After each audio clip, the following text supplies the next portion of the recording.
Who saw the Penguin coming? This captain sure as heck didn't. They never quit the shills. They never quit. It's a full-time job, shilling is.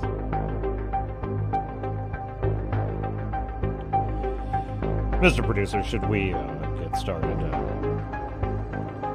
Very good.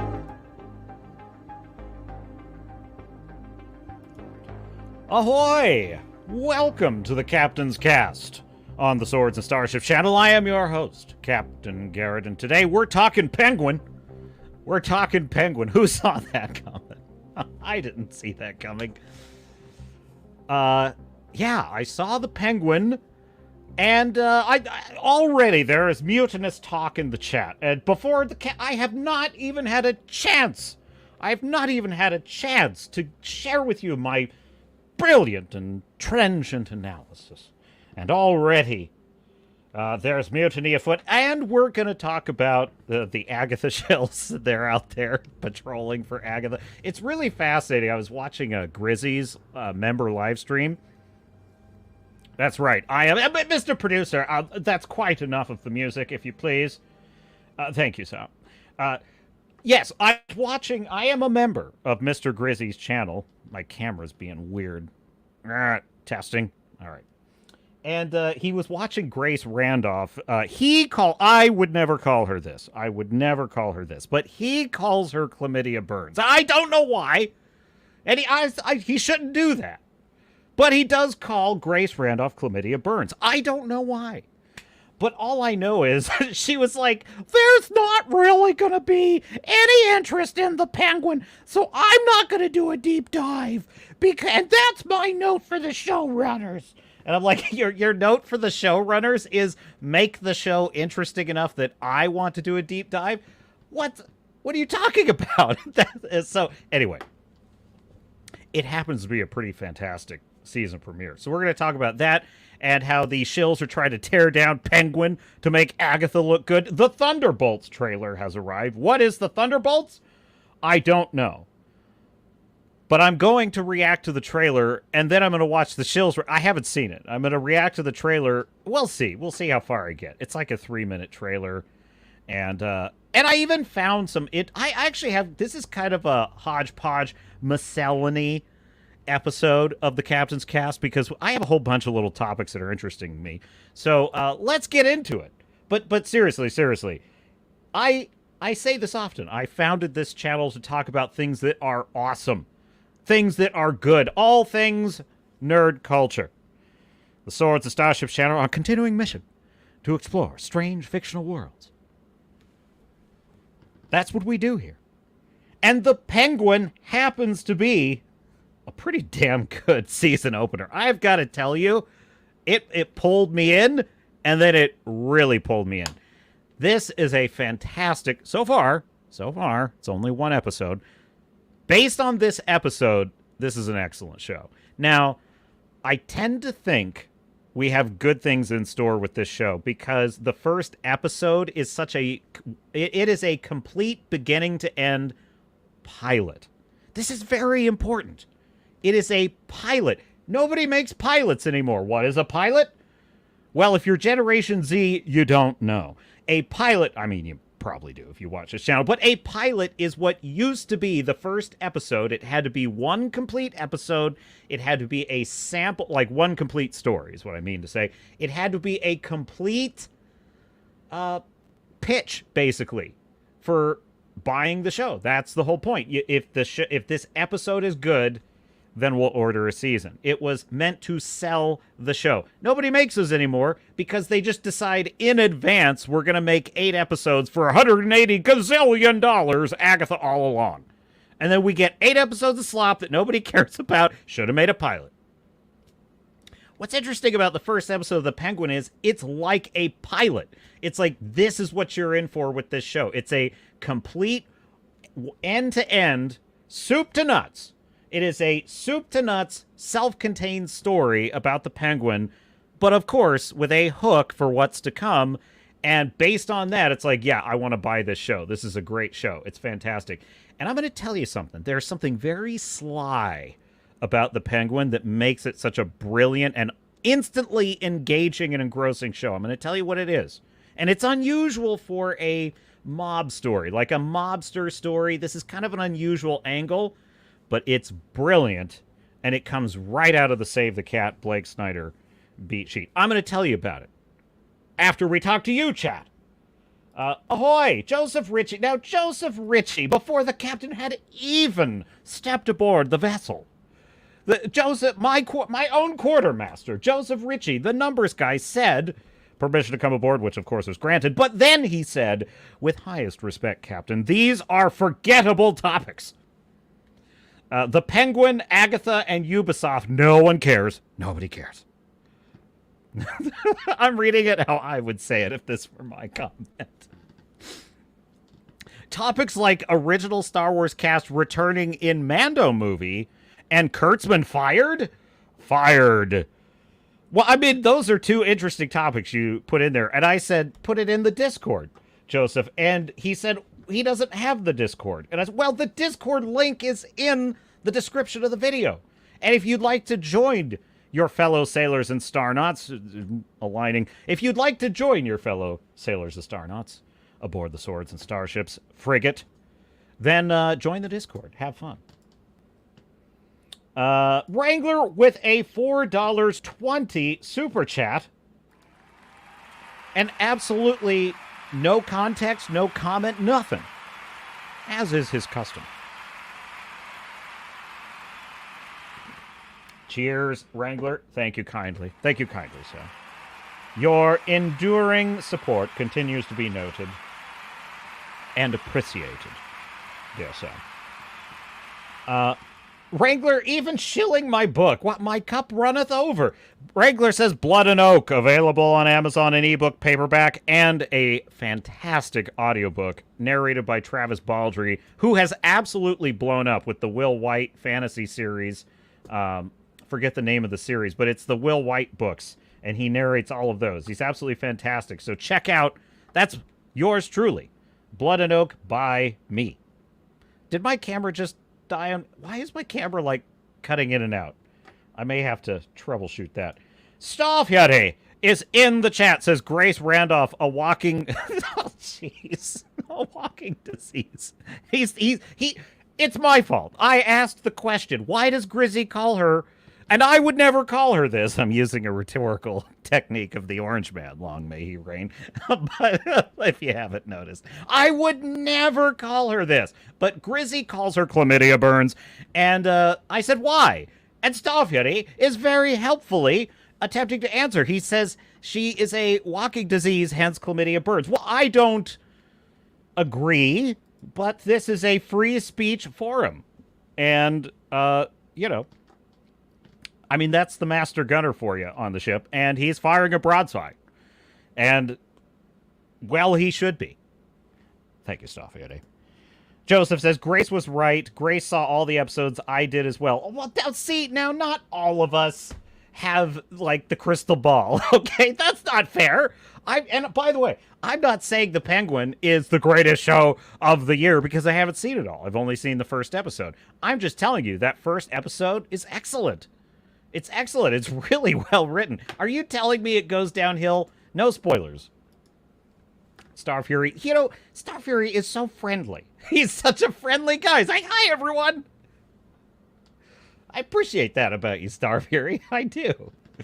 Joseph agrees with Grace on this one. Well, Grace said, I think she said it was a good show, but there's not really, she wouldn't continue reviewing it because there's not enough interesting things about it to do a deep dive.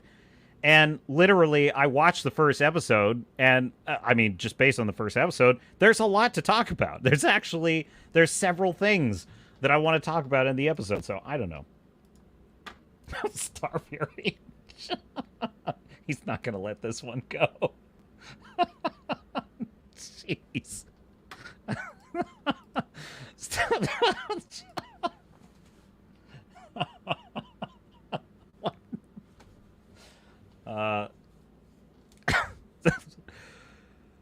Starfury's out there, folks. He's out there. Stormcrow is in the chat. Says, so I saw Elrond kiss Galadriel in the mouth. Morgoth should kill them all. In fictional Rings of Power. Yes. Well, welcome aboard, Stormcrow. It's funny. I haven't watched any more Agatha. I watched one episode of Agatha. I watched 2 episodes of Rings of Power. And that's it. That's as far as I've gotten. And does anyone even care about these shows anymore? Now, I enjoy the Shills. I enjoy watching the Shills just trying to defend these stupid shows with nothing happening in them. But yeah, what's funny is I'm hearing a lot of normies.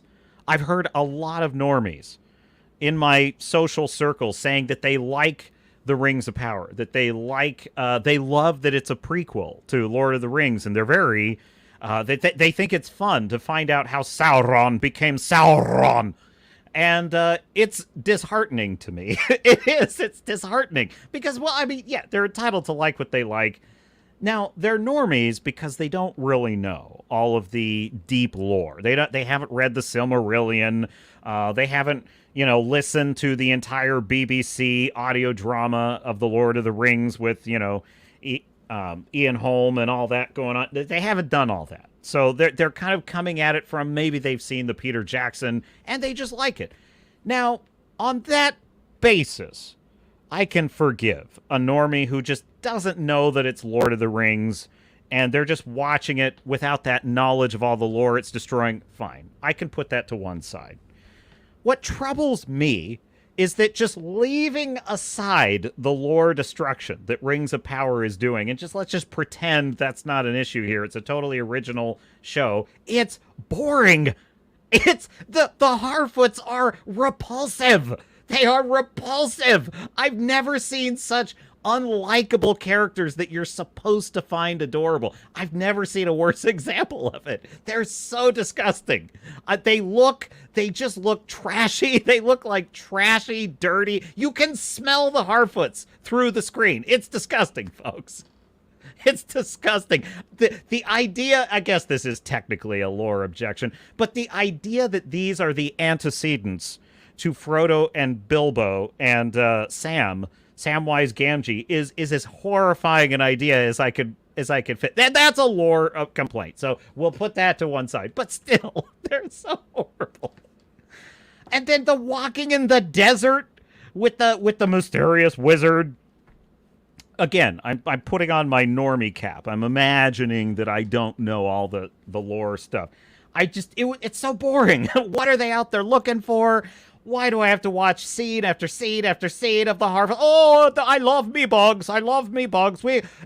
There's even a scene where they get to the top of a hill, and she's like, look. And I'm like, is it more desert? And then they show what she's seeing, and it's more desert. And I'm like, oh, great, more desert. That's just what I wanted. So my point is, and the show is filled with stuff like that, and I'm just like, so how can you even enjoy this just as a show? It's so boring, but whatever. To each their own. I don't like try to fight people over that. I just politely let them know that this show is not accurate to the canon, so you should not consider it an accurate story about what happened. And when they say it's not, I'm like, yeah, there's actually a work of fiction called The Silmarillion that does explain all of this. And if you're interested, check it out. It's the real story. But if you're enjoying it with that knowledge, fine, have fun. I think it's trash with ChatGPT dialogue, terrible actors, and insufferable characters. But hey, look, I like Avatar. What else is in the chat? But Agatha is... I've seen the show already. That's a problem with Agatha. I've seen it already. Because I watched Secret Invasion. Because I watched Loki Season 2. Because I watched The Marvels. I've already seen Agatha. Every single one of these is the same thing. Yes, they, different coats of paint, different faces, a different story. They're all the same thing. ChatGPT dialogue. Nothing happening. The inciting incident happens in episode 4. Like, episode 4! That's the inciting incident!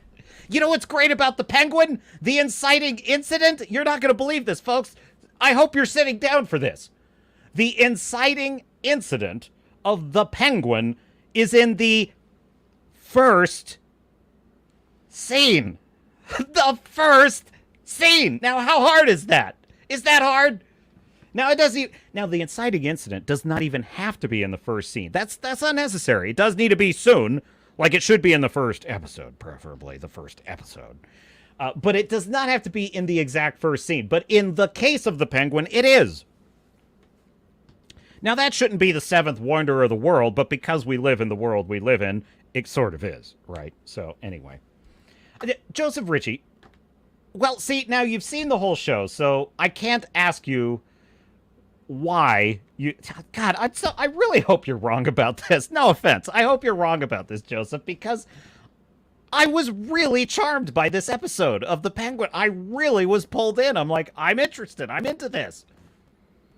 So, damn camera. Ugh. Oh, if it persists, I might come out and come back in. So, we have viewers on YouTube, and we have viewers on the SNS channel on X. Thank you, everybody. Glad to see you. We are at the SNS channel on X, and we're on Rumble too. Like or put a little heart on that X post. It does help the channel if you're enjoying. If the captain is meeting your expectations. Let's see. Where was I in the... Neutron Pack has arrived and is aboard the ship. Agatha, latest episode was so common and no fantasy about it. It is a superhero story, but there is no imagination in it. I gotta tell you, Neutron Pack, I think the best comparison is Puss in Boots: The Last Wish, because it's a very similar story. It's a magical world.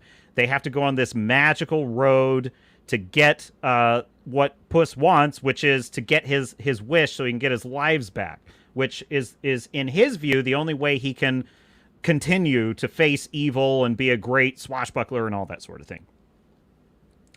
When and I was loving the film, by the way, Puss in Boots: The Last Wish. When the film got to the magical forest and they said that the forest is going to play with their minds, I immediately rolled my eyes. I was immediately annoyed. I was just like, oh, here we go. You know, it's going to be a bunch of kind of boring montage. I'm used to, like, parts of movies with this kind of situation being boring.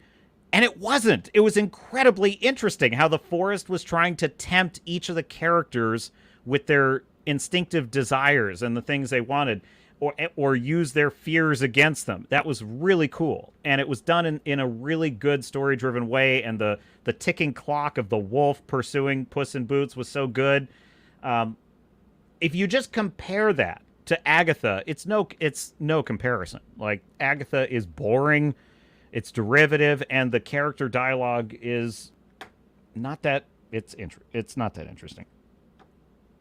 Wrangler says, I want to see Sauron versus Beetlejuice. Why are my lips out of sync? I don't understand why. It's probably... I just need a new computer. Staffhead, thank you, Wrangler, for that comment. I would agree with that. Staffhead says, as opposed to punching Galadriel in the mouth, which would be my choice. You know, she's kind of cruising. You know, she's always running her mouth at the manager, and sooner or later, you know, she's just going to run into a situation. Star Fury says, I want to see Sauron versus a Space Marine Primaris. Oh, I love that. Skunk's Workshop says, permission to speak, Captain? Oh, come on now. Please, don't stand on ceremony here. You're among friends. We're all men of the sea, or stars, on this ship. Speak freely, man. Star Fury says, speak up, Skunk. Yes, yeah. Skunk said Wrangler gave an astounding recommendation for the new Transformers 1 movie. You liked it, Wrangler? Seriously? Oh, boy. I gotta be nice. I haven't seen it. But that trailer is as far from anything I want to see as I've ever... except for Trolls. Trolls might be the only kind of trailer that's more nightmarish. Um, trailers have been known to be wrong from time to time. It's possible. It's possible. I'm open to what you have to say about it, Wrangler. Skunk says, yeah, got that one. Star Fury says, you lucky buggers, Transformers 1 isn't out here in UK. Are people liking this? The concept is, I don't like the concept. I don't like the concept that they're all dumb kids. And, we're getting to see how Optimus and Megatron were friends. And, it's not that, friends becoming enemies can't work. Of course it can't. It's, Berserk. Berserk is that story, and it's one of the greatest stories ever told, Guts and Griffith. So it's not that friends becoming enemies is inherently a bad idea. It's just something about, it's such a childish setup for the story, and I just don't, it doesn't feel right to me. But, listen, if the crew of the ship feels that it bears a second look by the captain, then who am I to deny? Wrangler says, who can defeat Galadriel? Someone who can tank a volcano. Can't be taken lightly. Agreed. Joseph says, Kung Fu Desert Walking. Skunk saying 8.5 out of 10 for Transformers 1, huh? Wrangler says, ain't perfect, but really good. Okay, well, fair enough. Tom is in the chat, says, hail, Captain in chat. All aboard. Hail, Tom. Assume you'll post, so. Joseph says, Skunks is a woman. Well, did I misgender? Oh, dear God. It's over for me. I've misgendered someone in my chat. Well, if that is the case, Skunks, I will correct myself presently. Is that correct? Let me know. Is that, I don't know. It's a gender-neutral name, Skunks is, and so, Wrangler says the trailer for Transformers 1 was straight-up bad marketing. That's fair, because the Furiosa trailer was awful. The Furiosa trailer was full-blown girl boss, hero's journey nonsense. It just sounded... They even had... Do you remember this? In the Furiosa trailer, they even had, like... You will remember her journey was the tagline. And then the word her just gets bigger and bigger. And then it just right in the face. It's like her. And I'm like, oh, here we go. But then I actually watched the movie. And of course, there's the line in the trailer. My mother was magnificent. Which just smacks of like the typical girl boss trope of you're so stunning. You're so brave. You're so awesome because you're a woman. And but then you actually watch the movie. And it's fantastic. I loved it. I really, and even Chris Gore of Film Threat, who liked the movie, did not like the first, a lot of people said the first 40 minutes of Furiosa was kind of slow. I thought it was great. I really enjoyed the chase through the desert. I just think George Miller does the best chase action scenes I've ever seen. Like, they are pure spectacle. They're always incredibly fun. They're always engrossing. You never are like confused about what's happening, even though crazy shit is happening. It's impressive. It's impressive how like the road war, so to speak, is phenomenally fun to watch. And I love all these. It's sort of like a Star Destroyer being attacked by fighters, except it's a tanker. And it's a bunch of, like, bikes and gliders attacking it. And they have all these cool gadgets to fight each other off. It's fantastic. So I love that stuff. I really, like, Furiosa was fantastic. But the marketing is terrible. The marketing was terrible. So that could be true, Wrangler. Skunks with a skunk emoji. Thank you, Skunks. Joseph says, were they friends in the original cartoon show or comics? I will defer to Transformers diehards in the chat. Fu Man Blue is in the chat. Hail, Fu Man Blue. Master at Arms. Assume your station's how. Star Fury says, and Star Fury is such a compassionate man. And a feminist as well. And he says, we are all women. Here, Star Fury. Here. And then Joseph says, Fury, speak for yourself. Star Fury, you'll appreciate this. I was taking a sip from the captain's athletic water bottle while I was in the green room, and I had not correctly affixed the cap. And I dripped a bunch of water on my shirt, and so I had to race, into my room and change my shirt and race back here. Because it is not a sippy cup, Fu Man Blue. No, incorrect, skunks. A sippy cup, were it one, and it's not, were it a sippy cup, it would not have spilled all over my shirt and forced me to have to change shirts before the stream. So, yes, that is... I just thought I would point that out to you, Star Fury. Apropos of nothing. Let's dig into the stack of stuff, shall we? So, yeah, okay, let me give you a couple of my thoughts on the Penguin. Okay?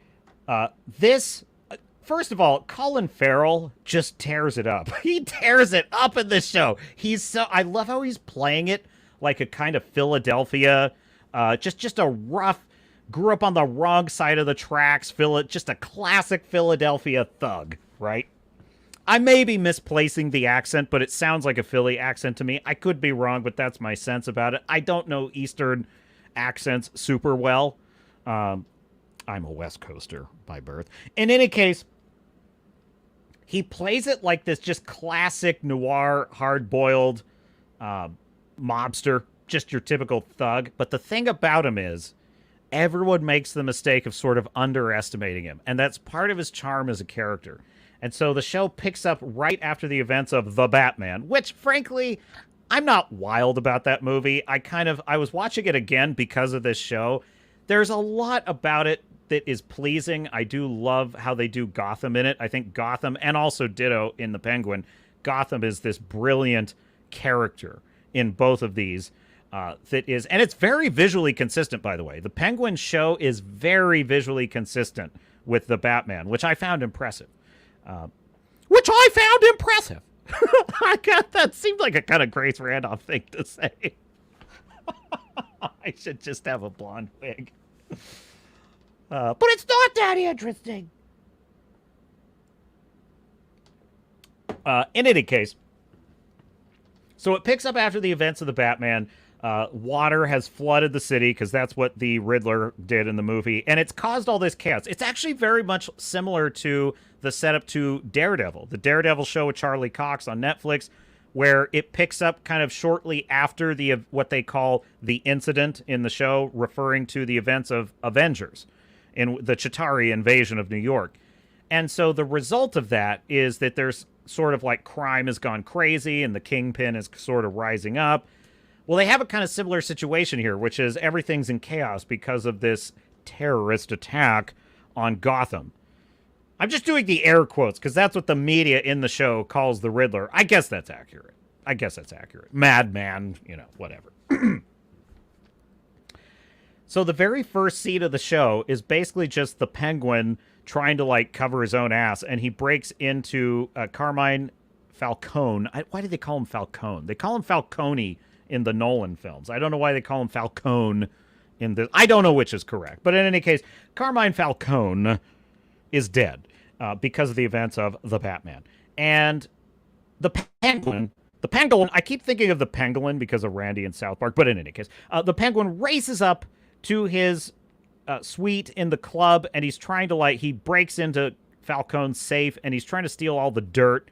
Right then, Falcone's son, the heir apparent to the criminal empire, shows up with a gun on him, and he has to kind of sneakily talk his way out of it. And just watching him talk his way out of things, especially with how well Farrell does it, you can't even tell. If no one told you it was Colin Farrell, you'd never know it was him. It's fantastic. But he sort of wheedles and, wriggles his way out of the situation. He knows people's buttons. He knows, which buttons to push, which I find fascinating about his character. And so he kind of pushes Alberto Falcone's buttons and gets him to kind of let down his guard. And Falcone is now on the wagon. He's not doing drops, which is the fictional drug that everyone in Gotham is taking. They call them drop heads. And he's decided to go sober, and the Penguin's like, oh, that's good, you should stay sober, absolutely, no drops for you, but a drink ain't gonna kill you. And so then the very next scene is they're both drinking and Alberto's doing drops. And then the Penguin's attempts to wheedle, first scene spoilers for Penguin, but just the first scene, because it's the inciting incident of the show. The Penguin is sort of trying to wheedle his way into the good graces of Alberto Falcone, and he tells this story about this small-time mob boss that, this is the Penguin, he knew when he was a kid, and he wasn't like anything big time, and he wasn't very successful, but everyone loved him because he was good to the people in the neighborhood. He always would give you the shirt off his back, that sort of thing. And the Penguin is telling this story in an effort to sort of get Alberto to think he's on Alberto's side, because he basically says, that could be you. You could be this guy that got a hero's funeral when he passed away. And then Alberto says, wait, you want me to be like some small-time nobody that everybody loved, but he was a nobody? That's what you want? And the Penguin's like, no, that's not what I want, because it's going the wrong way. And then Alberto says something really interesting. He says, no, wait a minute. It isn't me you want to be this way. It's you. You want to be the guy that when he dies, everyone's like, oh, Oswald was such a good guy. And then Alberto starts laughing at him. And here comes the inciting incident. The Penguin, on a whim, shoots to death the new Prince of Gotham, the new Prince of Gotham's criminal empire, in a fit of rage, just shoots him dead. And he's like, and he's all happy with himself for about 5 seconds, and he's like, fuck. and that kicks off the show. And then the rest of the show is kind of him trying to clean up this mess. And then the psychopathic sister of Alberto comes home, played brilliantly by, I don't know her name, but I gotta find it. Let me grab the IMDb real quick. Yes.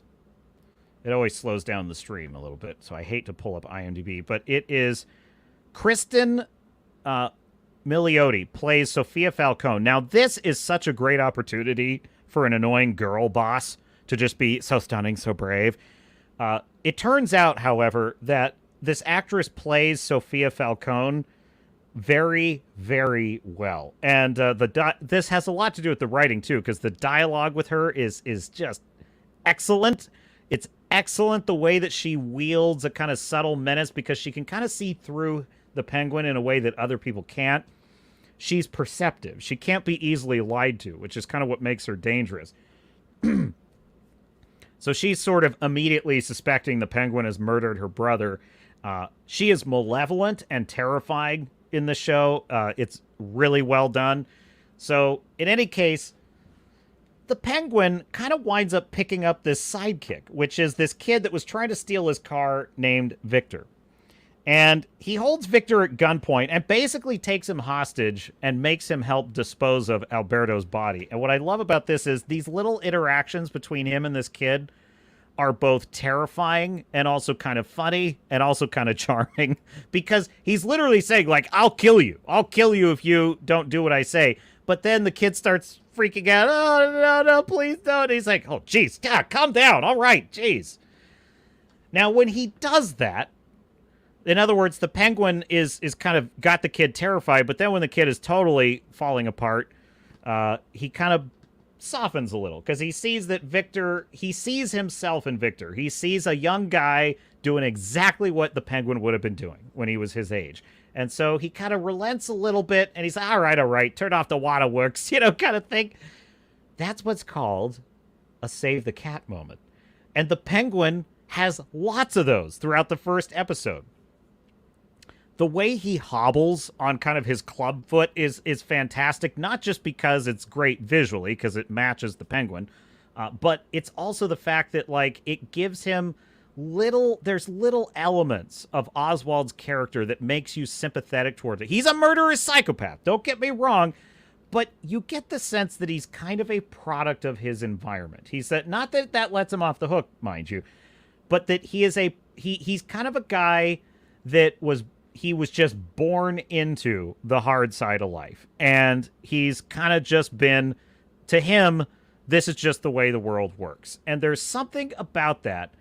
there is compassion in him buried deep, deep down, but it's just under layers and layers and layers of, well, listen, the smart thing to do is I gotta kill you, and nothing personal. And it's like you get the sense that like he doesn't have a mean bone in his body unless he has a reason to, and if he does, well, then he'll gut you like a fish. There's something strangely charming. I'm not saying he's a good guy, but there's something in that that's kind of fun. So, in any case, now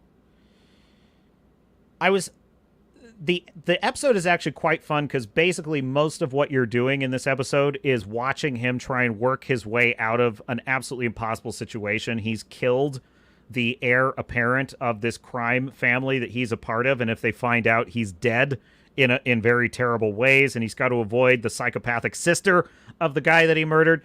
How's he going to get out of this? Well, that is the setup to the show, and it is excellent. The dialogue is sharp. It's nuanced. There's I'd almost forgotten what it was like when two characters are sort of volleying back and forth. 1 minute, this character has the advantage. The next minute, the other character has the advantage. The next minute, the Penguin has the advantage again. That's how really well structured dialogues feel. It feels like a game of chess, especially in a show like this. So I'm here for it. I think it's fun. Now, part of what makes this show work is, A, the Penguin is kind of endearing in some of those ways I mentioned. You get the feeling that in another life, he might have been a good guy. If he just had a little better upbringing, he might have been a good guy in another life. That's just enough for you to kind of root for him, okay? Now, I was trying to classify what type of story this is in the Save the Cat genres, the 10 genres, and because I had the sense that that's a big piece of why this works so well. So I figured it out. It's kind of a rare one. I don't get to talk about this one very often on the show, but I'm excited to. Let me pull this up for you. There it is. If you'll pardon me, chat, for just uno momento. Mi amigo. I just have to do a quick search. There it is.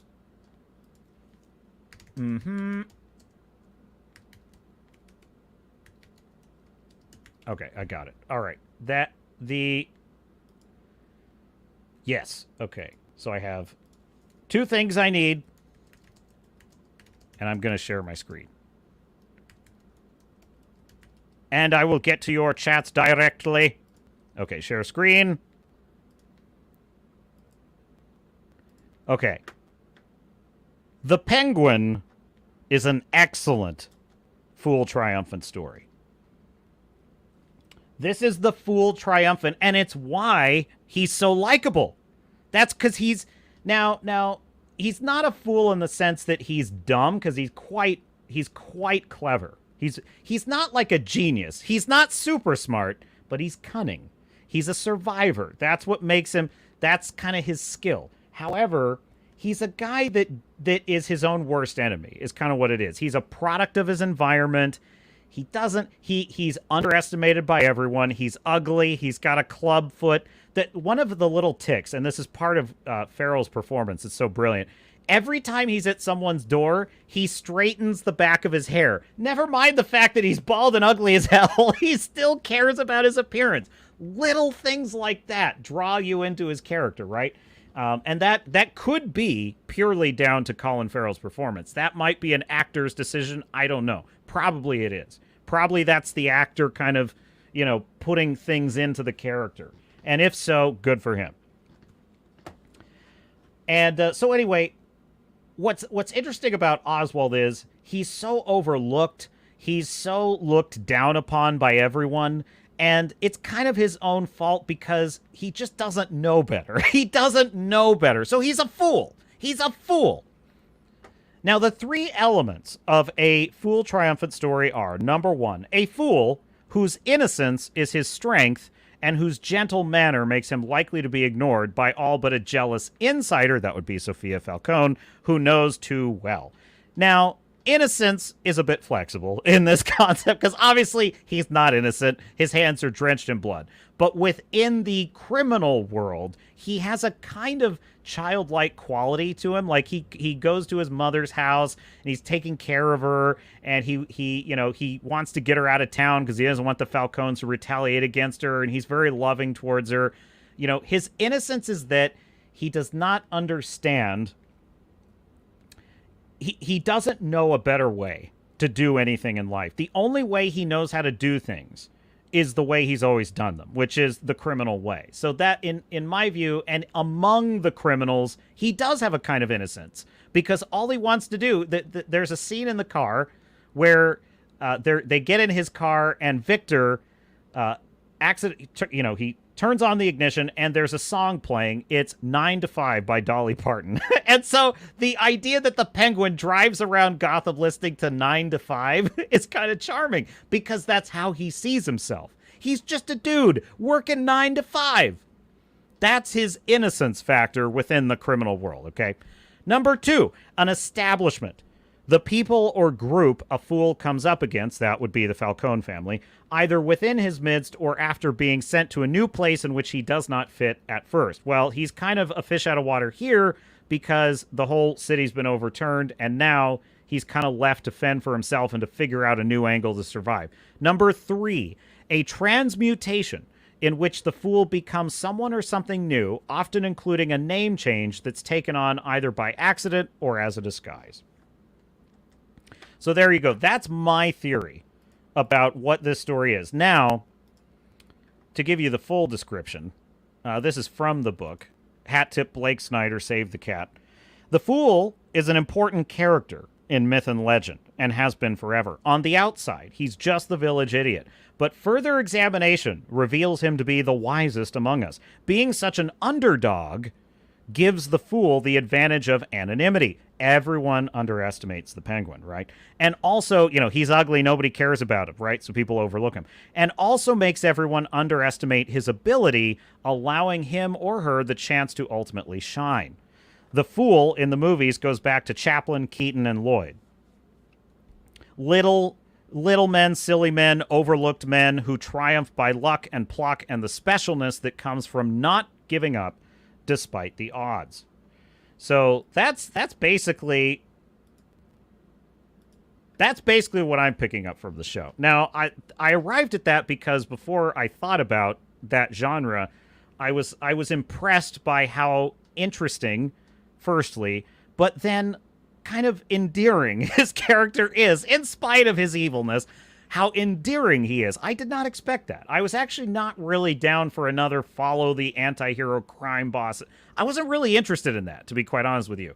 It's purely this character and Colin Farrell's performance and the setup to his story, which is brilliant, which is that, he made a mess and now he's got to dig his way out of it somehow. That's great. That's fantastic entertainment. So the first episode, let's just assume that whatever, the EMP hits tomorrow and we never get to see episode 2. I would say that is one of the best opening episodes of a TV show I've seen in a very long time.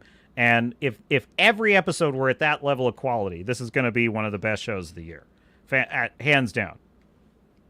Wasn't looking for it, wasn't asking for it, but it's a great character study. And it's I guess I can. It seems odd that they would get an actor like Colin Farrell and make him look all ugly and fat and totally unrecognizable. But the strange thing is, his performance is absolutely magnetic. He might be chewing up the scenery a bit on the hammy side. I will grant you that. But I think it fits the world and it fits the character. He should be larger than life. He's a Batman villain. He should be larger than life. And this show does portray him that way. And it does make me feel like I want to see this character go up against the Batman. I do. I want to see him work his way into a position. This will make him an excellent... I don't know what their plan for this is because... Well, it's not like they could put him in the next movie and then kill him off, because obviously unless this is a limited series. So I don't know what their future is for this character. But I will say that it makes me want to see the Penguin become the self-made antagonist of Batman, which will make him a great foil for Batman. So there you go. The Captain is recommending The Penguin thus far. Joseph Ritchie's prescient forewarnings notwithstanding. That's basically a 9 out of 10 for me. That was a 9 out of 10 opening, and I appreciate that it is one complete story, right? The final scene is excellent. It's great. It ties off the whole story in a nice little bow, and of course, we know that there's more to come. Let me kill this IMDb tab, because that might be... Okay, good. We know that there is more to come, right, in the story, and there's a lot of work for the Penguin to do. But if you just left it there, it would be an excellent little vignette as a backstory to this villain that Batman's going to face later. That's what a great pilot should do. It should give you a sample of what you're in for with the whole show, right? I missed that. That's a fine art. Well, it used to just be the gold standard, but now in the era of streaming, it's like, oh, you want a show about lesbian space witches? Green-lighted. Well, are they interesting lesbian space witches? Oh, never mind that. This is important for representation. Well, okay, fine, but, like, is it a good story? They're witches in space. What do you want? Okay, fine. What is up with witches lately? Everything's got witches in it now. Everything's witches. And it's not even interesting witches. By the way, witches can be interesting. Witches are actually a pretty interesting character archetype. So why is it so hard to do a good one? You know, the horror film The Witch is fantastic. It's fantastic. It's set in colonial Massachusetts, in the era of the Puritans and the Salem witch trials. It's set in that era, and there is a malevolent and terrifying witch in it. It's fantastic. I like the film Hocus Pocus. Hocus Pocus was a great movie. Like, there are ways to do witches that are fantastic. I don't understand why everything's witches right now, and now they're boring witches. You know, they act like this is something new. Like, True Blood has already done this. Supernatural has already done this. There are so... And it's not... I'm not saying you shouldn't do it again. I'm just saying, like, something about what the Shills say about Agatha. You know, they're like, oh my god, it's so exciting. It's so exciting to see a witch adventure in the Marvel Universe. It's like, dude, there are 1,000 shows that did this in the 90s. Go watch that. It's much better writing. It's much better characters. There's a pilot. There's actually a pilot for all those shows.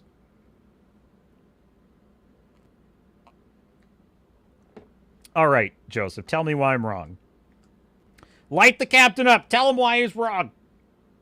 Let me find my place in the chat. Got a few comments in here. Did you say... Wrangler letting us know that Megatron and Optimus being friends was not in the canon for the original show. Good to know. Unfortunately, Fu Man Blue, you are not wrong. Only the captain could spill a sippy cup on himself. It is a athletic water bottle. Star Fury. You know what? We're skipping. I'm skipping all the sippy cup comments. What did I do, Star Fury? What are you saying that for? Wait, did I must have said something about I'm mentally reviewing the chat logs. Never mind. Yeah, fine. Fu Man Blue says, I found it on Amazon. Oh, wait, I missed that. Never mind. Joseph says, okay, this is a very well-crafted and mysterious comment, Joseph. Ask me about Colin Farrell when you're done. Major news? Sure, drop it, Joseph. I am open.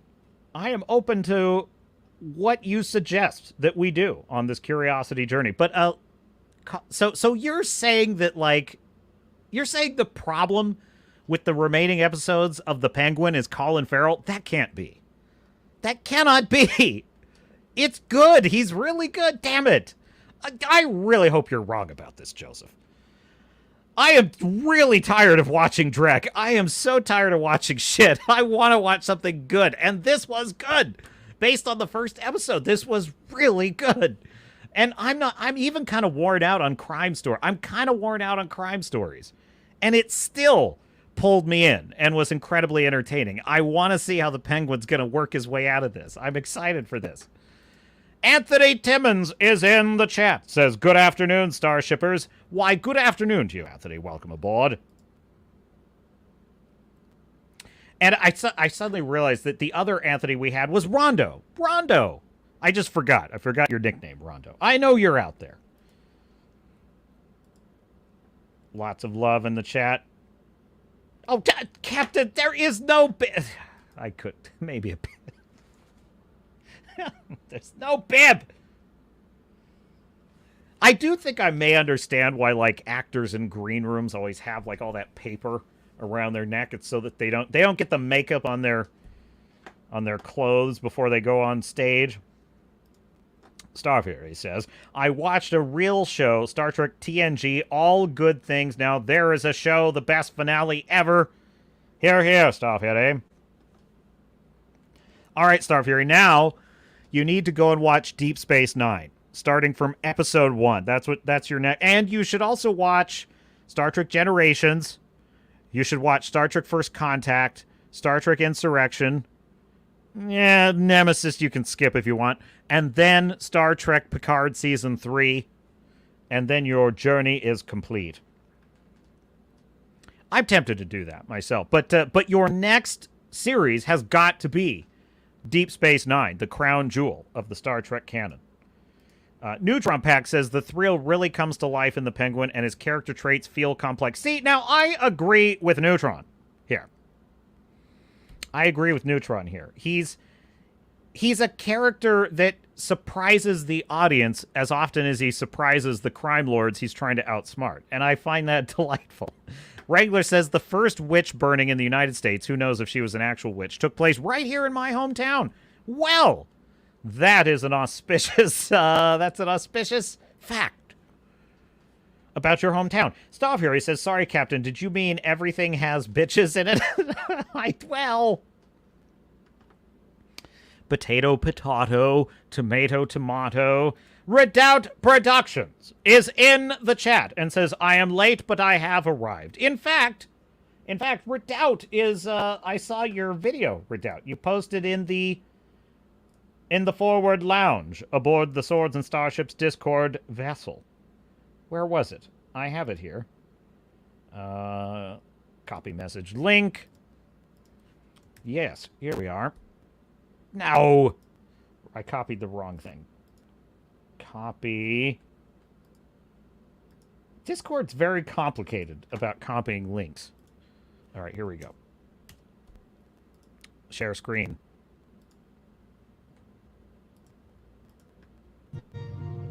It's Redoubt Productions doing real history. A real historical band. Hard to find, but while we're here, there's a lot of history surrounding us, so many stories that we're going to just try to dive into a few of them, just to give you a sample of how much history is packed here in this cemetery. There he is! He's going to where Stonewall Jackson is buried. Great work, Redoubt Productions. Check out Redoubt Productions. Mr. Producer, I believe, yes, thank you. Yes, allow the audience to be heard. A historical man, and I respect it. Respect it greatly. Redoubt says, I am highly cautious, as am I. The captain is a cautious man. Redoubt says, I am highly cautious about the Penguin. I hope it keeps up its momentum, but we've seen one too many promising setups to be wasted. Yes, I wholeheartedly... Well, look. Hypothetically, if this were a Disney Plus show, I would have zero hope that it was going to stay this good. Like, I would have zero hope, because there is something in the water at Disney. They cannot write a series of TV. They can't do it. They're terrible at it. Andor's like the exception that proves the rule. It's the only D Plus show I've seen that really holds up, you know, for the most part. However, this is Max. This is the home box office, HBO, which has been the gold standard in prestige appointment television since the 80s. If you had HBO at your house when I was a kid, it meant you were freaking loaded. It meant your parents were rich assholes. Okay? Anybody who had HBO at their house as a kid, that was a big deal. HBO? You mean they whole movies that aren't super duper old with no commercial breaks? That's right. That's right. You can come to my house and watch Back to the Future without commercials. Only I don't like you and you can't come to my house. Darn it! Your parents probably don't have HBO, do they? No. I mean, yes, they do have HBO. So, what I'm saying is, they've been in the biz a while, and I don't know, it's hard for me to believe that an episode that's this, look, the dialogue is complex, it's nuanced, every scene is just tight as a drum, the whole episode is an incredibly tight script, every setup pays off, every little flourish, you know, like adding the 9 to 5 Dolly Parton song at the end to kind of tie it all off. That was great. That was really great. So I don't... And look, the concept is very back to basics. The concept is very back to basics. It is a crime story. It's about a guy trying to, you know, work his way out of this problem he created. And he's trying to, like, outsmart all these malevolent mob bosses. It's a full Triumphant. It's classic. It's a classic story. It's great fun to watch. How can they screw that up? Don't ask questions you don't want the answers to. Joseph Ricci says Penguin's ratings were only 5.3 million over 4 days. Yeah, well, we might just check in with the angriest man on the internet for further analysis. Fu Man Blue says there are some great ones in SN1, season one. Yes. Joseph says it's low ratings. Is it low ratings? I don't even know what low ratings is anymore. You used to understand what ratings were. I really, really miss that. I miss TV shows having that accountability.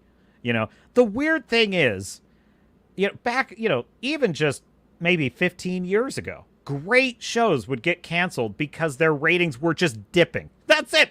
They just start to dip. Oh, throw it out. Get rid of it. Firefly, get rid of it. Star Trek Enterprise, get rid of it. You know, they were ruthless back in the day. They were ruthless. If a show wasn't pulling its weight, you're out of here. And we lost great shows. We lost great shows to that. Redoubt Production says, the thing that worries me is that most is that the Penguin, I really enjoyed the Batman until it hit its third act. I fear a repeat with the Penguin's plot. That's a fair assessment. Look, endings are hard. No doubts about it. No doubt about it. Good endings are rare. They're much more rare than good beginnings. That's for sure. That's one of the reasons why I consider Breaking Bad one of the greatest TV shows ever written, because the ending, I can't envision a better ending for the show. I just can't. And when I say I can't envision, because I couldn't envision the ending to the show. I really couldn't. I was watching that, and even the brilliant thing about it is the final season of Breaking Bad has these flashbacks that are done in the beginning of the season, then in the middle of the season, that show you snapshots of the final episode. So literally, in the middle of the final season, they are hinting at the ending of the show, and you still are just more curious. You're more curious about what's going to happen. That's brilliant writing.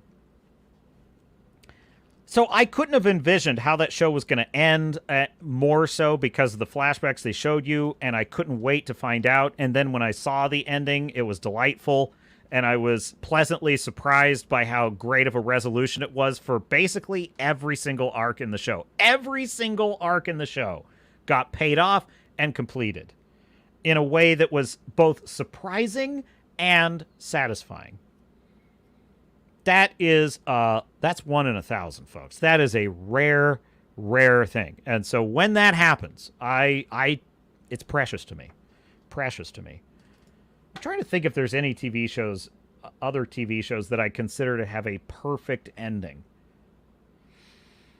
I'd say The Americans comes very close to having a perfect ending. not quite as perfect as that. It's definitely not perfect, but I do like the ending to Battlestar Galactica, the reimagined series. That might be controversial. I know some people don't like it.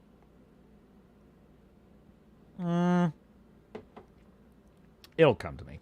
There are others. It's hard to think of. It's hard for me to think of shows that have great endings. Really, the anime Blue Gender has a really good ending. I will say that. Where was I in the chat? We need the captain a proper wooden mug. Then he can use it to time out sea shanties, says Redoubt Productions. Anthony says anything has to be better than Agatha Harkness. Joseph says, I like the Batman, but did not enjoy Patty's Batman. Yeah, I'm not a fan of Robert Pattinson as Batman. For me, I'd almost take George Clooney over Robert Pattinson. I'd almost take... I think I would. I think I'd just go... Let's just do George Clooney again. I don't like Pattinson as Batman.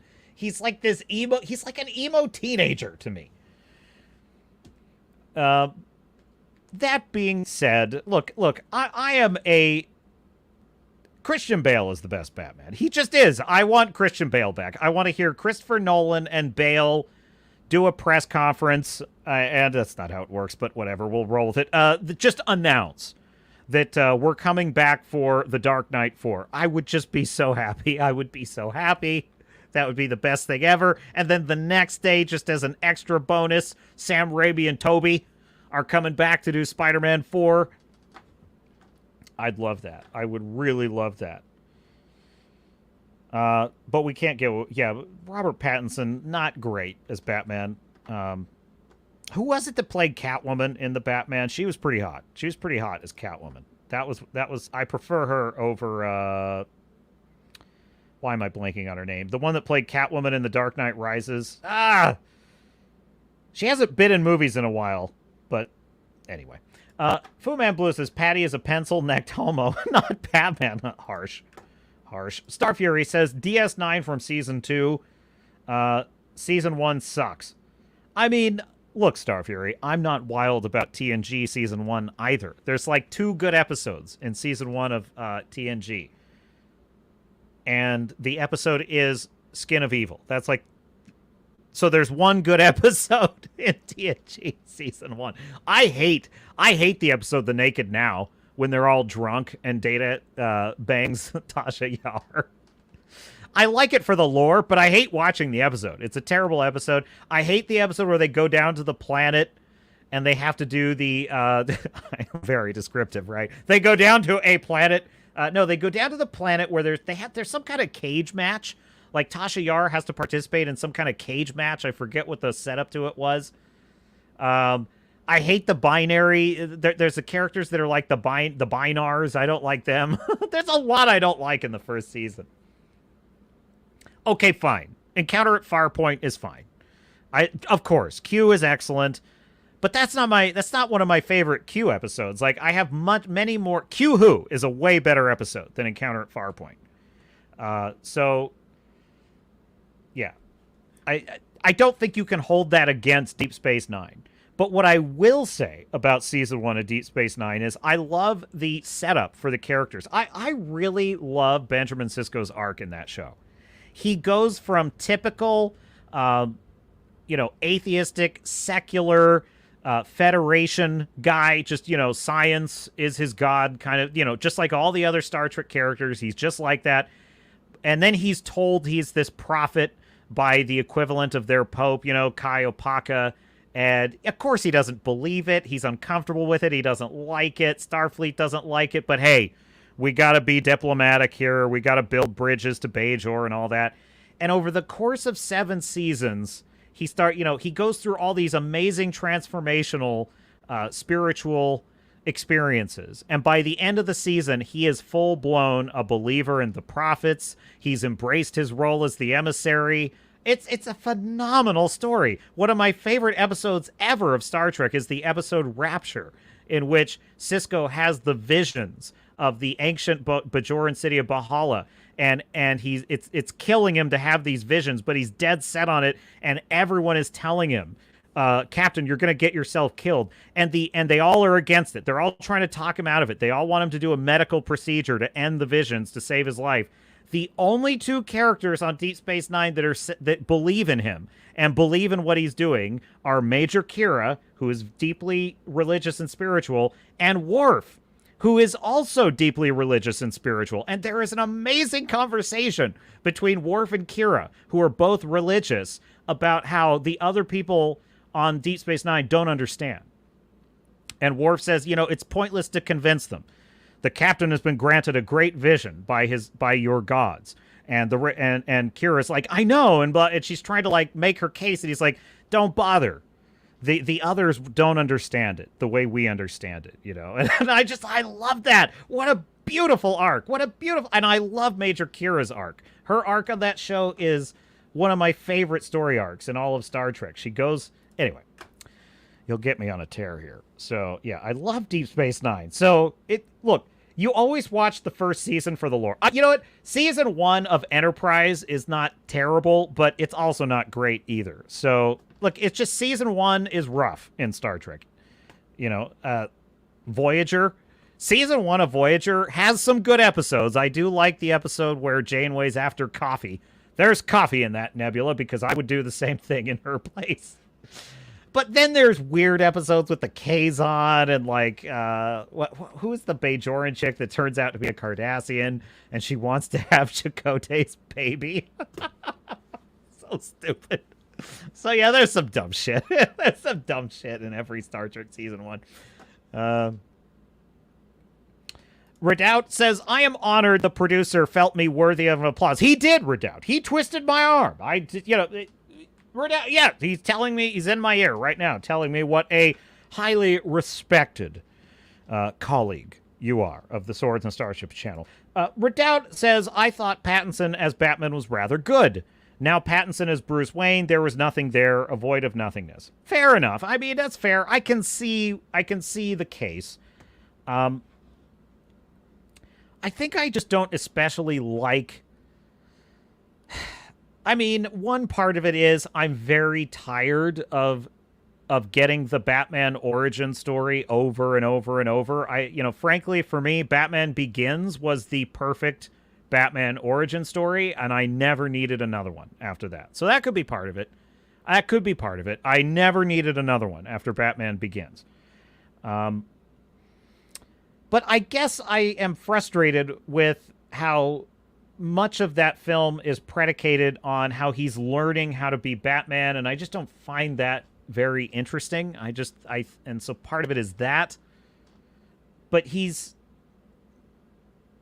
don't know. I don't like him. I don't like him as Batman. What can I say?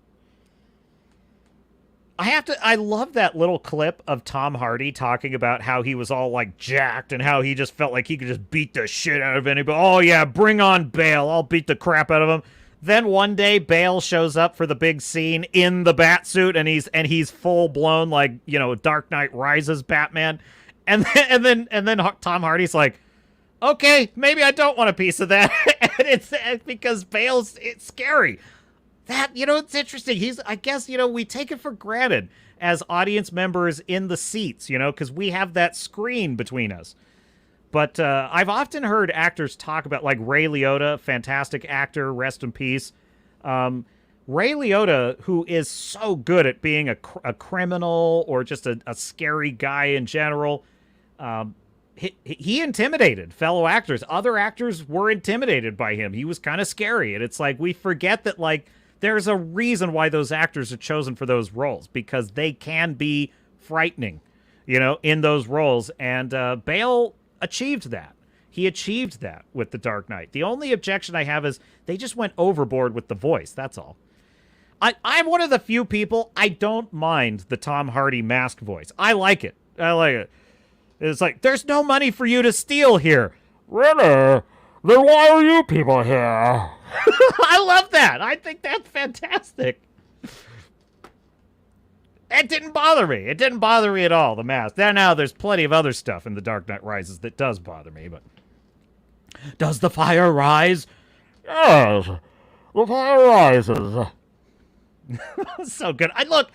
Look, I like it when actors ham it up and it's fun. You know what I'm saying? Like, there is a time when actors are hamming it up and it's not working, and that's cringe. No doubts about it. But when an actor is hamming it up and overperforming a little bit, it can be a lot of fun. Frankly, Shkishkima in Godzilla Minus One. One of the things I heard people say, mostly normies, God love him, mostly normies were saying that Shkishkima was a bit over the top in his acting in Godzilla Minus One. First of all, I think that's sort of a cultural pattern of Japanese cinema. The characters tend to be a little bit over the top by Western standards, in any case. But for me, I just felt that it was the character being passionate, right? It was the character being a little bit larger than life, and he should be. He's the hero of the film. He's the one that goes mano a mano with Godzilla. A man in his plane versus 1,000 feet of pure muscular lizard. Fire-breathing muscular lizard. It's one of the greatest stories ever told. Dude, I'm literally like clicking refresh every day on the Steelbook pre-order. I'm like, Steelbook pre-order, come back. Steelbook pre-order, come back. So I like a little bit larger than life acting. I do. Anthony did not like emo Batman. Fair enough. The Foreigner belt makes a return to the Swords and Starships vessel. I'm not. Oh, jeez. I can't read that, Foreigner. Well, everyone's entitled to their opinion.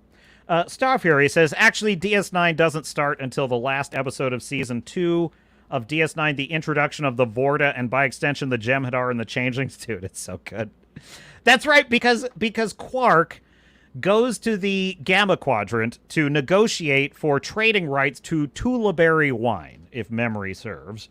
And he's doing his typical Ferengi thing. He's wheeling and dealing with this merchant, and the merchant is a little suspicious, but he's like, oh, this seems like a fair deal. It's not, because it's Ferengi he's dealing with, but he doesn't know that. So, but he's like, this seems like a fair deal. Okay, I'll run it by the Vorta, and I'll let you know. And then, of course, Quark, being a good salesman, is like, oh, no. We don't need a middleman. You know, you don't need to run it by the Vorta. How about we just do a handshake deal right now and we get this all done? And he's like, no, I can't do that. I have to run it by the Vorta. I have to do what they say. And then Quark is like, why do you have to run it? Why do you have to do... he says, why do you have to run it by the Vorta? He's like, well, because the Vorta represent the Dominion, and there's this great little communication about everyone does business with the Dominion in this part. So it's the first reference to the Dominion. But anyway, I just love it. He says, why do you got to run it by the Vorta? He's like, because you have to do what they say. And he's like, why do you have to do what the Vorta say? Because if you don't do what the Vorta say, they'll send the Jem'Hadar. And then you die. And I'm like, fuck. That's fantastic. What a great sly little introduction of the big bad. The big bad of the whole series. Frankly, of the entire Federation. They are the big bad of the Federation to date. The biggest bad. And that's how they get introduced. In a conversation, negotiating for trading rights. And that terrifying little line about, well, you do what the Vorta say. Because if you don't, they send the Jem'Hadar. And then the next thing that happens is you die. That's like, oh, well, that's a good reason. Yeah, you should run it by the Vorta then. I would too in your place. Staffyade says, oh, wait, I got that. Joseph Ritchie says, I enjoyed all Q episodes. Why didn't they do a Q-only spin-off show? Because Kurtzman would have directed it, and that would have been terrible. Fu Man Blue says TNG... They probably will. Fu Man Blue says TNG Season 1 has a few good ones, like Where No One Has Gone Before, The Lonely Among Us, Hide and Q, The Big Goodbye. I will grant you The Big Goodbye. Datalore, I'll grant you Datalore as well. Yes, I will. Saska! That's the name! That's the name of the Cardassian babe in Voyager that wants to have Chakotay's baby. That's right. Oh, I hate that character. I hate that character. She's so cringe. She's so awful. She's such a soap opera character. It's terrible. Okay. She's 1,000 times better than like a Disney Marvel character, though. That should tell you something. I mean, at least she has, like, some actual... She's capable of causing problems for the Voyager crew, which is cool.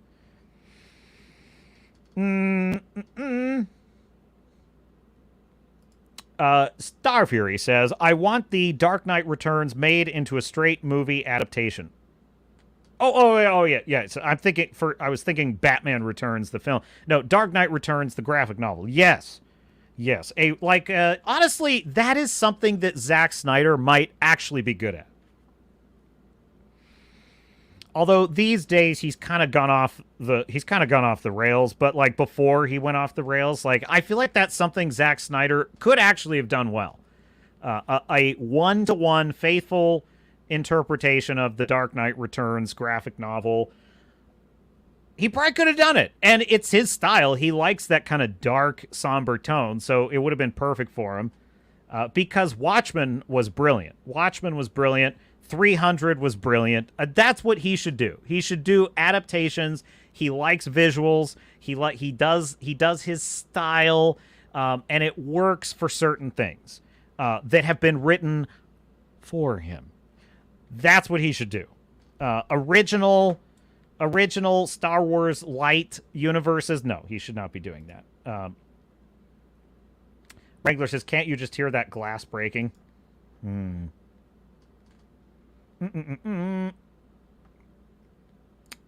Wrangler says, in all fairness, I think Seska was meant to be on the cringe side of things. I disagree, Wrangler. I think they wanted her. You know what she's like? She's like the character of hang on a second.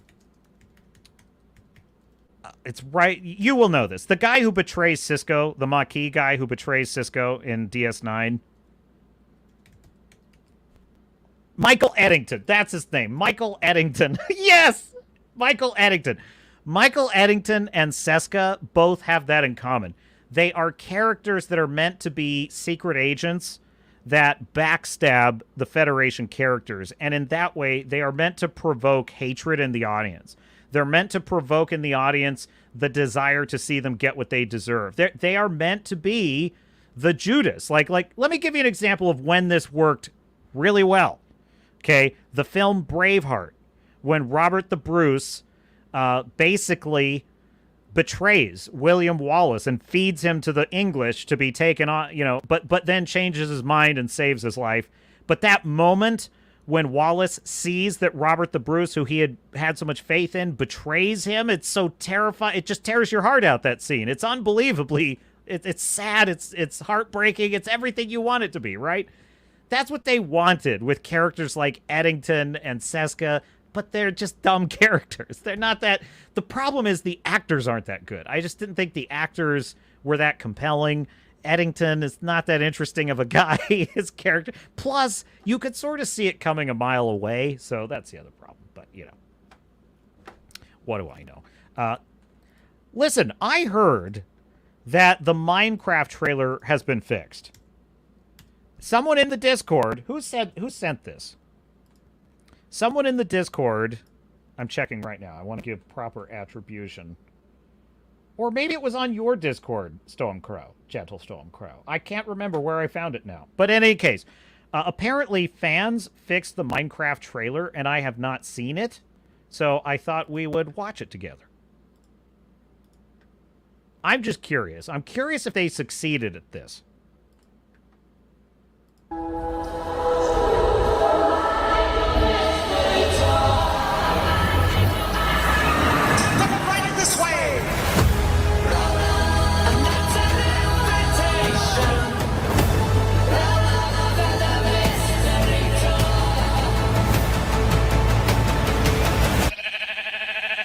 What the hell?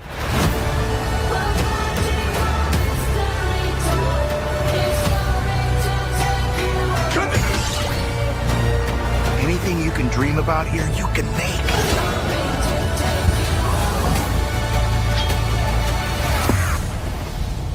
Who are you? I am Steve. Okay. This guy is such a tool bag.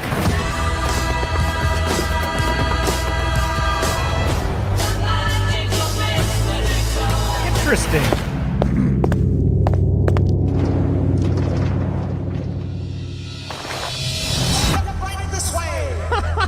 Well, okay. Listen, I'm not a Minecraft guy. I'm not a Minecraft guy. So what I sense about that fan edit is that, especially with that last little hook at the end, I sense that is what the fans of Minecraft want to see. Like, that's what I get. Now, I will tell you, there's something about that trailer that I think works way better than the other version, and that is that I get the sense that these characters are just the characters in the world. They're just the characters that are in this world. They live in this world, and they are on an adventure. So, in other words, it's not people from the real world who've been transported here, which is dopey and weird in the first trailer. I think it's like Super Mario. Like Super Mario. He is Mario. He's a Brooklyn plumber, but he's Mario, and he gets sucked into the mushroom world, and it all fits. It all looks like it all belongs. I think that's working well in that fan edit. And it is funny. Just like a 5-degree shift, and suddenly there's promise here. Now, am I saying this is a movie I would go out for? Probably not, to be quite honest with you.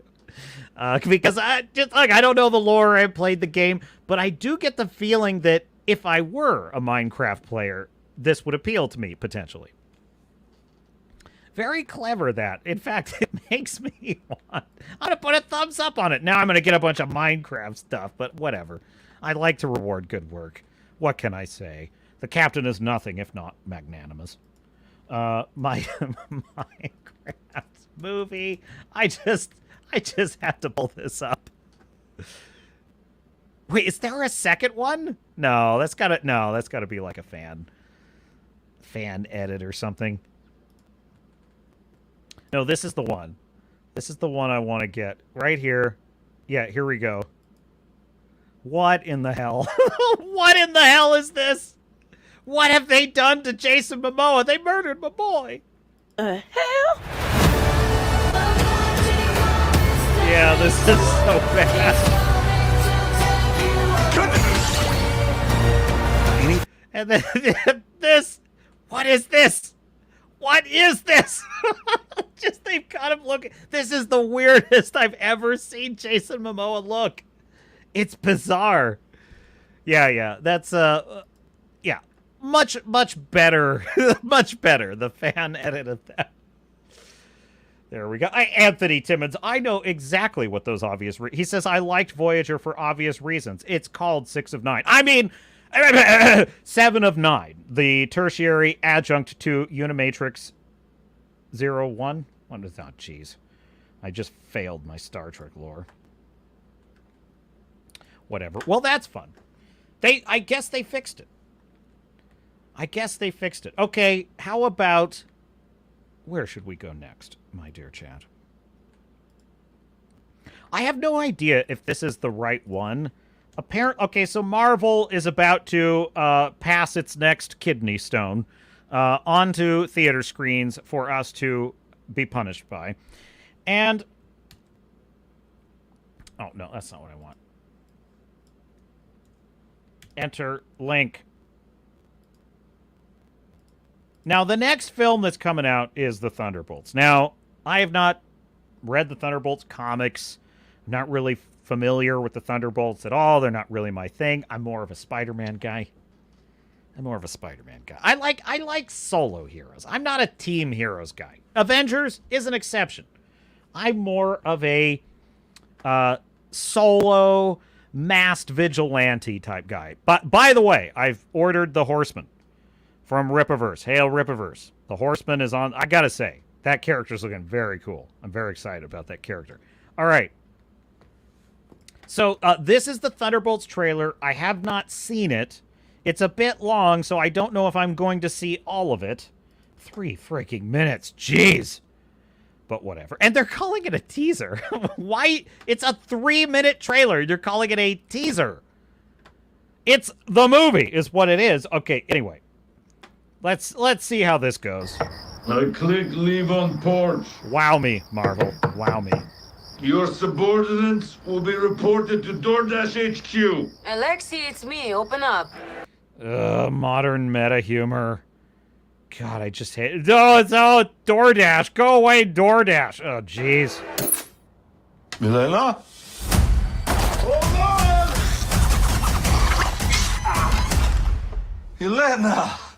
Hi, Dad.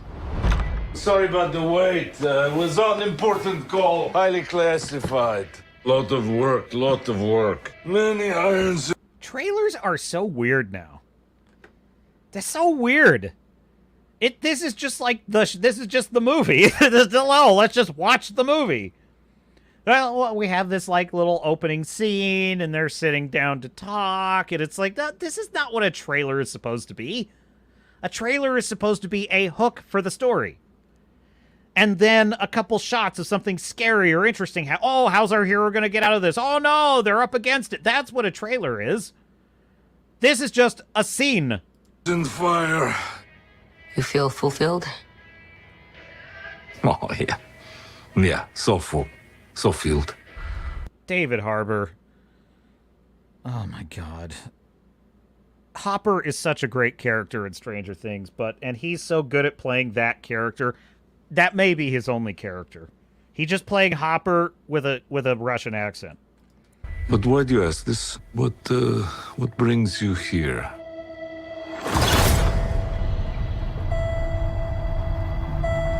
There is something wrong with me. In emptiness, I'm just drifting. Oh my God, trauma bragging. We're 58 seconds in and it's just trauma bragging. I'm hollow, I'm empty, I'm dead inside. There's no purpose to oh, you mean it's the Barbie movie? That's the Barbie movie. Oh yeah, I remember that one. That was a good one.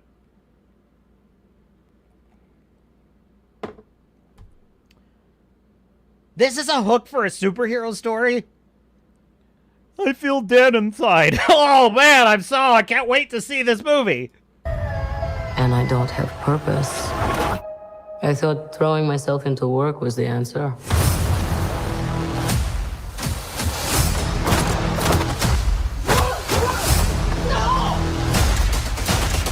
Oh my God. Oh, look. Oh, I've seen this movie. It's called Rebel Moon. It's called Rebel Moon.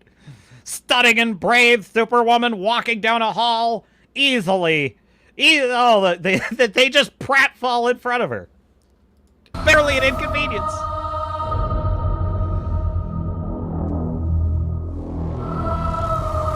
I mean, she's hot. That's Florence Pugh, isn't it? Is that who it is? Florence Pugh? I think so. I'm just double checking. God, she is a incredibly attractive woman. There is no that is a fact. And credit for that. Credit for that. When your feet on the air, Did they do every trailer? We just watched the Minecraft. The Minecraft trailer does the same thing. They take an old like popular 70s song that's iconic or something from the 60s or whatever, and then they remix it to sound low and slow and dramatic and melancholy, and then they play it over the trailer.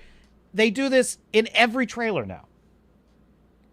Even if it's like a fantasy world where there's no such thing as rock and roll music, it's still like this in fantasy movie trailers.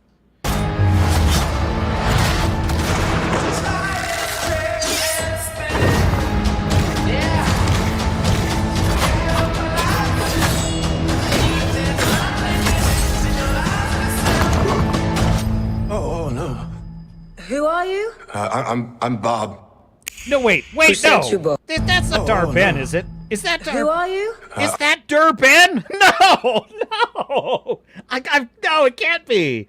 Is that Durban the villain from the Marvels? Oh no, I could be wrong. It's a little hard to place, but no, is it really? I hope it is. Either way, she's kind of forgettable. She could just be another character that's same forgettable face. That's, it's Kaylee Spaney. Is Kaylee Spaney in this the default human? I'm Bob. Who sent you, Bob? Nobody. You were all sent?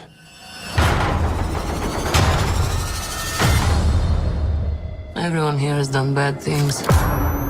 Shadow ops. Robbing government labs. Contract kills. Yeah, so? So, someone wants us gone. I don't care. Who cares? It's a bunch of bad people, and they're like, oh, someone wants us gone. Okay. Well, occupational hazard. What do you want me to do about it? It's so weird. You know what's amazing about this? The first 1 minute of this trailer is a bunch of trauma bragging gobbledygook in the beginning that's not that interesting, and there's just tons of like a bunch of conversation, right? I'm nothingness and I feel dead inside. Then it swerves into a bunch of meaningless action scenes that don't add anything to the story either. So I find myself in the position of saying, 2 minutes into this trailer, 2 minutes and 12 seconds to be precise, what is the hook here? What's the hook? What is the hook to this story? I'm not telling you, oh, we're bad people and bad people want us dead. Who cares? Who cares? You haven't given me one reason to like these characters. You haven't given me one reason to care. Why are they doing whatever it is they're doing? They've already established they're just bad people doing bad things. Okay, fine.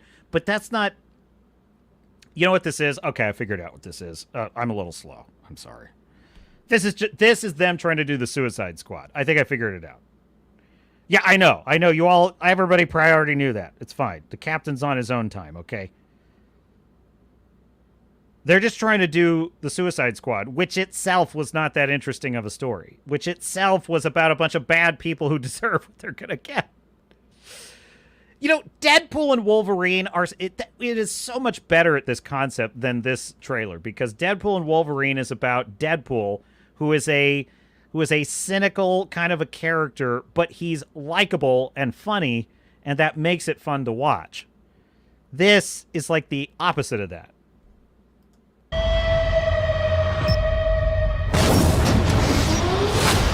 What the hell? We're brought up Oh, with look! this belief. Oh, look! It's Loki Scepter! Loki Scepter! Look! There are good guys and there are bad guys. What's the plan? Oh, look! That's the arm! That's Bucky's arm! That's the Winter Soldier's arm! Let's go! This could get messy.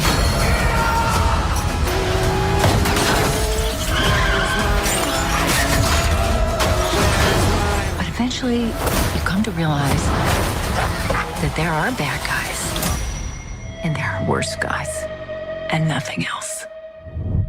Look at you. So adorable.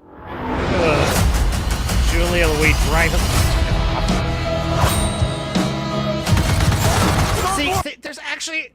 This should work. This should work as kind of a simple anti-hero story. There's a way to get at this. What you have to do, before you give us all this crap about, oh, bad people are going to save the day, first get us invested in what they're actually stopping. Like, who are the good people who are in jeopardy? What is the evil plan that has put those people in jeopardy such that we need these kind of unconventional expendables to go and solve the problem? Like, the problem is they have not gotten us invested in anything like that yet. All they're doing is showcasing these characters in action scenes. That's all they're doing. Sorry, I'm going to put my phone on silent there. Okay. Roll tape. She's bulletproof. What happened to bulletproof? It's bulletproof-ish. Is that Bucky? That's not good. God, I'm so tired of MCU humor. It's so boring. Oh, I'm so tired of MCU humor. You said it was bulletproof. Oh, it's bulletproof-ish.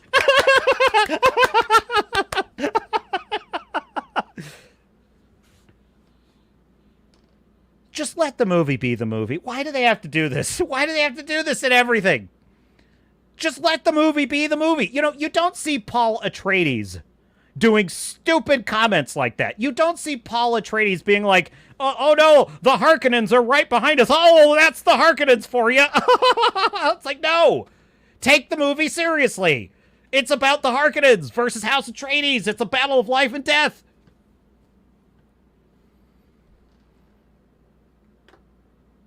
I need a palate cleanser.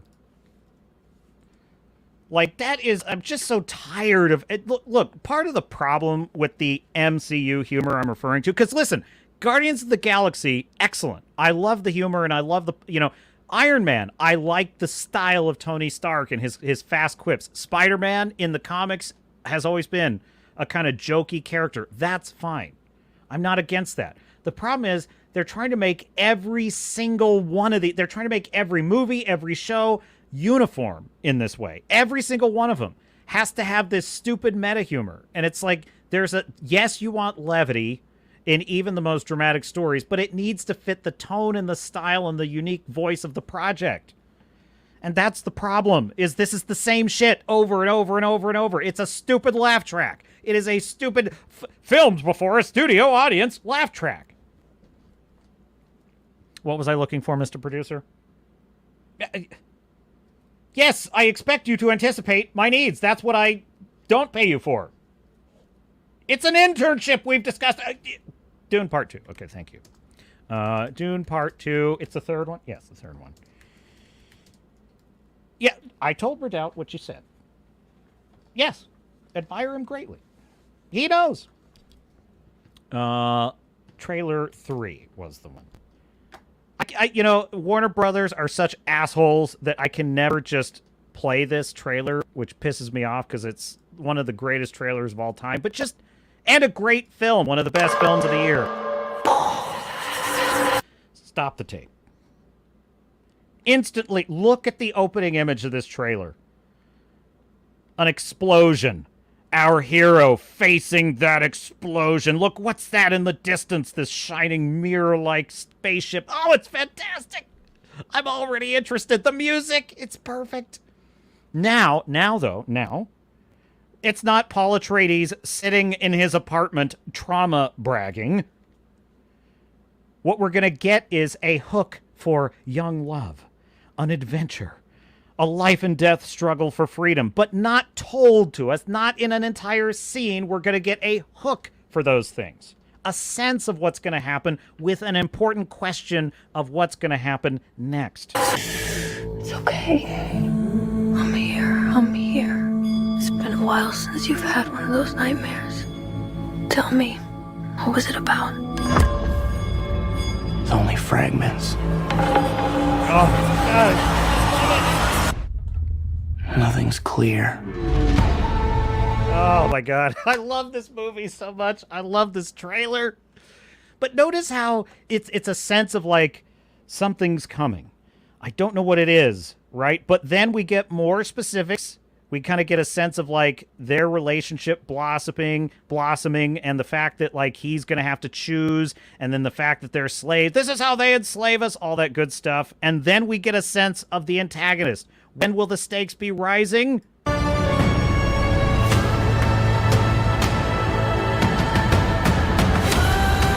that score. Deal with this prophet. Send assassins. Look at that. Look at how short that line is. Deal with this problem. Send assassins. Who will they send? Fade Rotha. He's psychotic. We get just, he's psychotic. Fade Rotha. And then we get this stunning visual motif of him like fight, you know, just one little shot. Austin Butler's magnificent performance as Fade Rotha is worth seeing this movie for. You just get from his performance alone the sense of his sadism, his malevolence, his skill. Uh-oh. This is a threat to Paul Atreides, and Paul Atreides doesn't know he's coming. Yes! That's what a trailer is! That's what a trailer is! Why is this so difficult? I see possible futures. This is the best line in the trailer, by the way. This is the absolute best line in the trailer. I see possible futures, all of them in which our enemies prevail, but there is, most of them, but there is a narrow path. All at once, and in so many futures, our enemies prevail. Excellent line. That is such a perfect line in a trailer, because it's establishing the threat. It's establishing the mountain that our characters will have to climb if they hope to win. But I do see a way. There is a narrow way through. Why is this our hero? Why are we following Paul Atreides? Because he has the ability to see what the others cannot. My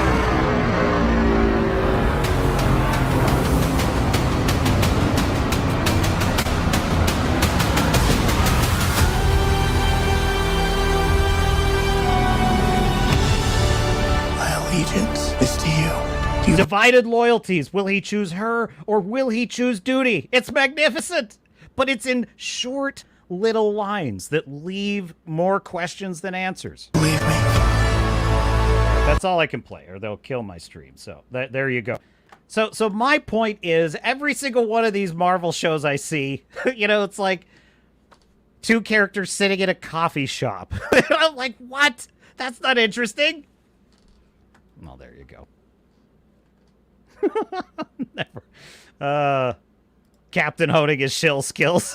Says Boomer. Look, I'm inside their heads. I know exactly how the shill thinks. Because there is a man who has taught me everything I know about the shill and the inner workings of their mind. A shill is not someone who likes something I do not. A shill is someone who is owned by the things they shill for and has no choice but to like something I do not. And frankly, they make me sick. Their dogged determination to root for things that deserve to fail. But there is a man who studies the shill. He studies them for posterity. He has a doctoral thesis in the disease from which they suffer. It's called shillery by proxy. It's debilitating. Its prognosis is grim. It's horrible, really. They suffer, folks. They suffer from crippling social anxiety. They clap like seals for evil corporate overlords like Disney, who would just as soon step on their face and they would thank them for the privilege. That's how sick they are, folks. We shouldn't feel animus towards them. We should feel pity and compassion for them because they suffer, folks. They suffer. And Mr. Grizzy is the man we need to study the shill, to intuit the ebb and flow of their disease, that one day the cure may be uncovered and we can rescue them and bring them back into the fold, in which they are capable of perceiving complexity and nuance in stories, capable of actually stating when something in a story is bad, even if it was in a Disney story.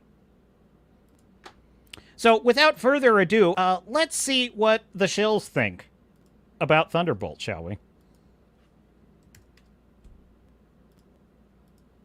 Hang on. Start over. The problem is, YouTube starts playing it instantly, so I have to always re-cue it. Here we go.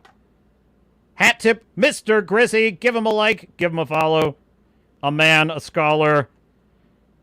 Take it away. Coming to cinemas in May 2025. Two characters from an underwhelming movie in the MCU Phase 4. I know. It's not even a good movie. Why do they do this? They take obscure characters from within a already obscure story and they make spin-offs about them, which frankly, to be fair, the Penguin is kind of that. He's kind of an obscure character from the Batman movie. They do this spin-off. In his case, it's the exception that proves the rule. It's one of the rare cases where it's actually kind of interesting.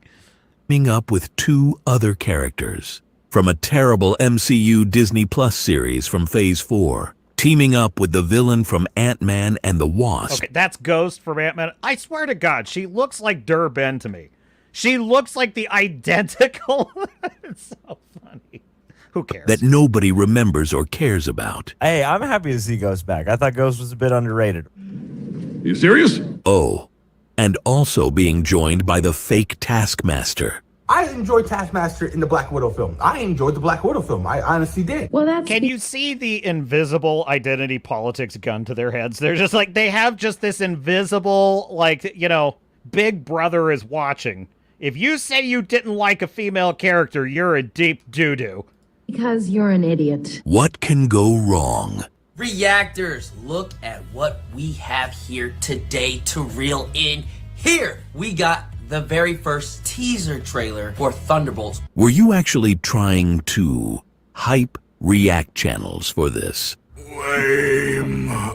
Oh, Greg is a little sweaty because I am... No, Mr. Grizzy, I want Mr. Grizzy's voice. I want Grizzy's voice back. I like his dry, snide tone. I prefer that. I mean, I appreciate what he's doing here. Thurston for the Thunderbolts today. I'll bet you could suck a golf ball through a garden hose. One of the greatest scenes in all of cinema. Your subordinates will be reported to DoorDash HQ. Oh, it's so funny I forgot to laugh. That's literally when I'm impersonating a shill. That's literally what I do.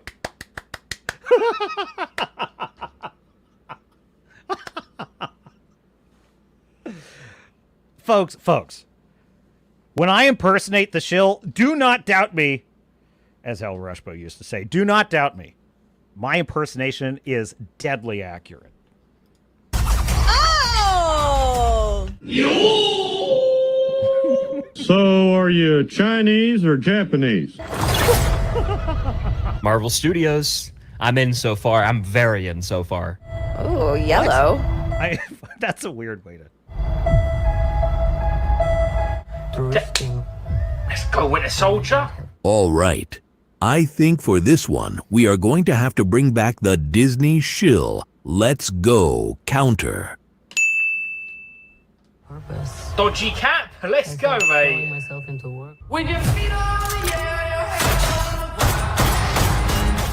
Whoa, let's go. Oh, dodgy caps here. Let's go, mate. Let's go, John Walker. Oh, is that Taskmaster? Taskmaster looks dope. Ghost looks dope. Ghost! And no, wait, that's not Ghost. That's Taskmaster. That's Taskmaster? You just They got a new outfit. I'm excited for Taskmaster being It's back. like, go fuck yourself. Ooh, Taskmaster! Let's go! Oh! Taskmaster? Ghost? Updated Ghost look. Let's go. Wait, is that the girl from Dude, you know what's funny about this, though? It's like... every time I'm watching Geeks and Gamers Daily, Jeremy says this a lot. He says this a lot. Let's go! So every time he does it, I think of the Grizzy Let's Go counter. Ant-Man. Ant-Man, the one that was like phasing through. Is that who we got? And then we got Taskmaster? Is that... Oh, wait a minute, bruh. Okay, so is that the other girl who's in the elevator? Do you think you can guess what's about to happen next? Oh, yo, we got... All right, let's go. Yeah, let's go. That's incredible! It's gonna be some kind of a record!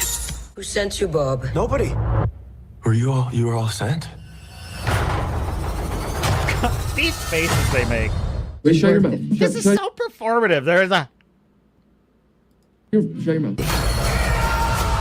Oh. Assemble. Assemble. It's that assemble. It's that assemble.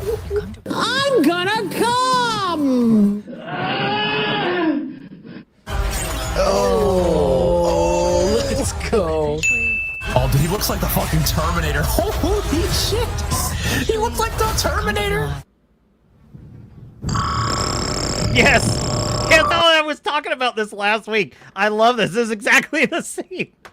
He has the landlord bang on his door. He's like, possible response, yes or no, or what? Please come back later. Fuck you, asshole. Fuck you, asshole. Eventually, you come to realize that there are bad guys and there are worse guys. Exactly! And Let's nothing go! Is that Bucky? Let's go. Would you please stop saying that? That's not good.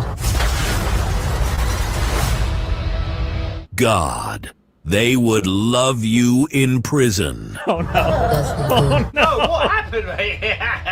Let's go. 13. Disney shill. Let's go. He got a triple. He got a triple.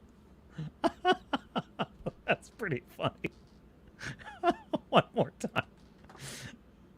Let's go. 13. What happened, mate? Let's go. Prison. God, they would love you in prison. No, what happened, mate? Let's go. I totally misheard that. I thought he said it like 3 times. I don't know. I just had a stroke on stream. Never mind. Never mind. 13. Disregard the count. Disney shill. Let's goes. Now officially holds a place in the Guinness Book of fucking retards.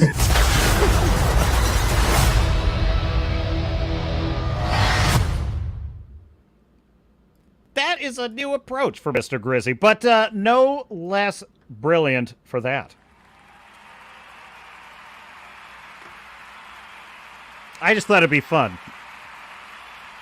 My first reaction to the Thunderbolts, and then we'll see what the shills think, and we'll just compare the two.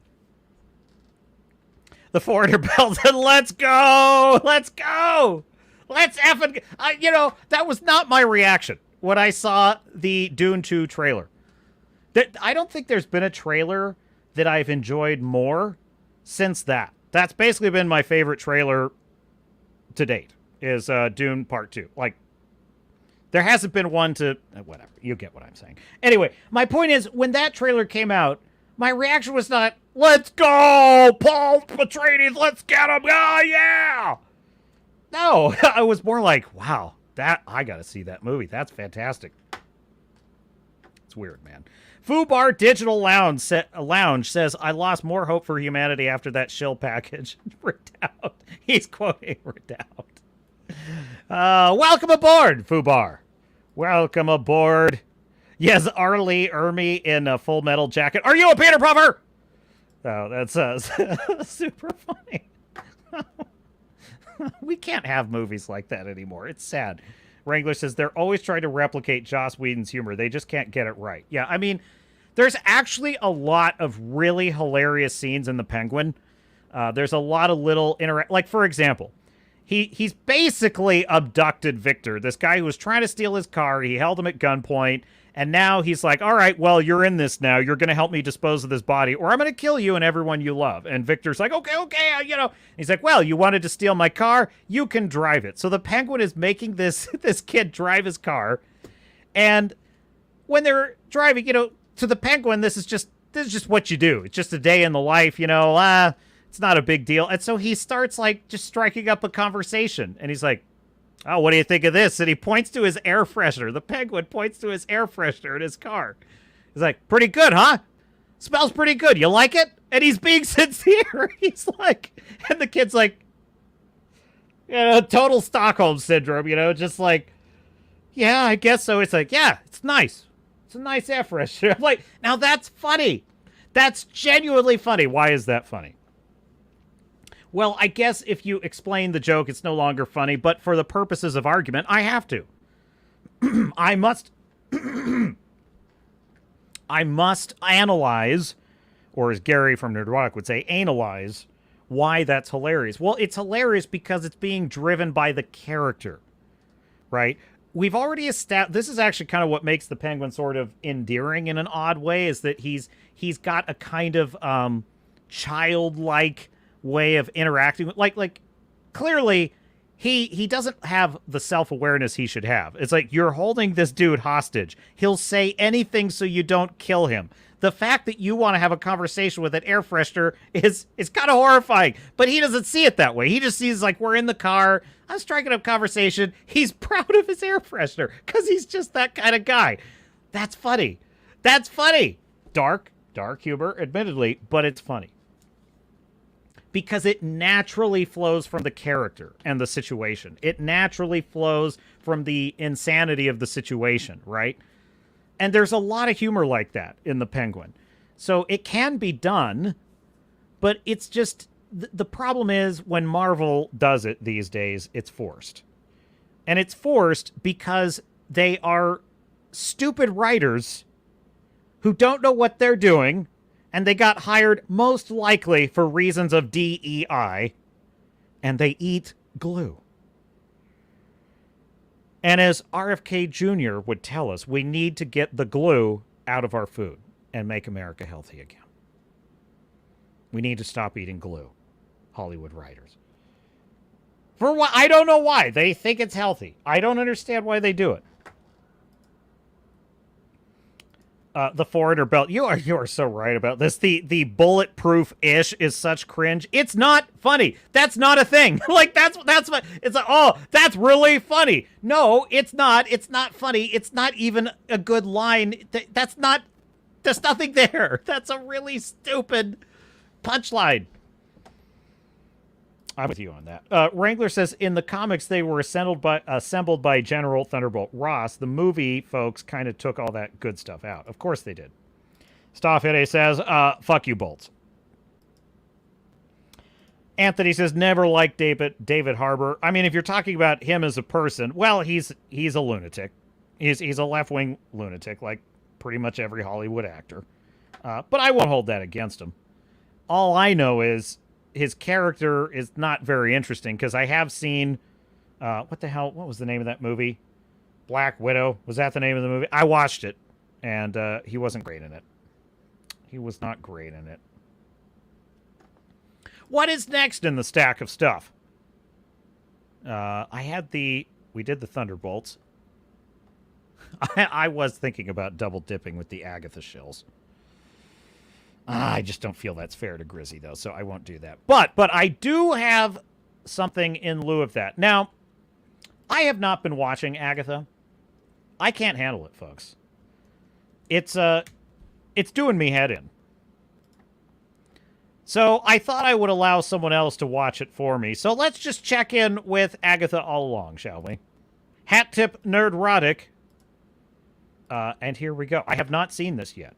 Live reaction. Like this kind of thing, and then did this kind of thing, and then like wiped it on her pants, and like I think I did like 4 takes of it just because I could watch her like wipe her.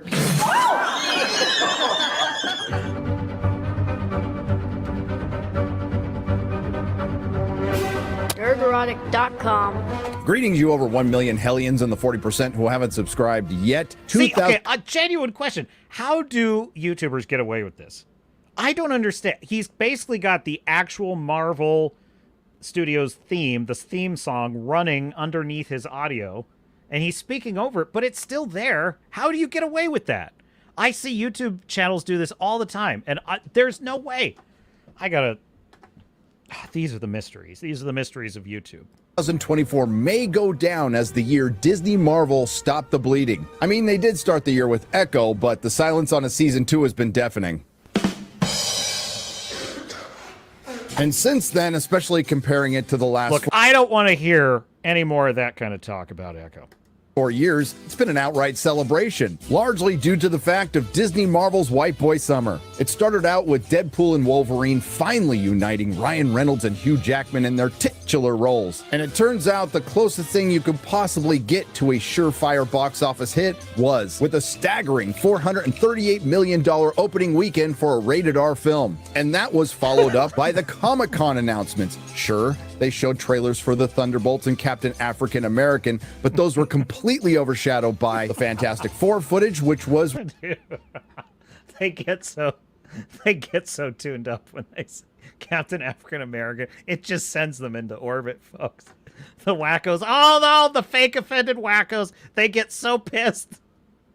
Received positively, and the return of the Russo brothers to direct 2 Avengers films. They're literally the people that, you say Captain African, it's not about that. It's not about that at all, you racist. And then the very next thing they say is, but it's also so stunning and brave that there's finally a black man as Captain America. Oh, so it is about that. Featuring Dr. Doom, played by Robert Downey Jr. And that was followed by the great news that Marvel was the more I think about RDJ as Dr. Doom, the less I like it. The less I like it. Oh, yeah. one of the best heroic characters in the Avengers in a time when there are very few heroes to root for in cinema. Now I get to see one of those faces become another villain. I don't like it. Urging all the activists and activism from the building. And just this week, Deadpool and Wolverine passed $1.3 billion at the box. Dude, Hugh Jackman looked terrifying with the Wolverine mask in place and everything. That was awesome. That was awesome. Now, the movie clearly wanted a big pat on the back for putting Wolverine in his mask in the final act of the film. And personally, I think that's a little too late. It's a little too cute of the movie to want all the credit for that. But nevertheless, it was an enjoyable payoff. Office, their first billion-dollar film since Endgame. Sure, it's with X-Men characters, but that's not important right now. Dare I say, could things possibly be turning around at Disney Marvel? Don't give me hope. Let's see what they have next. We're bringing back Agatha. Oh my God, what the hell am I doing? This whole thing is a disaster. Is that real? Is that audio real or is that edited? If that's real, I don't think it's real. I think they get it. Master.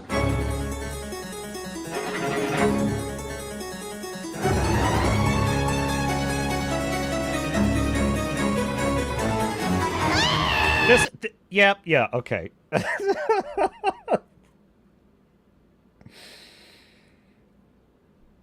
This is like a high school theater acting, acting group, acting troupe. They do high school theater and they think they're just the best thing ever, and they kind of live in their little bubble and they love the arts and they love and that's fine. More power to them. And then they're given hundreds of millions of dollars to make a blockbuster TV show. And they think they can do no wrong because they just think that everything they do is great. This is what The Mandalorian Season 3 is like to me. This is what so many of these shows are like to me. Like, very out-of-touch people who lack any sense of self-awareness about whether their art is actually appreciated by a wide audience or not. And they're just doing weird things that they like, but that nobody else is entertained by. This is a perfect representation of what this show is.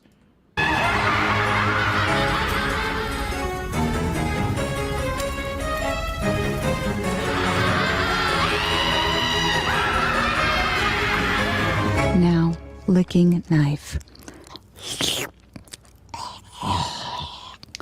Easy, Star Fury. Easy. You had my curiosity, but now you have my attention.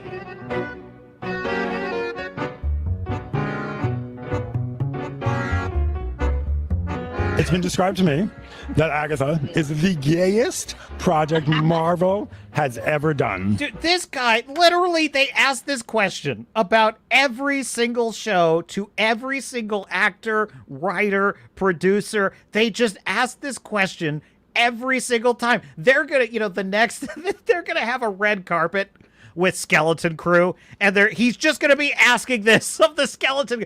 I've been told this is the gayest Star Wars show ever. Is that true, and why is the answer yes? Agree? Gay. I would agree with that, yeah. Gay, so gay. The gayest Marvel project ever. Do you agree? Gay. Yeah, I definitely think it is. Gay! Agatha is the gayest Marvel project yet. The gayest Marvel project. The gayest Marvel project to date. He asked every single actor. Every single one, he asked the same question. This is what these wackos think is journalism. He's not curious.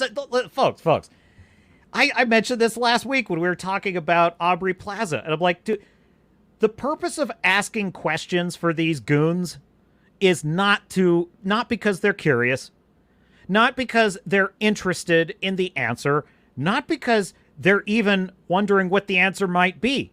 The purpose of asking this question is to get every single one of these actors to give the correct answer on the line which is dotted. Kneel, slave. Kneel. That is the purpose of this question. It is to test every single one of these people. Do you agree or not? That is, this is insane to me that he asked this to every single one of them. They have no curiosity. Everything is settled to them. These are such boring people. These are such boring, one-note, one-trick pony people. And they are running Disney. They are running Lucasfilm. They are running Marvel. They are running hundreds of millions of dollars worth of studios and projects. These are stupid people that are running this shit straight into the ground. Do you agree? It better be. Yeah. Be careful. Oh, be careful. Be careful. We better hear the right answer here, slave. Gay. Look at the tension in her face. Look at how afraid she is. She cannot give an honest answer. I think witches are queer inherently just because we are outcast and like set aside for many reasons. And I think this show shows a really good representation of different types of people. There's all kinds of diversity, representation, inclusion. Gays. Get gayer and gayer as each episode goes. Gay. Gay. That means you're gay. What do you think are some misconceptions about Marvel? That it's just for like straight white men. Yeah. Yes, it will be a gay explosion by the end of it. Okay, maybe it'll be different this time, because Agatha All Along is the first show Disney Marvel has hired a showrunner for. Jack Schaefer, the writer of WandaVision and the woman who didn't know who Mephisto was. I was not a comic reader, so I very much relied on my producer, Mary Libanos, to be the sort of comic whisperer to me, because I didn't read very much of them, but we would sort of like go down a path and she would say, hey, it's like this, or she would like text me a cell to like be like, it's like this kind of thing. And sometimes I'd be like, oh, I get it. Sort of like be like, that's Greek to me. I need you to explain it to my face. I have to admit, Disney made an interesting choice following... You know what's crazy, though, is I watched Secret Invasion, and that's a great clip, but that scene, that is Nick Fury actually reacting to Rhodey. It's Squirrel Rhodey, but who cares? It's literally every scene in that show. He is reacting to someone who's just excoriated him for being a fraud, a nobody, and a loser. And it's unbelievable. It's like elder abuse. Up Lucasfilm's The Acolyte, a show about a coven of lesbian witches, with Disney Marvel's Agatha, a show about a coven of lesbian witches. That's a lot. So let's talk about the spin-off show that was greenlit off a song from another spin-off show that was a prequel to another movie, Agatha All Along. Now, before we get started, I'd be remiss if I didn't mention that I think it's an interesting choice by Disney to follow up the gayest Disney Star Wars show with the gayest Disney Marvel show, but that's what it is. And I'm sure glad I went through all those promotional clips, because after seeing the first two episodes where mostly nothing happens, they're far more unintentionally entertaining. Keeping in mind that this is yet another D+ Marvel show that you had to do homework for, you had to have watched WandaVision, which came out 3 years ago, and Doctor Strange Mom. And considering there was no previously on for this show, I hope you did. Ain't nobody got time for that. Let's rewind WandaVision. Agatha Harkness is based on the Marvel Comics character who is essentially the babysitter for Franklin Richards and looks a little bit like Aunt May, but hats off to Disney for getting that character accuracy down. We last saw Agatha towards the end of WandaVision, where Wanda Maximoff confined and tortured a town full of men, women, and children for a couple of kids who didn't exist. That bitch is crazy. That was followed by Wanda removing Agatha's power and then wiping her memory and trapping her in a spell. And after committing those heinous acts, Wanda Maximoff was allowed to go free by Monica Rambeau and kill universes for children who didn't exist because she's a woman. They'll never know what you sacrificed for them. Just let us die. Agatha All Along opens up just like WandaVision, an interesting premise that's abandoned. But in this case, it's not 3 episodes, it's about 15 minutes. Agatha starts out trapped in a police procedural drama, and again, if this is something they would have stuck with, it would have been interesting, but they didn't. I 100% disagree. No, it wouldn't. I've seen the first season of True Detective. The writing on this was awful. This whole scene where she's a cop, it was the worst kind of ChatGPT writing. I do not agree at all. She's a police detective who gets called out into the woods to investigate a body that is... I mean, I guess I agree that, yeah, this concept, if it was well written, could be interesting. Yeah, I would agree with that, but it's not. These writers eat glue. They eat glue. Obviously Wanda Maximoff's. And after running into various characters from WandaVision, which nobody's going to remember except maybe Anya from Buffy. Who's the victim? She dead? No, why do you assume it's a woman? I don't know. Sounds more titillating.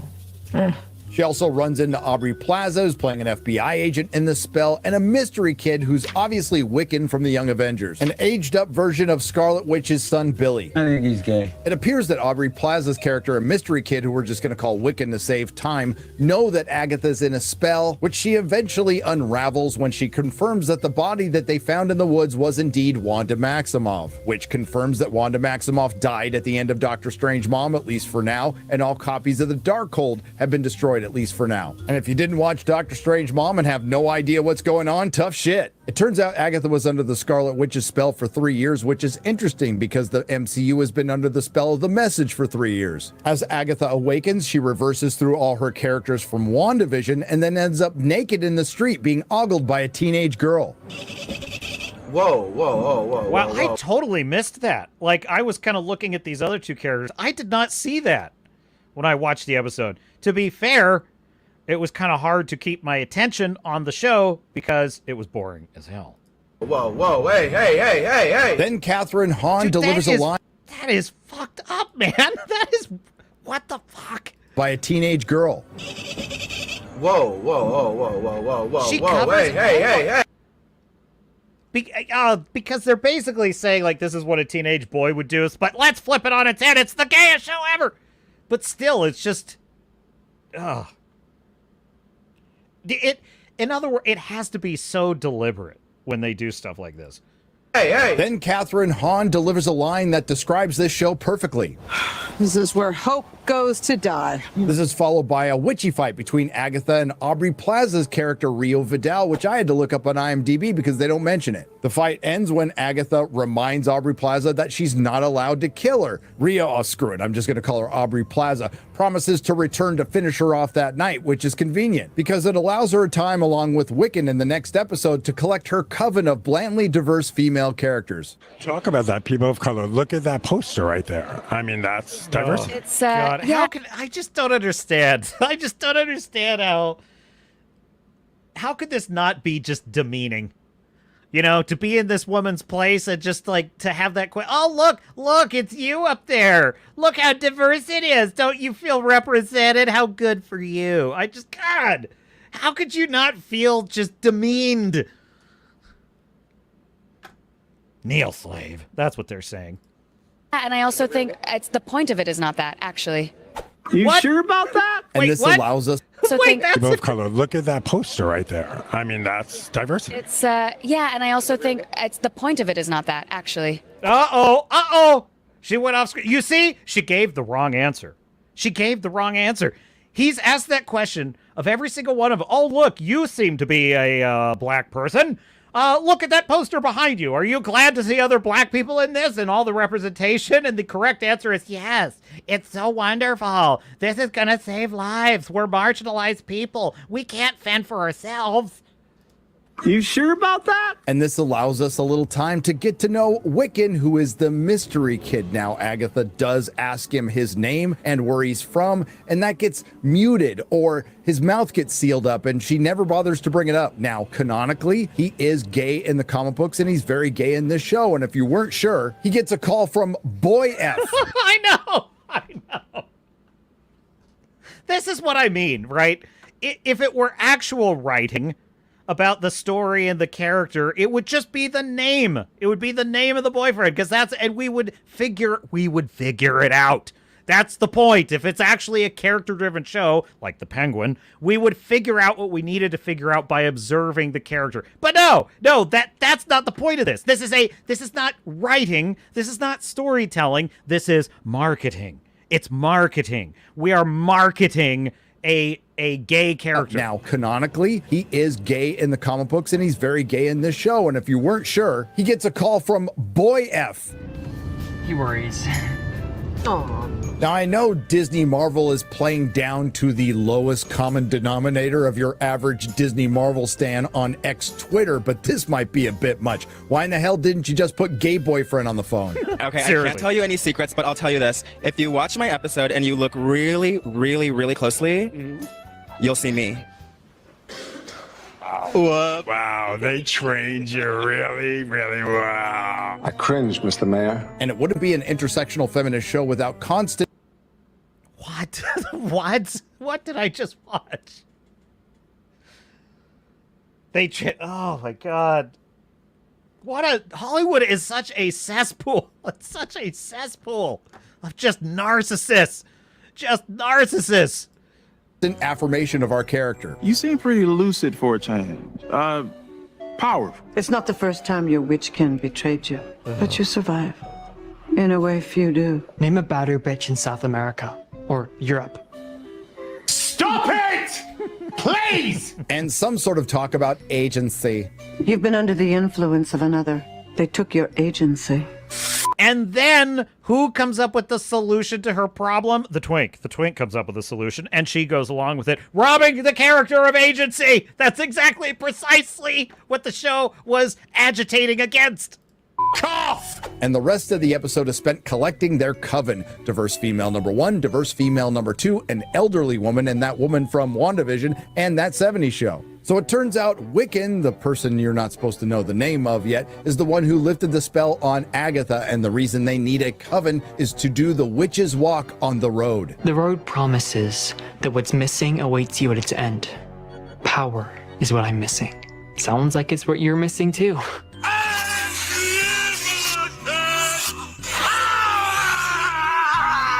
And you heard me right, we're not only following one of the most unlikable characters in the history of Disney Marvel, we're following her without her powers, which would have made it only slightly less annoying and boring. And this leads us to another interesting creative decision from Disney Marvel. Following up The Acolyte, the gayest Disney Star Wars show featuring a coven of lesbian witches singing in a circle, with Agatha, the gayest Disney Marvel show featuring a coven of lesbian witches singing in a circle. Down, down, down the road, down the witch's road. Now, thankfully, the witches that returned to kill Agatha while being able to move quite quickly upstairs or duplicate, conveniently decided to walk very slowly up to the house so they could finish their song. And our blandly diverse and non-ageist coven walk off on the witches' road into future episodes, which thankfully isn't getting a season 2. The second season, who would you love to be in it?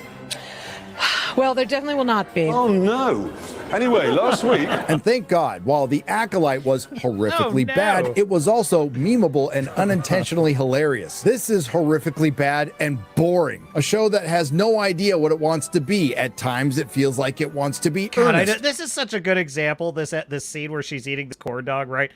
They go from walking on a sidewalk in a suburban neighborhood to riding in a four-door sedan in a suburban neighborhood to having lunch at the food court in a suburban mall. It's like, oh my God, it's just boring, boring, boring. Show that has no idea what it wants to be. At times it feels like it wants to be earnest, but it isn't. At times it wants to be funny, but it isn't. A show that wants to unravel mysteries that are predictable as they are uninteresting. Featuring a mix of bland, annoying, and unlikable characters, and what a waste of Aubrey Plaza. But not to worry, the Access Media is doing their part. From the Daily Mail, the citadel of journalism, Disney Plus fans go wild for Agatha, the best Marvel TV show ever produced, branding first 4 episodes perfect as rave reviews roll in. I love watching the Access Media burn their credibility at the stake. This is the same media that says Star Wars The Acolyte broke records for Disney Plus's biggest 2024 launch, and also said that Echo was the best Marvel show in years.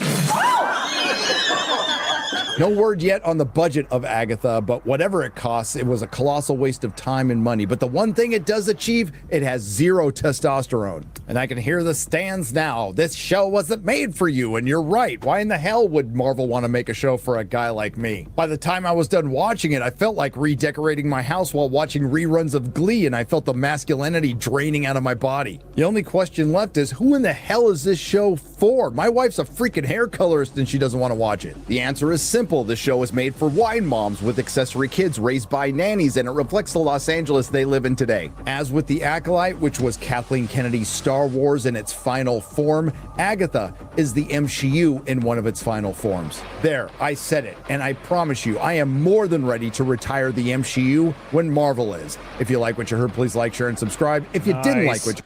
Well done! Hat tip 2, Gary over there at Nerdrotic. That's an excellent analysis.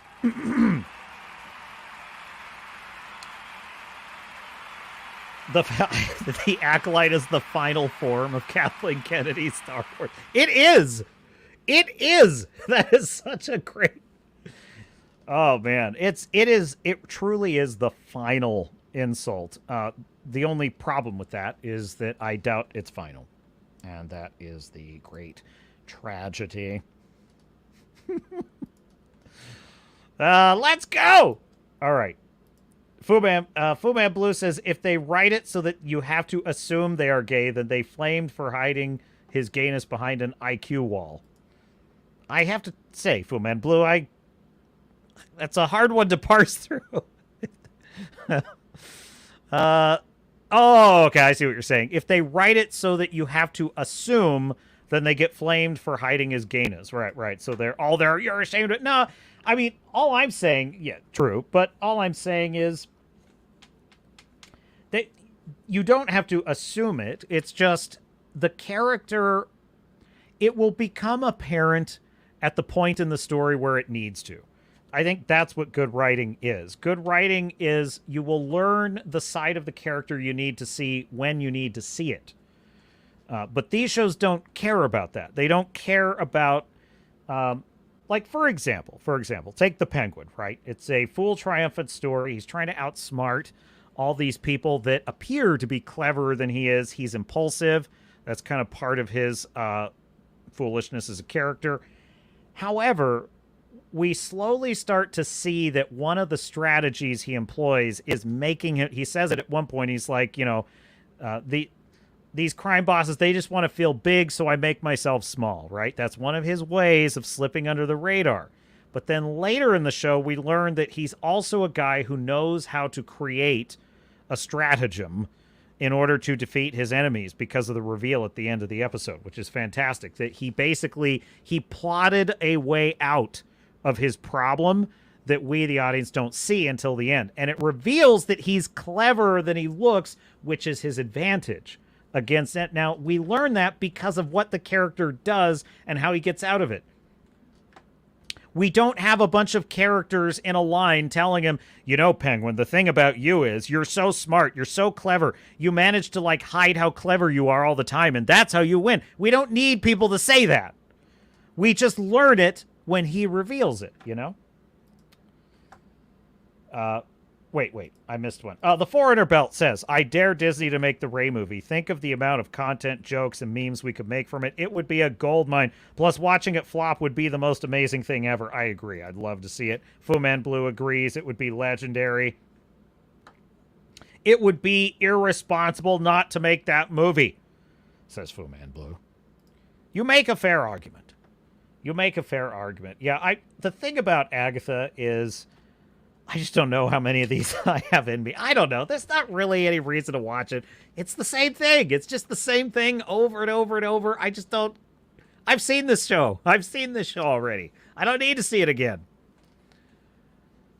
I don't even think it's for wine moms, but what do I know? We'll see. Look, it's the kidney stone that the MCU just has to pass. They have to get it out of the system. Nothing they can do. Now, last week, we were talking about the Terminator films. And we were talking about just how shit they are after Terminator 2. And somebody, I think I was watching a video, and someone mentioned something about a Terminator 2 alternate ending that I had not seen. Now, if you don't know, I'm a great fan of Terminator 1 and 2, and the rest of them can just go get bent.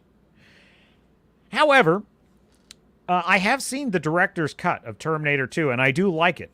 What I did not know is that in the DVD menu, there are hidden Easter eggs for Terminator 2 in which you can unlock an extra end scene that was in the original. It's like the director's cut. So it's one last little scene. It's an alternate ending. You have to find the Easter egg in the DVD to unlock it, the DVD menu. Remember those? So I had never seen this, even though I'd seen the director's cut. And so when I heard about this, I had to go find it. Well, I found this alternate ending to Terminator 2, and I have thoughts about it. I want to share it with you, my dear chat, and I want you to tell me what you think about it. So this is right after the death of the T-1000. They've just watched the T-800 sacrifice himself, and he's gone down into the steel, and this is the alternate ending of Terminator 2. This was stunning to me. August 29th, 1997 came and went. Nothing much happened. Michael Jackson turned 40. There was no Judgment Day. People went to work as they always do. Laughed, complained, watched TV, made love. I wanted to run through the street yelling, to grab them all and say, every day from this day on is a gift. Use it well. Instead, I got drunk. That was 30 years ago. But the dark future, which never came, still exists for me. And it always will, like the traces of a dream. John fights the war differently than it was foretold. Here, on the battlefield of the Senate, his weapons are common sense and hope. Grandma, tie me.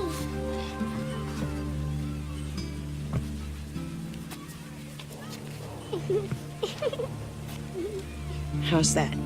Thank you, Grandma. The luxury of hope was given to me by the Terminator. Because if a machine can learn the value of human life, maybe we can too.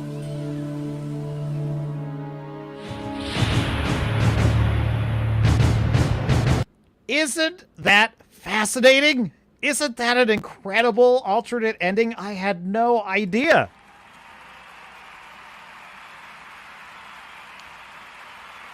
I seriously did not know about that, Foreigner Belt. You're saying, I've known about this cutscene for 30 years. What kind of Terminator fan are you that you didn't know about it? I did not know. I didn't know.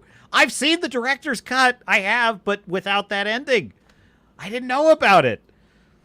But hey, it's kind of fun, though. I get to experience it for the first time. I seriously didn't know about that. But you know what's so fascinating about it is I was reading through the comments on the video, right? The comments on the video are really interesting because everybody basically is pretty much in agreement that, like, this is the real ending. Like, this is the real ending to the Terminator series. One of the interesting things I've noticed people picking up on is that in the film, right, it opens up with Sarah Connor, Linda Hamilton doing the voiceover of Sarah Connor narrating the dark future. And we see the ruins of Los Angeles, and we hear her telling the tale, right? We see the swings, you know, in the opening title sequence. The child swings on the playground are on fire. You know, everything's incinerated, the flames. Then we get an image of John, or before that, we get an image of the old John Connor in the future with his binoculars surveying the battlefield. Midway through the film, we get Sarah Connor's terrifying dream sequence of the nuclear attack. And what is she looking at? She's looking at a playground with, you know, a version of herself that's like pushing her son on the swing. And, you know, she's like, get away. No, the bomb's coming, right? So why the voiceover? Why the imagery of the swing sets? Why are we constantly seeing that imagery? Well, that ending provides the reason, which is this is the bookend, right? Now we see the world of peace. We see John Connor, instead of a warrior, he's a senator. He's pushing his daughter on the swing, and all is well. Wow. That is such a great... It explains that entire motif through the entire movie. Her voiceover and the playground motif. We're getting a perfect... That's a perfect, like, opening and closing image that juxtapose each other. Fascinating that that's missing in the theatrical cut. Because it's just assumed it's just voiceover. We never get a reason that she's telling herself the story to make sense of it, which is kind of an interesting... it's an interesting mechanic in the story. Because for her, it's a war that never was, but it's absolutely real to her. And I suppose somewhat to John. But it's absolutely, it just never happened. It's a history that never happened for the rest of the world. How haunting that would be, how sort of... That would be a hard trauma to overcome because it's not a trauma that even... It didn't actually happen. It didn't actually happen, in a manner of speaking. She averted a future, and because she averted it, it never happened. So in a way, the doctor that had her locked up in that insane asylum turned out to sort of be right, in an odd, roundabout way. That would be a difficult thing to handle psychologically. So the idea that she's sort of, I don't know why, but she's recording this story essentially to make sense of it herself. I think there's a lot about that works. I know why they didn't include that ending. Because it would have foreclosed the possibility of sequels. That's why. I mean, they still could have made them. They could have just retconned it, which they would do. They would do that. It's an alternate reality. Fine, whatever. But nevertheless, it's a pretty final ending to the story. And it should have been. Some stories need to end. They just need to end. I'm fine with Star Trek ending. I'm okay with that. I don't think it has to, by the way. I do not think Star Trek has to end. There's plenty of stories you could tell. But if we've reached a point at which the well is run dry on ideas, well, let it end. Let it ride into the sunset and be a happy memory for all of us. But we just can't have that in the modern world. We have to keep digging up the bones of all... Almost literally as Deadpool is digging up the adamantium bones of Logan. I sort of love that. He's basically making fun of that exact thing. It's like we got to dig up the bones of every stupid story. I should rephrase. Every great story that doesn't need to be messed with. Oh, we got to dig it up and do it all over again. So disappointing, but now, I can already hear what Starfury thinks about this alternate ending until he corrects the record. I bet Starfury's like, no happy ending for Sarah Connor. Come on, camera. Come on. I'm losing my camera. Did my camera just totally freeze up on me? Oh, great. That's just great. Look at what I'm reduced to. All right, hang on. I'm going to see if I can fix it. And I will answer your question, Skunks. Skunks is asking about Galaxy-born teasers, and that indeed is potentially coming right up. Let me see if I can fix the camera. Hang on.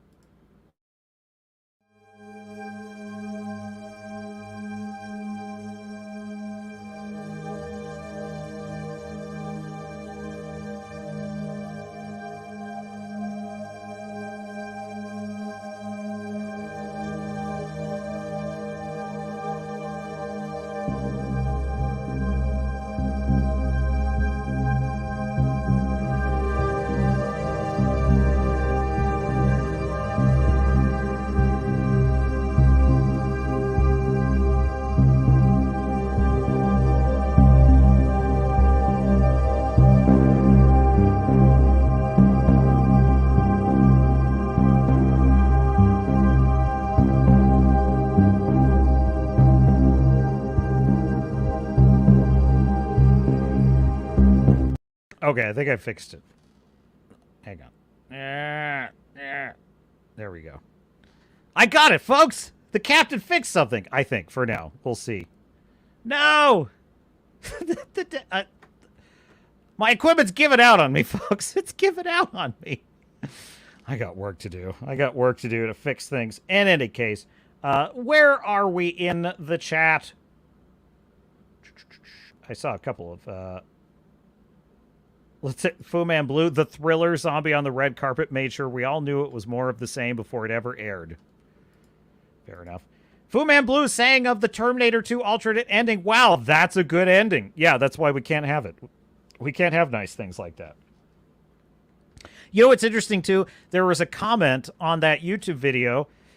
Someone was quoting what James Cameron said in an interview about that ending and why that ending was there originally.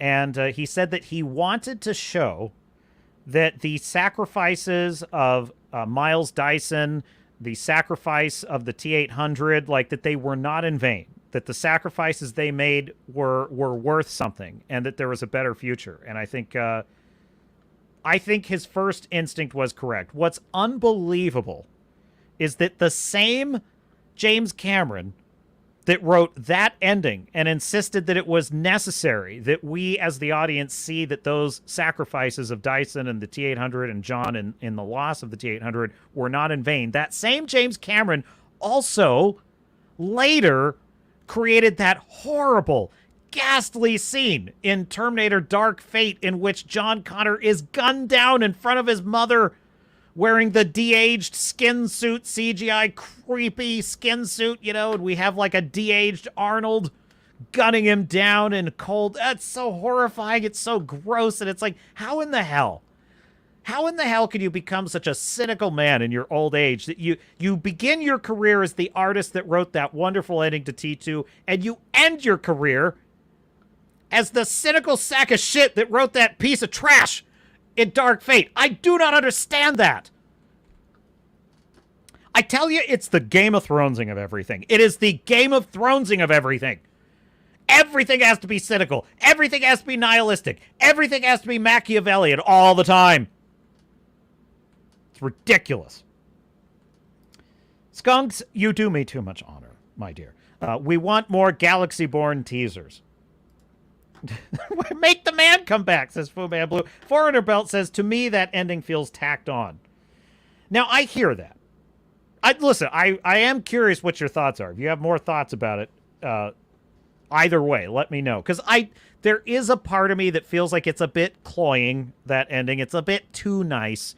And I was about to say before the camera interrupted me, I can already hear Star Fury, who wanted Shkishkima to die at the end of Godzilla -1. You know, I can just sense he must think that, like, no, that's too nice of an ending for Terminator 2.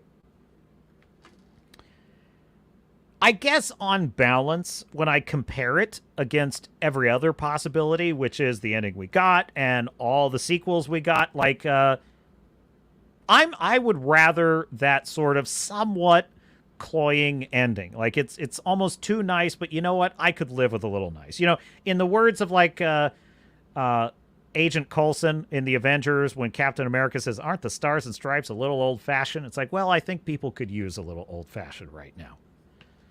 I think we could use a little bit of good old-fashioned happy ending. That's just my thought. Wrangler says everything is that way now because folks have lost their sense of purpose. They have lost their hope. Not all of us have. Not all of us have, Wrangler, and we will bring hope back. Fu Man Blue says it would have been better if she wasn't talking into a recorder. Yeah, that is a fair critique because, and obviously the purpose of that was to bookend her voiceover over the whole show. And it was in line with the ending of the first film. But in the first film, she's talking into a recorder because she wants to leave messages for her son should something happen to her or whatever, and also just so she doesn't lose track of, you know, to make sure the story gets to him somehow. She needs to send a message in a bottle to her future son, right? In that case, in the second film, with that alternate ending, it doesn't quite make as much sense, obviously. So that's a fair critique. But it does explain why you've been listening to her voice over the whole film. Joseph says, the Rey movie was canceled, but her character will live on in oh, you mean the Lego Star Wars movie? Perhaps? Oh, the Sean Levy Star Wars film? clarify, Joseph Ricci, the quartermaster on the vessel. I had a thought, too, about what you're saying, Wrangler. There's something I think we need here.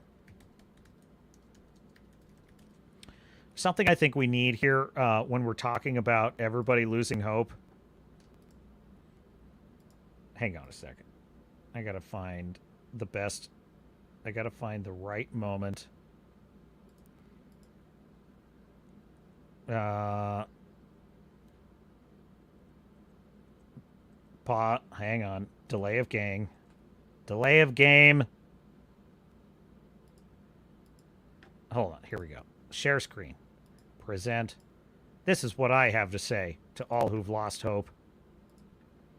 To do something not just for myself, but for everyone else in the same condition. The fact that Superman was in a wheelchair and was willing to go public with it was huge. Help is on the way.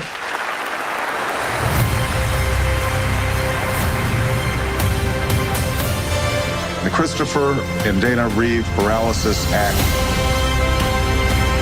People are literally walking because of him. What is a hero?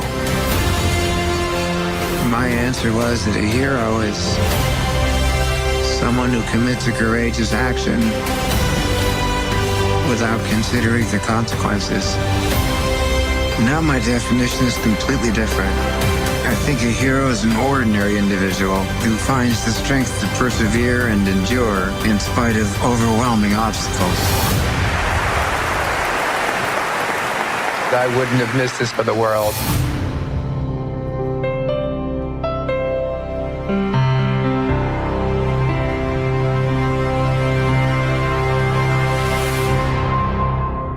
Beautiful. Oh, that's such a...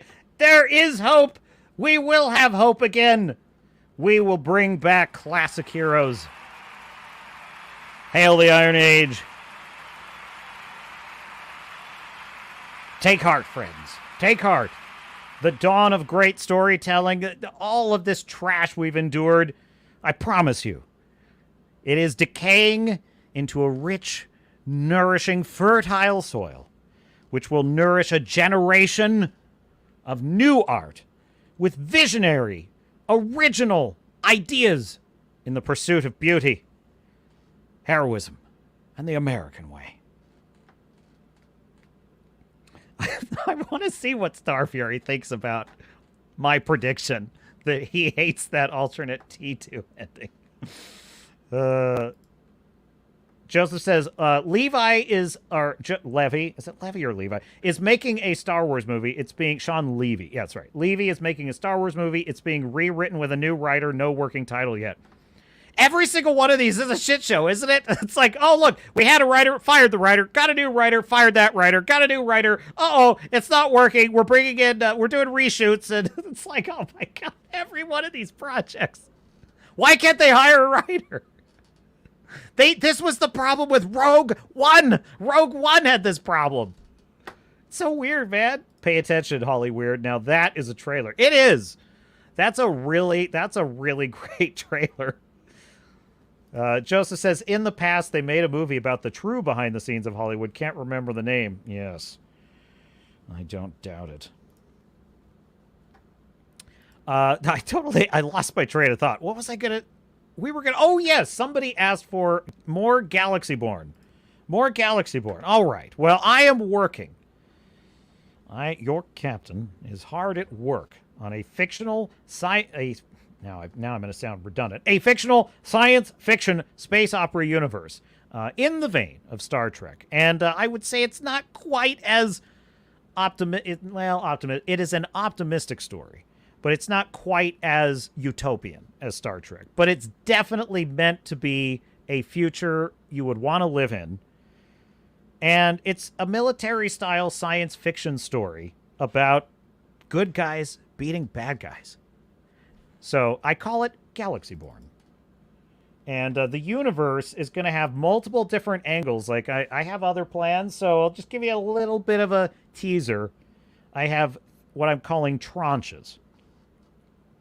Now, if you don't know, tranche is just a fancy, snooty entrepreneur term for like another category of something, right? So within this universe, there's going to be different categories of story, and the main story is a military Golden Fleece action-adventure story, right? However, and it's following a starship crew, a captain, and that's basically it. It's similar in tone to Battlestar Galactica, the reimagined series, but just minus the dystopian misery. That's basically.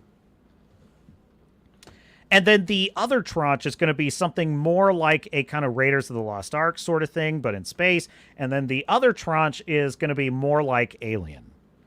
More like Alien. So the idea is there's lots of things that can happen in this universe.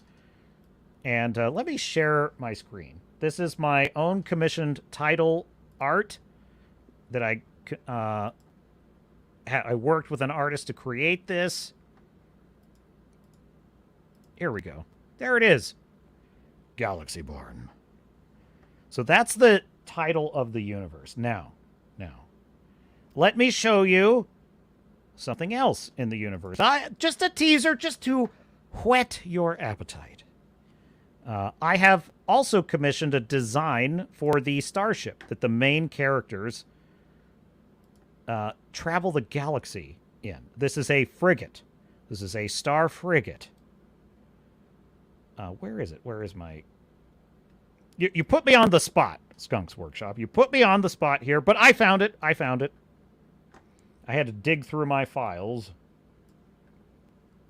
Now, this is original commissioned art, and there will be more commissioned art as time goes on. There you have it. That is the... the title's incorrect there. This is the UCS, that would be United Commonwealth Starship, Independence, which is a frigate. And it has a crew of 300 souls, and their mission is to pursue, destroy, and interdict any pirate, terrorist, or hostile activity towards the Commonwealth. They protect the frontier from those who would enslave, raid, or destroy. And the captain of the ship is Captain Cole Sadler. A young firebrand, a 27-year-old captain who fought in the final days of the Xeno War, and that's where he made his bones. And now he's living the dream, basically. The thing about star frigates in the United Commonwealth of Stars is that they get prize money. They get prize money. So it's an old naval tradition. But if it used to be that if a frigate took down an enemy ship, their government would pay out prize money to the entire crew. So for a sailor, that was a big deal because you could get a very serious bonus to your paycheck. It would be like multiple years of income in a single paycheck. So it motivated the crews to succeed in battle and take down their enemies. So in this future, that tradition has been restored for frigates on the frontier because the fact of the matter is there's a lot of space out there. There's a lot of planets. There's a lot of pirates and ne'er-do-wells, brigands, bandits, you name it. And these ships cannot be everywhere. And so the idea is they need to be highly motivated to catch their prey. Thank you, Skunks. I appreciate that. How many gunners? Well, there are... Basically, my vision for this is that there are teams, probably dozens of gunners operating the ship. Now, it's not that they're like literally firing every single gun. It's more that they are working on the equipment that is firing the guns because it's extremely complex technology. And by the way, this is very important to me. In this future, there are freaking laser guns. There are freaking ray guns. Why can't I get ray guns in the future? Well, there's ray guns in this future. With scientifically based explanations of like what they're firing and why that's useful and why it's tactically superior. So all of that, of course, is accounted for. But yes, I wanted ray guns. But these ray guns are not going to be like Star Wars blasters, no disrespect. These are like lethal, precise. Like my vision is when you see this movie someday, and you will, When you see this movie, the effects of the laser, they're not really lasers. It's basically a type of highly accelerated particle traveling at a percentage of the speed of light is basically what the guns fire. But essentially, when you see this laser gun firing, it should look terrifying.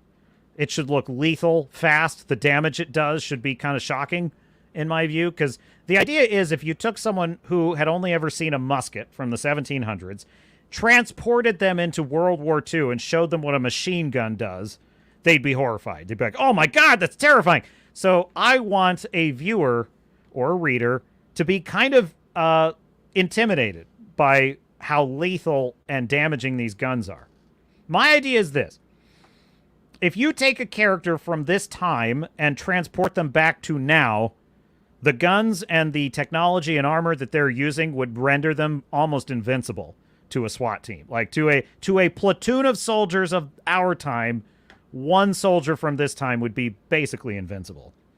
Now, that's not exactly true. It's just their technology is very superior. It does have weaknesses from our perspective, but from our, it'd be like the Independence Day thing. Like, how are you going to get through the shields? Like, how are you going to take them down? You can't do it. Let's see. You said, are the guns targeted by men or machine AI? Thank you, Staffietti. That is an excellent question. It's actually both. It's both. So there are AI computers that run a lot of the automated functions of the ship. However, two things.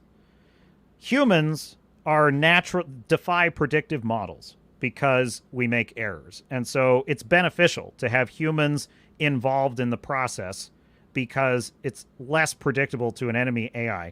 But also, the machinery is extraordinarily complex, and it requires very technically trained people to operate it because things go wrong.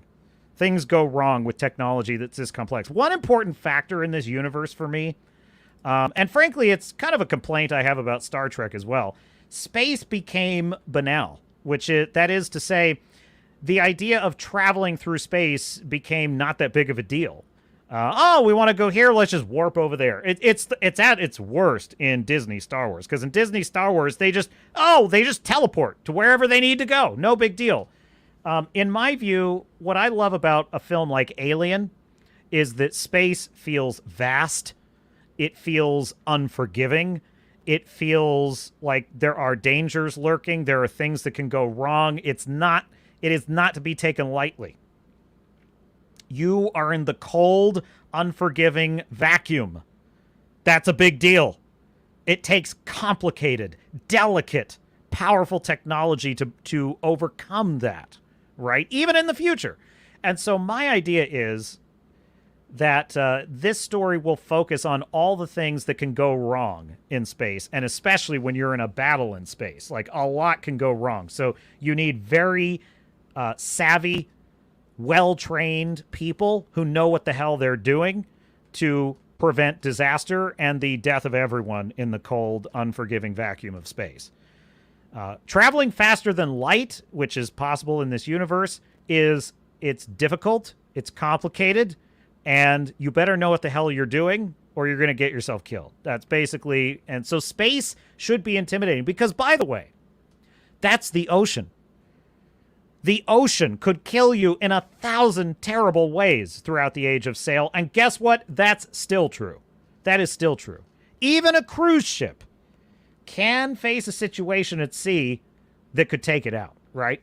Now, we have modern technology that helps us, but that does not mean the ocean is to be underestimated. It is never to be underestimated. Now, in my view, space is like that times 1,000. Anything could go wrong in space. I was watching this film, The Martian, which is based on the Andy Weir novel, and it's starring Matt Damon, and like it's pretty good. Like, the film is intriguing and fun to watch, and so from that perspective, it's fine. But what was kind of mystifying about that movie to me was that there should be a lot of tension, and there's not. The concept is it's one of the early missions to Mars, and there's a crew that's exploring the surface of Mars, but there's a storm that hits them. One of them gets lost in the storm, and he's thought to be dead, and he gets left behind when all the other astronauts scrub the mission and they head back home. They head back to Earth. What they don't know is that they've accidentally left one of their fellow astronauts alive and abandoned on the surface of Mars, and literally he has to find a way to survive on Mars for like a year until they get back, which should be impossible because there's not enough supplies for a year, and he's in a hostile environment that will kill him if he takes his helmet off. And so every stage of the movie is he's solving problems to try and stay alive. Now, that should be a dynamite concept. That should be like, you should be on the edge of your seat through the entire movie. Problem is, although the science is great in the movie and that's fun to watch, the experience of the movie was, oh no, I've run into a problem. There's no way to solve it. I'm going to suffocate to death. So that's why I came up with this solution, which I'm now going to implement. And okay, cool, I solved the problem and I'm not going to suffocate to death. But now there's another problem and I'm going to starve to death. Good news, though, I'm a botanist and I've solved that problem and I'm not going to starve to death. That's like the whole movie. And I'm like, what? There's no tension in that. There's no actual, I'm not really in suspense because the minute he encounters a problem, he just immediately solves it in a fun and interesting way. But there's no actual dramatic tension, so the movie's kind of a fail. But what I like about it, though, is that it implies that, like, living on Mars, like, it's a giant problem to solve. Like, how are you going to solve that problem? So, my goal is to capture that in this universe and make traveling space great again, for lack of a better term. I really dislike in Star Trek Picard how they just like zip, zip, zip, zip. They just zip around wherever they need to go. They just zip it. You know. Oh my God! I saw like the Star Trek Discovery. It opens with a scene where she's on the hull of the ship while it's traveling faster than light, and she sounds like an idiot cowboy. She's just like, "Woo! This is great!" And I'm like, "Oh my God! You're supposed to be a professional who is standing on the hull of a ship that is literally defying the laws of gravity. That should be a big deal, but this show treats it like they're just idiot children that write that show. It's really so there. If that's what you like, avoid Galaxy Board because you're not going to get any of that. You're going to get sober, intelligent professionals who have a dangerous job to do. That's going to be Galaxy Born. So let me. Can I switch to this screen easily? No, I can't. Stop screen. Does that satisfy you, skunks? Do you have did I answer this? Do you have multi-stage missiles? Asks Stavide. It's a good question. I don't know. I think I do. This is a very Leslie Headland answer. I think, yeah.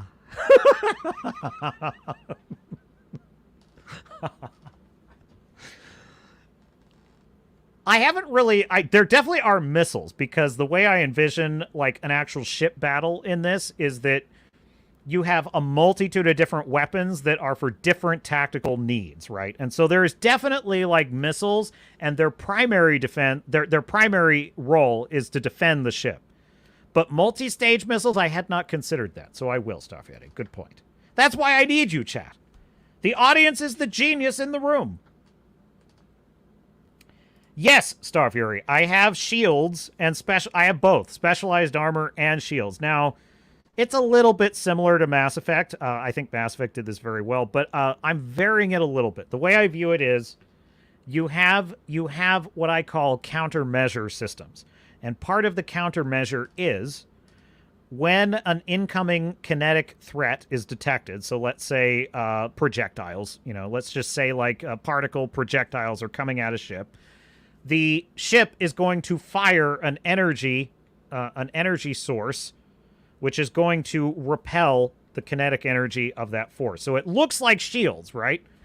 So it's kind of similar to how we have in the modern Navy. We have these turrets mounted on cruisers and destroyers and so forth, and they will automatically see an incoming missile and shoot it down. So that's kind of how the shields work in my universe. They're basically like an energy field that is projected before the moment of impact, and it detonates the missile or the torpedo or whatever it is. Now, unlike Star Trek, where you're going to just see these torpedo sinks of, the shields are constantly getting hit and all you're seeing is the shield flashing. That's not how the shields work in this.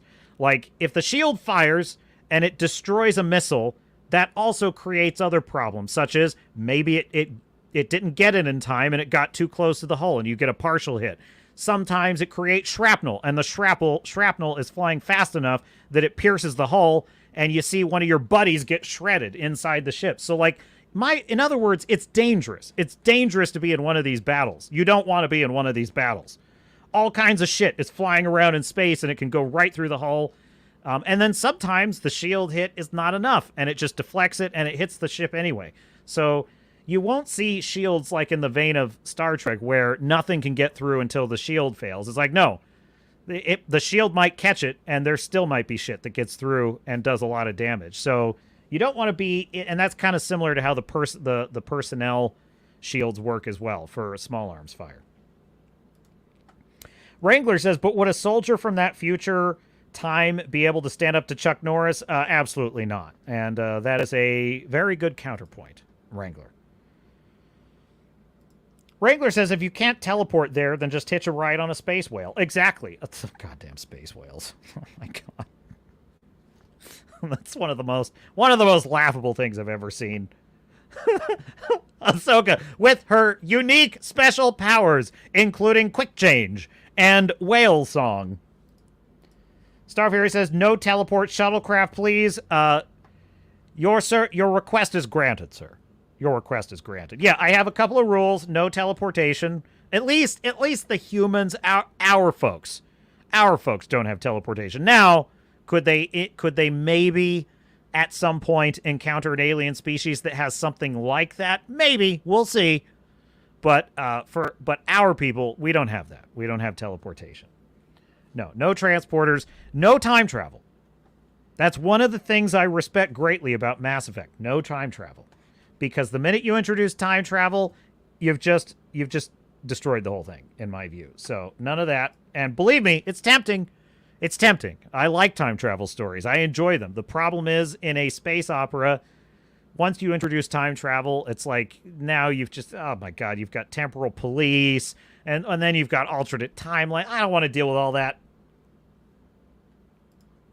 Wrangler says, I gotta hammer down my FTL system. I have the tech figured out, and I haven't determined how long it takes to cross specific distances. Yeah, I basically determined my characters at the level of development they're at. They can travel something like a couple of light years a day. I'd say about 2 or 3 light years a day. So it takes a long time to get places. And when you're out on the frontier, like, you're a long way from Earth. You're a long way from home. And you're going to be out there for a while. So that's another thing I like about the Alien universe. So yes, I have, and the FTL system is pretty simple. It's the Alcubierre drive. Look it up on so it's a real working physics equation for how you could create faster than light travel. Problem is, it requires energy that we just simply can't generate, and it also requires exotic matter that we haven't discovered. So I fill in those holes as a esteemed fiction auteur. Skunks says, I know, imagine the bravery it took back then to embark on a wooden vessel into the ocean with no promise of return. Yeah, in the age of the Mayflower, like, a ship of that type in the 1600s was likely to just tip over and sink. Like, literally, that happened. That happened to one of the most, I forget the name of the ship, but it was famous. It was one of Queen Elizabeth's ships that was like her flagship of her fleet. It was like her, the Royal Navy's signature flagship, meant to represent the crown abroad. And on its maiden voyage in the bay, it just tipped over and sank. That's the kind of space travel I want. I want the kind of space travel where it's like it's not quite that dire it's about 300 years in the future. It's the 24th century. It's not quite that dire, but like, it's a big deal. Going faster than light in my story is a big deal.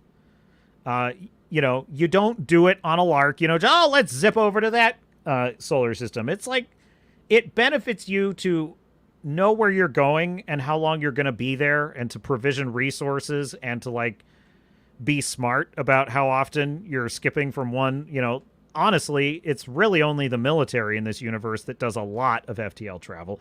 Yes, there's like trade ships and transports, and they do that. But in terms of like literally like day to day, just constantly going from system to system, like that's only something the military does. And that's because of military needs. Like we got to hunt down the pirates and stop them. So Starfhead says, is ship combat in your universe based on ship battle or submarine battle? Oh, jeez. Are we doing this again, Star Fury? Are you going to... Well, both, Star Fury. It's based on both and neither, because it's in space. It's in space, Star Fury. I'm trying to be...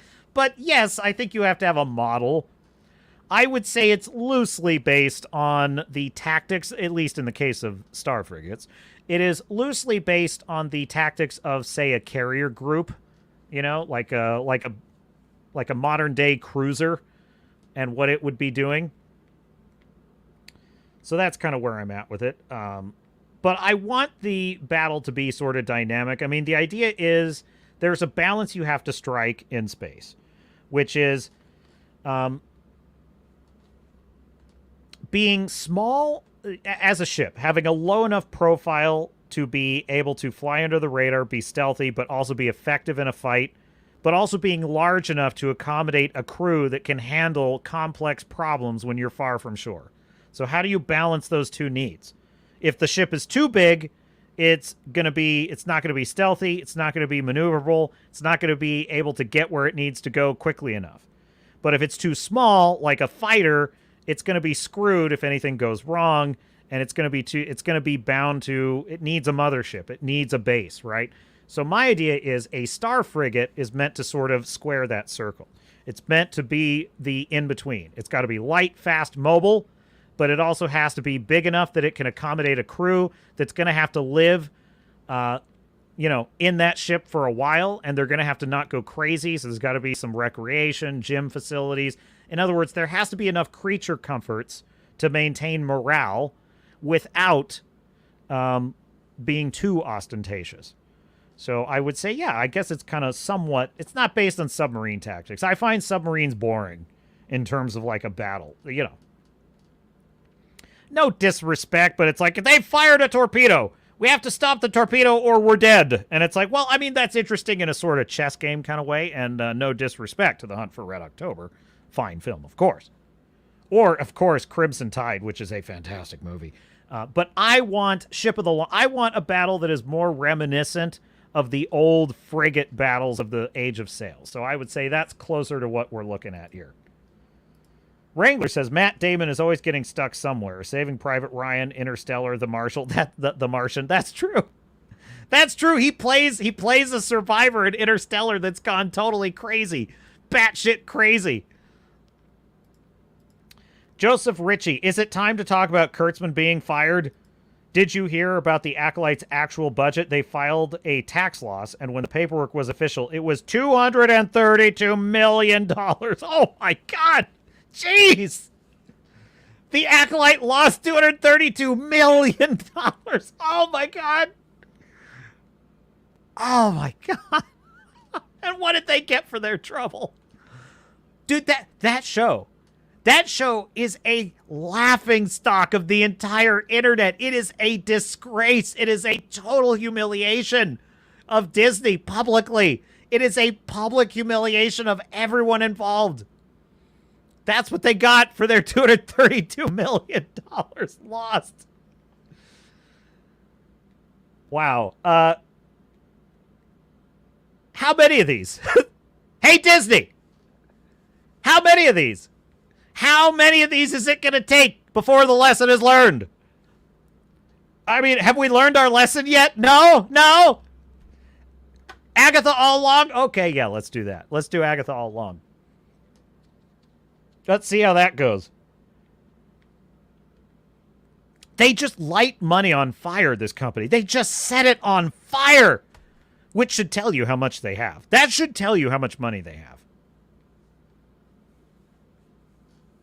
I'll bet for Disney, that's actually like in the grand scheme of things. Now, it's not like they like losing it. Don't get me wrong. Nobody is throwing a party that they lost all that money. Definitely there are conversations being had in the halls of that company. Don't get it twisted. that being said, in the grand scheme of things, it's not that much money compared to what they have. Still. They didn't just lose $232 million. They lost face. Like, it's funny because, like, you had Secret Invasion, Echo, Ahsoka, Mando Season 3, The Book of Boba Fett. All failures. All failures. All pretty spectacular failures, really. The Marvels.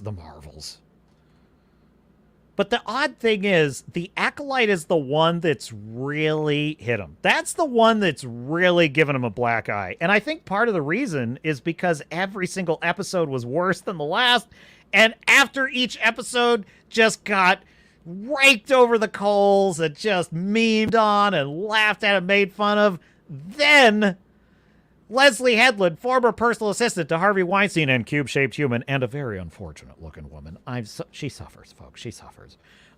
She would trot out there and do another interview. And then out Amanda Stenberg would go with another stupid diss track. She'd sit on The View with the hens at The View. And they just kept making it worse and worse. And then the Shills. And then the Shills are like, oh, my God. It's so good. It's so great. And then after all that, they try to cancel campaign against all the YouTubers they hate. It backfired. Failure. Dude. They turned a disaster into a full-blown catastrophe into, like, one of the most epic, humiliating defeats in, like, Disney history. Like, they managed to snatch catastrophe from the jaws of defeat. That's what they did. They snatched catastrophe from the jaws of defeat. Like, just take the L and move on. No. Go get the guy that always asks the gay question. Is this the gayest show ever? Is this the gayest show ever? And why is the answer yes? Dude, that babe that was head the showrunner of Agatha, she hesitated. Oh, no, she hesitated. She was like, it's like, oh, be careful. Oh, be very careful. The purpose of this question was not to get your thoughts. We don't care about your thoughts on this. You know. Bend the knee, slave. That's what that question is designed to do. Bend the knee. God, what loser. How could you live that way? How could you live that way? Stop it. Putting it in very good terms. This is how we're going to measure movie budgets from now on for the rest of time. We should even name it. We should call it the Yamazaki. That's the name of the measurement. This film cost 15.5 Yamazakis after director Takashi Yamazaki of Godzilla -1. Because Starfury here is pointing out that it cost 15.5 Godzilla -1s, or 15.5 Yamazakis. On the Yamazaki scale, that's how much. Anthony Timmons says they are like a dog chasing a car. They wouldn't know what to do if they caught one. Deadpool and Wolverine was an anomaly. Well, Deadpool and Wolverine, well, from their perspective, yes. Deadpool and Wolverine was made by Ryan Reynolds. And who's the director? I forget. I want to say Sean Levy, but I don't think that's right. Deadpool and Wolverine. Oh, it was Sean Levy. Okay, I was right. Okay. Yeah, that's what I was going to say is Deadpool and Wolverine was made by talented people. Hugh Jackman, Ryan Reynolds, Sean Levy. Those are talents. Those are like actual credentialed, like earn their stripes, know what they're doing. You know, Ryan Reynolds has been doing this goofy comedy character for years. He's good at it. It's what he does. Hugh Jackman has been doing this character for 25 years. He knows this character inside and out. It's what he does. Sean Levy is an old hand at this kind of a... So what they did is not an anomaly. They just told a great buddy love story. That's it. It's not... You know, The Penguin works because it's a very simple, full, triumphant story, and it works on that level, and it's fun. It's fun to watch. You know, the funny thing about shows like Agatha and Acolyte is they are trying to do the cool trick. They're trying to do, like, the trick shot. And it's like, before you try to do the trick shot, why don't you just master a bunt? Why don't you just master the basic slap shot, okay, before you try to do the trick shot? And that's the problem with all the idiots that are running these other things. The Penguin, Deadpool, and Wolverine, they execute what is a very tried and true concept. Deadpool and Wolverine just did by the numbers. They just did by the numbers with talented people just doing what works. And it wasn't perfect because they definitely, honestly, I think Disney inserted some of the bullshit into it. I thought the machine that's going to shred all universes. Oh, please. That was such an eye roll. Oh, really? Every universe is at stake because it was plenty. It was plenty when it was just Wolverine wants to save his universe. Deadpool wants to save his. That's all we needed. We didn't need anything more than that. We had that great villain. We had the, Xavier's sister just chewing up the scenery as a malevolent, psychopathic, telekinetic telepath. Like, that was cool. You didn't need more than that. So, yeah, it's not perfect, but the story of Deadpool and Wolverine, simple. Simple. That doesn't mean it's easy to execute. That doesn't mean it doesn't take talent. It's just, it's not a hard concept. For you and I, at least. Joseph says, Mando Season 4 has been canceled. Strong talk that if Mando movie is successful, of which it should be, that the plan is to make a Mando trilogy. I know, I heard that on the Grizzy stream, actually. Grizzy was looking for shill. He went a shill hunting. He was looking for shills. He was studying them. Specimens, you see. He studies the shill. Learns what makes them tick. In order to one day cure their suffering. He's a humanitarian, Grizzy is. He understands how they suffer. And and the shills were all excited about this. They're like, oh, there's going to be a trilogy. It's going to be so good. If Mandalorian Season 3 was a shit show, shill, what makes you think that a trilogy of films is going to work? Disney has not succeeded at that. This is so dumb. Forget the stupid trilogy. Do a Mando film, and we'll see how it goes. That's what you need to do. That's what you need to do. Could that movie make a lot of money? I mean, I think it could.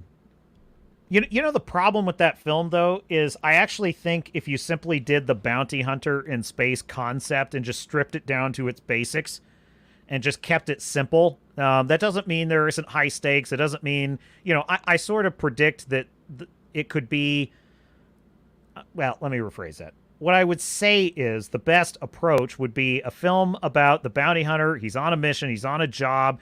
And then in the break into 2, we find out there's much more going on that meets the eye. And now it's like there's actually real stakes, like a planet is going to get nuked or something.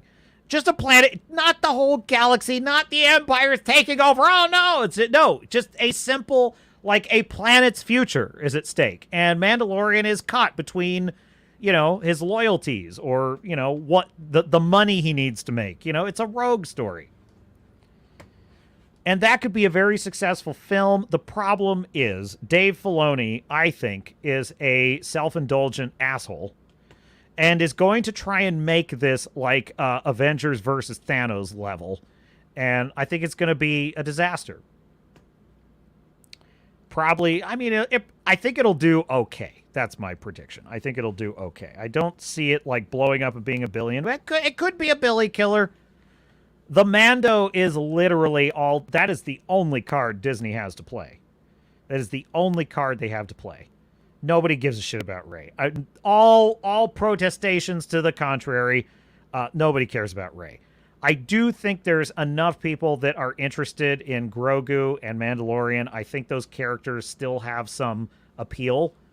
And, if it's well written, it could be good. And it could be a draw. Is it going to wind up a trilogy? I doubt it. I seriously doubt it. Not with these people. Get Tony Gilroy to help you, Dave Filoni. Go get Tony Gilroy. Have him help you write a Mando story about a grizzled bounty hunter. And it would be good. It would be good. They won't do that, though. They want the Avengers of Star Wars. They're not going to settle for less. They cannot settle for just telling a really good story and see where it can go. You know, John Wick is a very simple story in the beginning.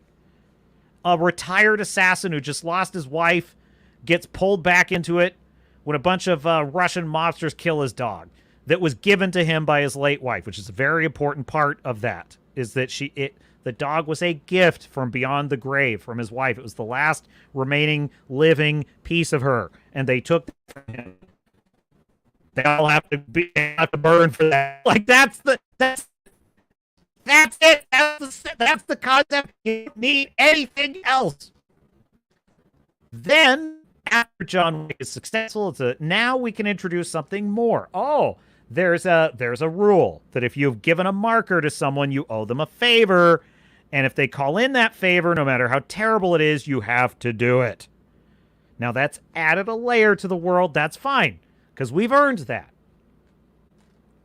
But, you know, imagine if the John Wick universe had tried to begin with where it is now, with like the marquee and the high table and the markers and like the underworld and all the ladies with the tattoos typing out, you know, death warrants for people. Imagine if the first film had tried to start that way.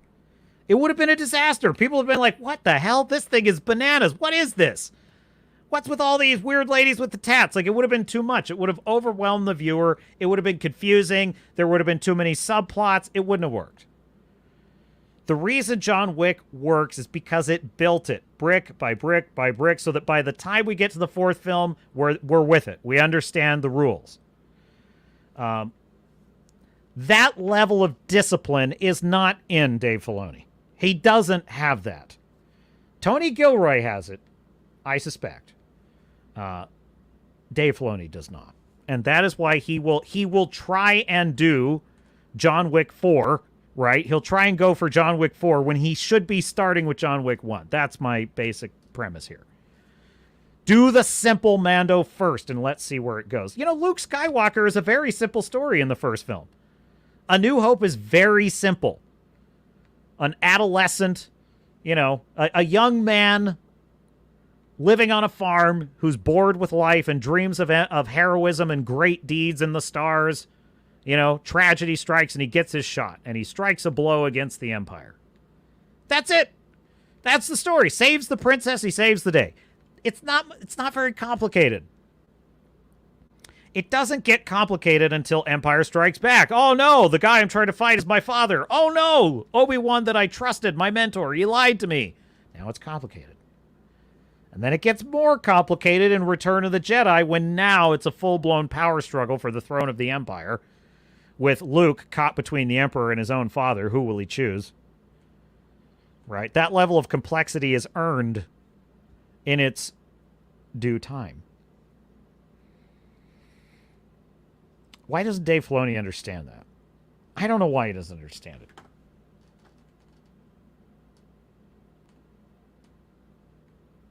What else we got?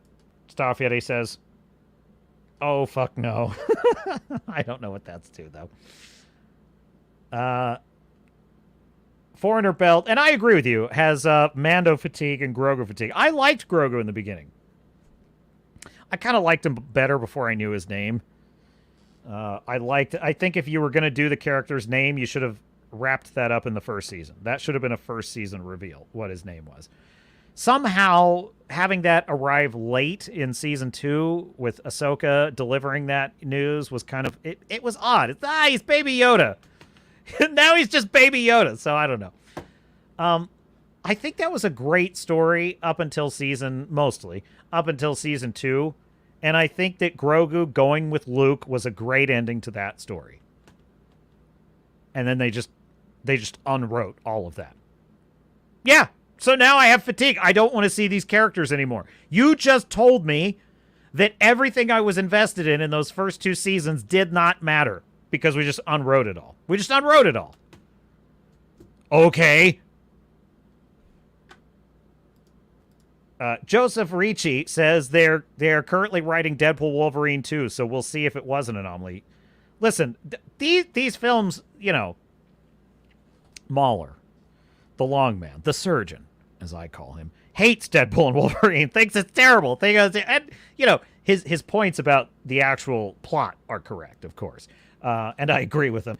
But I think what he misses is that Deadpool and Wolverine is not like Doctor Strange Mom, which Doctor Strange Mom is not supposed to be a parody. It's supposed to be a creepy, cosmic horror, Lovecraftian tale about a journey through the multiverse. And that's what it should have been and could have been if a stupid Disney had just quit with the MCU humor and just let Raimi do what he does.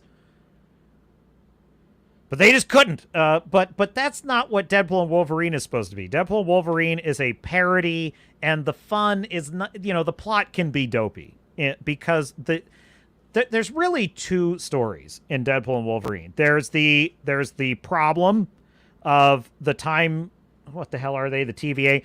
The TVA and the Time Shredder and that's all dopey as hell, right? And Mahler's correct about that.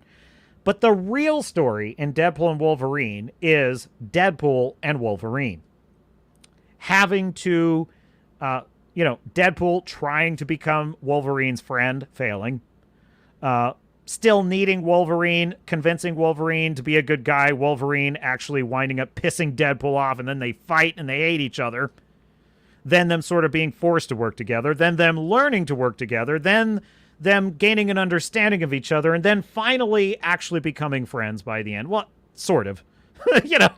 Deadpool, Wolverine. What was the line at the end where he's like, yeah, I'm kind of getting used to hanging out with you. This is kind of cool. And he's like, really? You mean that? Is that something like that? That he's like, no, I don't want to see you again. It's like, yes, I love that. That's a great ending. It's my shill clap. Let's go! I don't think that's complicated to execute. I think they can do that again. Just do that 5 more times. It's Lethal Weapon. It's Lethal Weapon. You can do Lethal Weapon over and over again because it's Lethal Weapon. I'm getting too old for this shit. Riggs and Murtaugh doing what they do. That's Deadpool and Wolverine. You could do that. Anthony says, well, you could tell they didn't follow the Disney model is what I should have said. Yeah. That's I agree. Joseph says, Anthony, so far so good. Anthony says, Grizzy went hunting for wabbits. He did. He did. He went hunting for wabbits.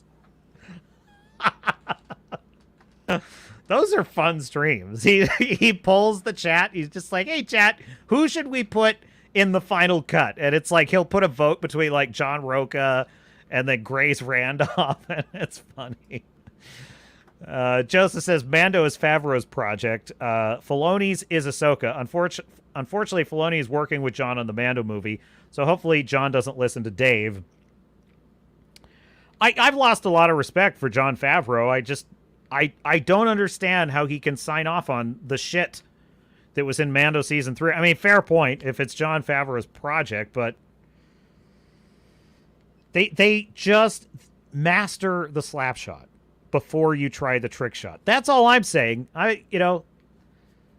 Just give us a simple story first. If Lucas had tried to start the Star Wars story with Luke, I am your father, it couldn't work. It would not work, We had to first have the simple story of the Golden Fleece adventure with the young farm boy finding, a path to, saving the princess, finding a way to defeat the Empire, earning his stripes. That's what we needed in the first film. Nothing more than that. So that's my problem. I think Favreau is lost a step. So we'll see. Starfury says, I swear I heard you say the deer hunter in space. Now there's a Star Wars movie I'd watch. Grogu playing Russian roulette and going out like walking.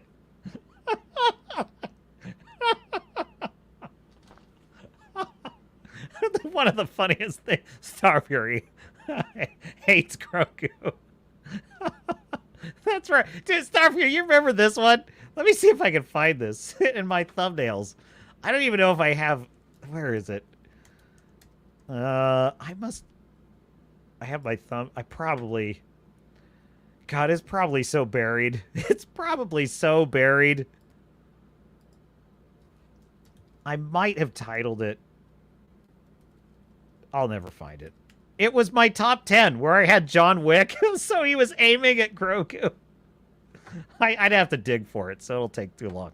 I've still not found a way to order it. But yeah, I had the thumbnail where it was all the good characters versus all the bad characters last year, and it just so happened, I didn't totally plan it this way, but it just wound up that John Wick is doing his sideways pistol, and it's aimed right at Grogu. Star Fury liked that. Didn't you, Star Fury? God, it was so funny in that Grizzy video where... Was it Grizzy or was it... No, it was Darth Melvin, I think. It was Knights of Melvin. It was Darth Melvin. He had a picture, he had a thumbnail, and it was a picture of one of the shills, and in the background, he had a fleshlight. And it was just Grogu's face. So that's so messed up. That's so messed up. He photoshopped it in behind the shill. Grogu fleshlight. Joseph says, when George anointed his protege, he erroneously chose Filoni. It should have been John. Probably. Star Fury says, Captain, you went 240p. Well, that sucks. Skunk says, we almost lost you, Captain. Streaming from an N64 for a second there. Oh, my God. I need new equipment. And I'm probably a couple months out from getting new equipment, so my apologies. I appreciate you, my dear chat, my dear sailors and starnauts of the Swords and Starships channel. You have stuck it out with me for a long time, and I promise you, Captain has not forgotten that, and deeply grateful, and one day I hope to pay it forward. I truly do. It's highlight of my week, just hanging out in the chat with y'all. Should we have a little fun? Let's just have a little fun. I saw this on Geeks and Gamers Daily. This is one of the... I laughed so hard when I heard this. I just laughed. And I was like, dude, I don't think I've ever heard an opinion I more strongly agree. I have never heard an opinion that I more emphatically agree with than this opinion that I heard from the angriest man on the internet, Ryan Cannell. That would be RK Outpost. And a man of such rage as to defy the imagination. Mr. Producer, if you would, please roll tape. Socks with Crocs put up a poll, says McCawk. I think most people just don't even want to talk about Crocs, to be honest. Agreed. One of my normie takes, apparently, too. So, yeah, I don't... Jeremy on the left here famously loves wearing Crocs, which are shoes that are created from a melted down highway cone. I don't think most people have too much respect for Crocs. No, they don't. But I'm gonna listen. We're going to make them cool again, okay? Make Crocs cool again, all right? Listen, if you lived in Florida like me, it's just a way of life, okay? It's what we do around here. It's what we do. We wear Crocs. The only people I see wearing Crocs are typically, like, fat, like, slob people that are, like, sitting there on a cigarette break that just have a fucking plain, like, an oversized plain T-shirt, no fucking bra on. Fucking 45-year-old with like kids running around in a trailer. Like those are the people that I see wearing Crocs. And it's probably because they're uncomfortable in other shoes because they have so much fat built around their leg. But that's like just going off my perceptions. I don't know. We might need to see a poll. It's the absolute hatred. He's just the casual hatred of it. It's so funny. I'm just dying. Now you see why I call him the angriest man on the internet. That is why, folks. He's just a man of such rage. But he hides it well. The only people I picture is fat slobs on their cigarette break. Just dripping with venom. It's so funny. I thought I would share that with you. Those are things that amuse the captain. What was that? The Star Fury says, don't take my Crocs away. Wrangler saying Crocs were never cool. Anthony saying, when Az ripped the head off Hat Tip Heel versus Babyface of the Grogu stuffy was hilarious. The long man thought that was funny. The long man did. I was looking for this clip of the long man playing. I don't know where this happened, but he played all of Star Wars Outlaws, okay? And he found all these bugs, and he made a supercut of all the weird bugs in the game. And he was showing it to Gary and Az. And I cannot find that. Maybe it was on Nooner. I can't remember. I was looking for it, but it was basically him breaking down the whole game. And it was stunning. It was stunning how effectively he just tore apart that whole game in like 5 minutes. 5 minutes. He just tore the whole thing to shreds. I was like, damn. I wish I could find that. I'm going to keep looking for it. Because I want to review it on stream with you. All right. We need another video to close it out, and I'm a little bit torn. I was thinking about Rings of Power, Dumbest Battle Ever by Critical Drinker, or Young Rippa and Az reacting to something weird in gaming. I don't know what it is, because I haven't seen the full video. Actually, I do know what it is. It's, I guess they have Johnny Storm kissing a weird alien creature, and it's Rippa and Az reacting to it. I'm thinking either that one or Critical Drinker, Rings of Power, Dumbest Battle Ever. I have not seen either video. Hey Siri, flip a coin. If it's heads, we're doing Critical. Hey Siri, flip a coin. No, dang it, she did it twice. All right, best of 3. Flip another coin. Siri, flip a coin. It's heads this time. All right, that's 2 heads. We're doing Critical Drinker. I am actually pretty excited for this. I really want to. I have not been watching Rings of Power because folks, I gotta save a few brain cells. Okay, I gotta save a few brain cells. So I'm letting Critical Drinker watch this one for me, and the interesting thing about Rings of Power is I don't feel like this one's ruining Lord of the Rings for me. I know that's strange because like Kurtzman Trek ruins Star Trek for me. Disney Star Wars kind of ruins the Star Wars universe for me. For some reason, Rings of Power just doesn't even register to me, and like I don't even see it as Lord of the Rings at all. So it doesn't really impact it. Now, if War of the Rohirrim by Peter Jackson is a total, intersectional feminist Mary Sue girl boss shit show, that's going to break my heart. That's going to really break my heart. And it's not looking good. There's some serious red flags in that trailer, but that's neither here nor there. So, let's roll. One thing I'll say about Rings of Power is that it keeps finding new and creative ways to destroy my faith in modern entertainment, and I think the best example of this is the latest episode, Doomed to Die, which is kind of an ironic title when you think about it because it pretty much describes the show's chances of success, but whatever. On the face of it, this episode should be the one time when Rings of Power finally gets to excel. Yeah, maybe it's not so hot when it comes to dialogue, character development, story progression, spatial awareness, world building, logic, reason, acting, costumes, or set design, but surely to goodness, with all the money they have at their disposal, they can at least take a couple of CGI armies and bash them against each other in something that vaguely resembles an exciting battle. That's so brilliant. He just basically every single quality of good storytelling, good cinema.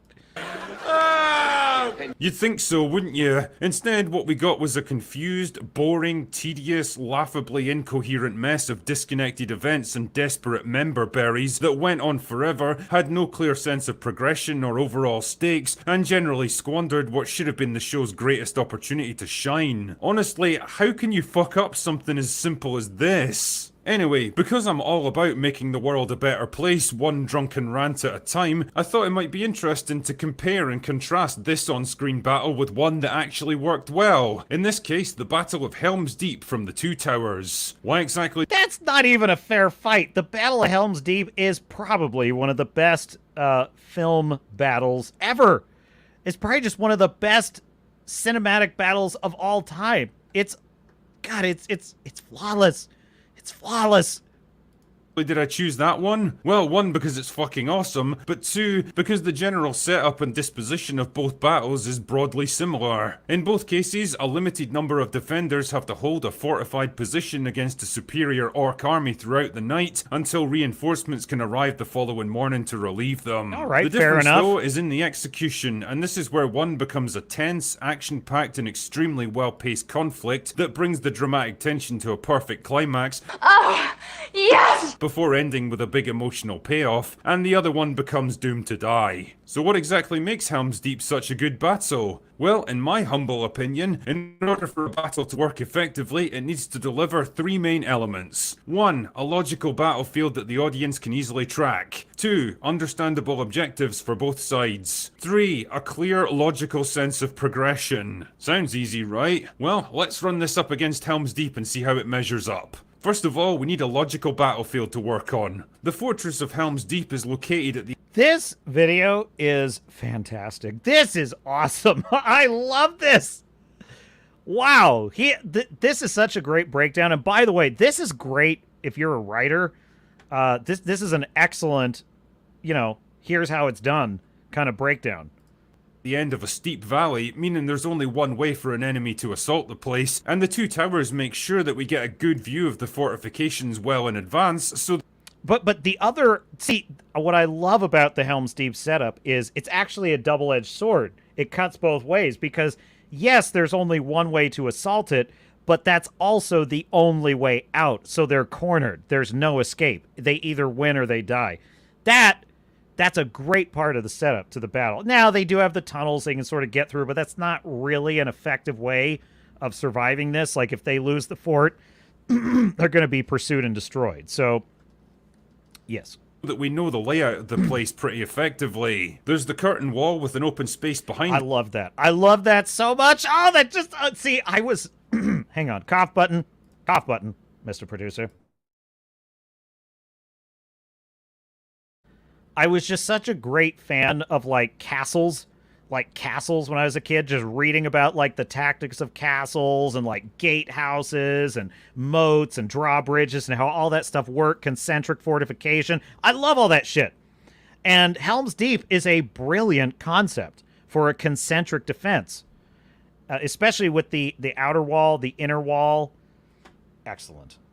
Where the bulk of the defenders can assemble, the main fortress with its gate and approach ramp where they can fall back to if the walls get breached, and finally the citadel where they can make their last stand if the shit really hits the fan. It's logical, easy to follow and map out in your head, and has obvious layers of defense that anyone can understand. Then there's part 2, objectives. Well, again, this one's simple enough. The defenders know that Gandalf has gone to round up reinforcements to relieve the siege and promises to return by dawn the following day. So their objective is basically just to hold out until he gets there. The orcs, on the other hand, have an equally simple objective: break into the fortress and kill everything that they see. Every action that they take is oriented towards that goal. Lastly, there's number 3, the idea of progression. A good on-screen battle should have an ebb and flow to it. Throughout the battle, the audience should have a good sense of which side is winning and losing, which army is in a stronger position, and what each little victory or loss means to the overall battlefields. Helm's Deep absolutely excels at this, because we know right from the start that the defenders are badly outnumbered, and their only real hope is the fortifications that stand between them and the massive orc army bearing down on them. Which is the entire point of castles, right? They multiply, they're a force multiplier. You have too few people, but the walls multiply the force of those few people, and this battle exemplified that perfectly. Result, the defensive walls must be held at all costs, and from the orc point of view, they have to be overcome at all costs. So the orcs assault the walls, try to scale them with ladders. The defenders hold them off for a while before the orcs breach the wall with explosives. Holy shit, that's something that nobody accounted for. Now the orcs are inside the walls. The defenders counterattack them and drive them back at great cost, but there's too many to hold off for long, forcing them to fall back inside the fortress. Now their defensive power has been weakened because most of their archers are dead. Now the orcs assault the fortress by ramming the main gate, and again they're pushed back temporarily, but they can't be stopped for long. Now the handful of defenders that remain are holed up inside the Great Hall. It's almost dawn, but they're out of time and resources, and rather than wait for the end to come, they instead decide to make a suicidal charge into the enemy, hoping to buy some time for the women and children behind them to escape. And at the last moment, when all seems lost, Gandalf women and children behind them to make a See, and that's a very key moment too, because they're not just riding to Valhalla for the sake of it. They're buying time for the women and children, which is a brilliant point. Suicidal charge into the enemy, hoping to buy some time for the women and children behind them to escape. And at the last moment, when all seems lost, Gandalf finally arrives to save the goddamn day. There's a logical, easy to follow. Hell yes, he does! Hell yes, he does! He arrives to save the goddamn day! That's fucking great. And by the way, one of the greatest... I get chills every time I see it when he comes down that hill with all the Riders of Rohirrim and Howard Shore's soaring musical score. My God, it's one of the finest moments in cinema history. Absolutely love it. Progression to the battle. Both sides make smart and in some cases pretty inventive actions to pursue their goals. Because you know the layout of the battlefield, the objectives of both sides and the relative strength of the two armies, it becomes easy to follow. You know where everyone is at any given time, and you can feel the growing desperation as the defenders are pushed back and back. It's great stuff that accomplishes everything a battle like this needs to, and for those reasons, it becomes an absolutely gripping spectacle. Nice one, Peter Jackson. Now let's consider the Battle of Eregion in the Rings of Power. First up, what's the layout of the battlefield? Well, straight away we're getting into kind of murky territory because the full geography of the area is never really depicted. As best I can tell, you've got the city with a defensive wall and a river that surrounds it on two sides, but then there's mountains and forests and stuff behind it. Are there walls there too? I don't know. Could the orcs theoretically assault from that direction? Maybe. We'll never really know. The orc army itself is positioned roughly in the forest on the other side of the river, which creates a visual problem for the viewer because there's no sense of the size and disposition of the opposing forces. Are there lots of orcs there? I guess so, because they'd have to know they're assaulting a major city, but we never get to see the full army out in the open, so I've got no real idea. I don't know how much of a threat this army actually poses to the defenders. You know, another great point about this, too, is that the Battle of Helm's Deep did not simply show how many elves there, or orcs there were lined up against the walls of Helm's Deep. There was that brilliant scene when Grima Wormtongue is talking about how Theoden will go to Helm's Deep, and he'll hole up there, and they can hold the walls against a massive force, and he's like, it would take a massive force to breach those walls. Thousands. And then Saruman says, tens of thousands. To which Grima replies, my lord, no such force exists. And then Saruman shows Grima and the viewer this massive army arrayed in front of, that's outside of the tower. And it's unbelievable. It's like this huge, and you even see Grima Wormtongue, you see a little tear of just shock and awe just rolling down his cheek. It's fantastic, and it establishes to the viewer the stakes, the overwhelming advantage of the enemy, the mountain they have to climb, and, of course, the number we're dealing with here. And on that subject, I don't actually know how many elves are defending Eregion either, because they're never shown in their totality, but considering it's one of their biggest and most important cities, I'd have to assume there's a pretty strong force deployed there. The upshot is that compared to the small group of old men and boys defending Helm's Deep, there's none of the tension and dread we experienced at that battle, because all we have so far are two armies of unknown size facing off against each other. And it gets even more complicated when Elrond and his army arrive by cavalry to assault assault the orcs from behind, which should be an absolute disaster for them, but instead it becomes just another component of an increasingly confused battle when they get stopped in their tracks by the appearance of Galadriel as a hostage. And this is where we're getting into motivational territory, so let's move on to part 2, shall we? Understandable objectives for both sides. So the basic setup here is that Sauron has infiltrated Eregion so that he can forge the Rings of Power. The orcs are here to break in and kill Sauron, and Elrond is here to kill the orcs and then somehow get in and kill Sauron as well. Kind of feels like overlapping objectives here if I'm honest. But because the orcs have Galadriel as a prisoner, he can't attack them directly or they'll just execute her. But then they have a conference because no, what a shame that would be. Oh, what a shame. Oh, no. You'd think by now they'd be so tired of this bitch asking for the manager, they just, you know what? Oh, we didn't know she was there. That's so sad. But anyway, no, we can't have that. I gotta rewind this because, okay, explain the setup to me again, Critical Drinker. The orcs and then somehow get in and kill Sauron as well. Kind of feels like overlapping objectives. The Rings of Power. The orcs are here to break in and kill Sauron, and Elrond is here to kill the orcs and then somehow get in and kill Sauron as well. Kind of... My God, I have not watched this episode. Like, this is exactly what I hate in movies and TV shows. That's so confusing because you basically have two enemy armies with the same objective, but that are also enemies. It's like you're confusing the audience and you're making it complicated to predict the motives of each side. Feels like overlapping objectives here if I'm honest. But because the orcs have Galadriel as a prisoner, he can't attack them directly or they'll just execute her. But then they have a conference because that's totally something that you can do in the middle of a siege. And as best as I can tell, the bargaining session ends with Elrond walking out and saying, well, we're just going to go ahead and kill you anyway, so you better watch out. Which begs the question, why allow him to leave at all then? You might as well just kill the guy right there and eliminate an important enemy commander. Also, if Galadriel is clearly no use as a hostage, then you should probably just execute her too, instead of leaving her alone and lightly guarded so that she can escape later and fuck up your plans. Not to mention the fact that it's Sauron who's the biggest threat to both sides. I mean, if everyone involved is only really here because they want him dead, then why not work together to take him out and then sort the rest out later? The objectives of both... Because that would require logic and writing talent.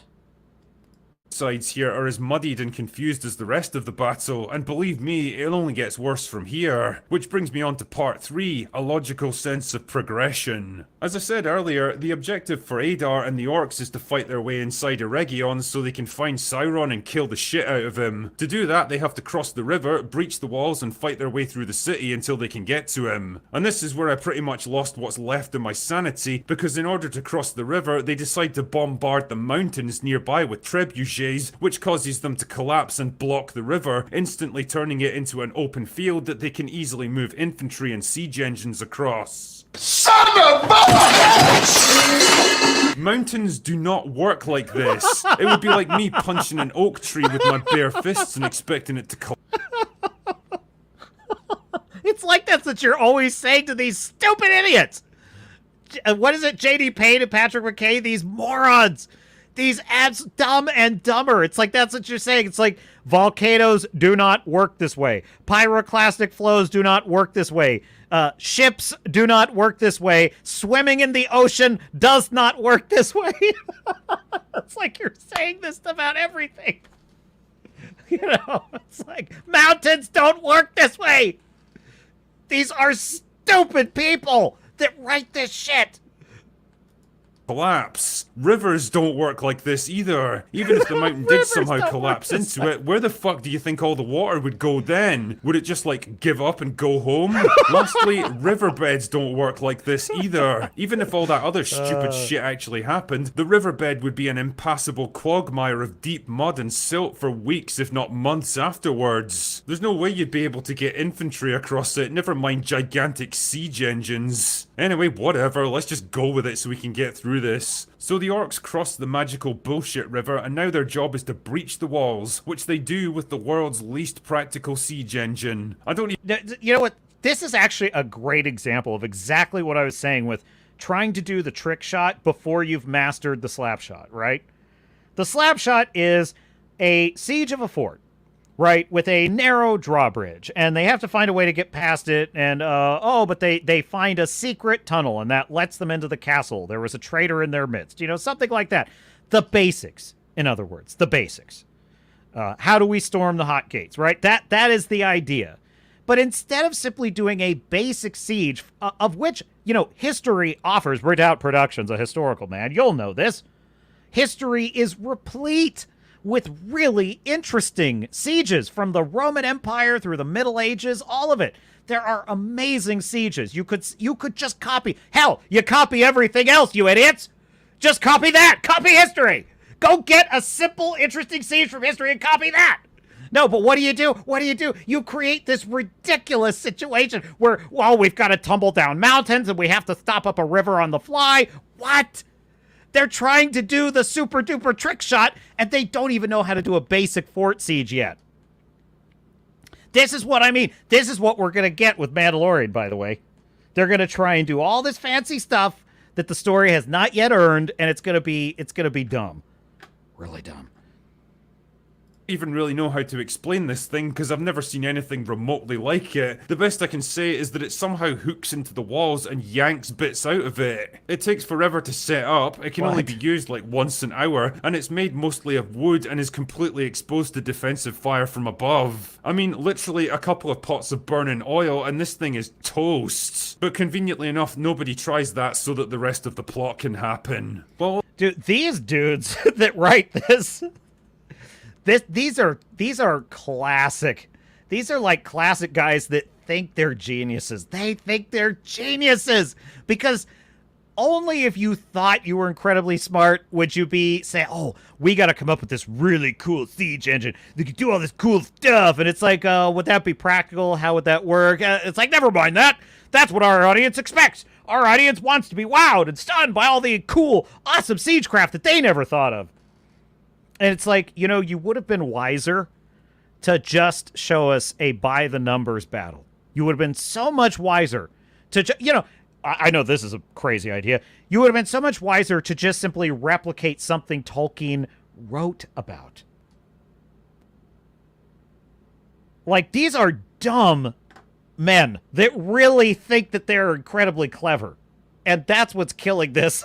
While this stupid shit's going on, Elrond's army seems to be fighting the orcs in woodland on horseback. Oh, yeah, I know exactly why, though, because they're copying Gladiator. They're copying Gladiator. Dude, they're just cobbling together movies they've seen. They don't know anything about history. They have been reading books about concentric defense and castle wall. They haven't read the Silmarillion. They don't know any of that shit.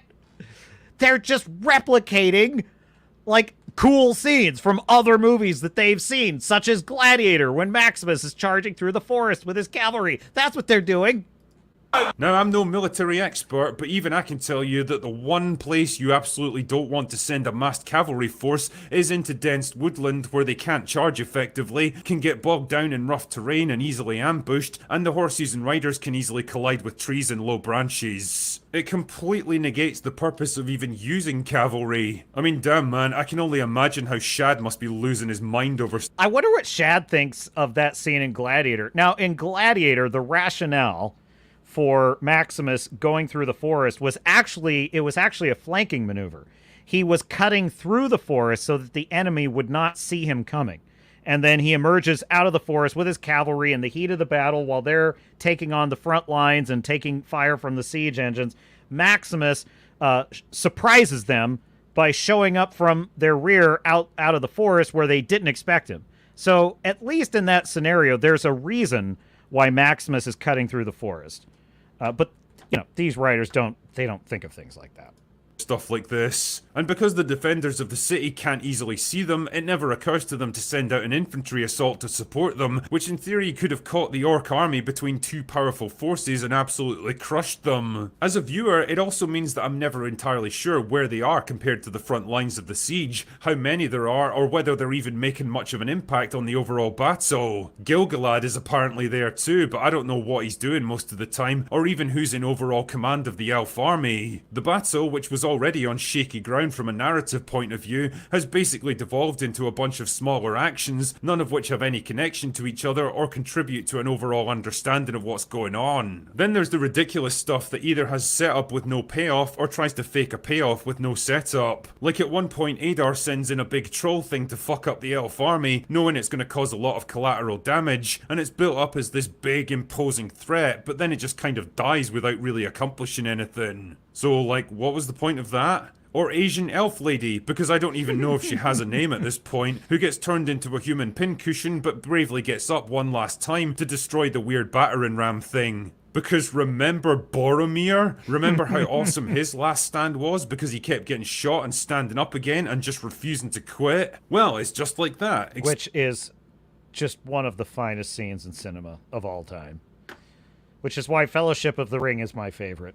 Except for the Battle of Helm's Deep, which is why the Two Towers is my favorite. Except for Sam carrying Frodo up the slopes of Mount Doom, which is why Return of the King is my favorite. I can't choose!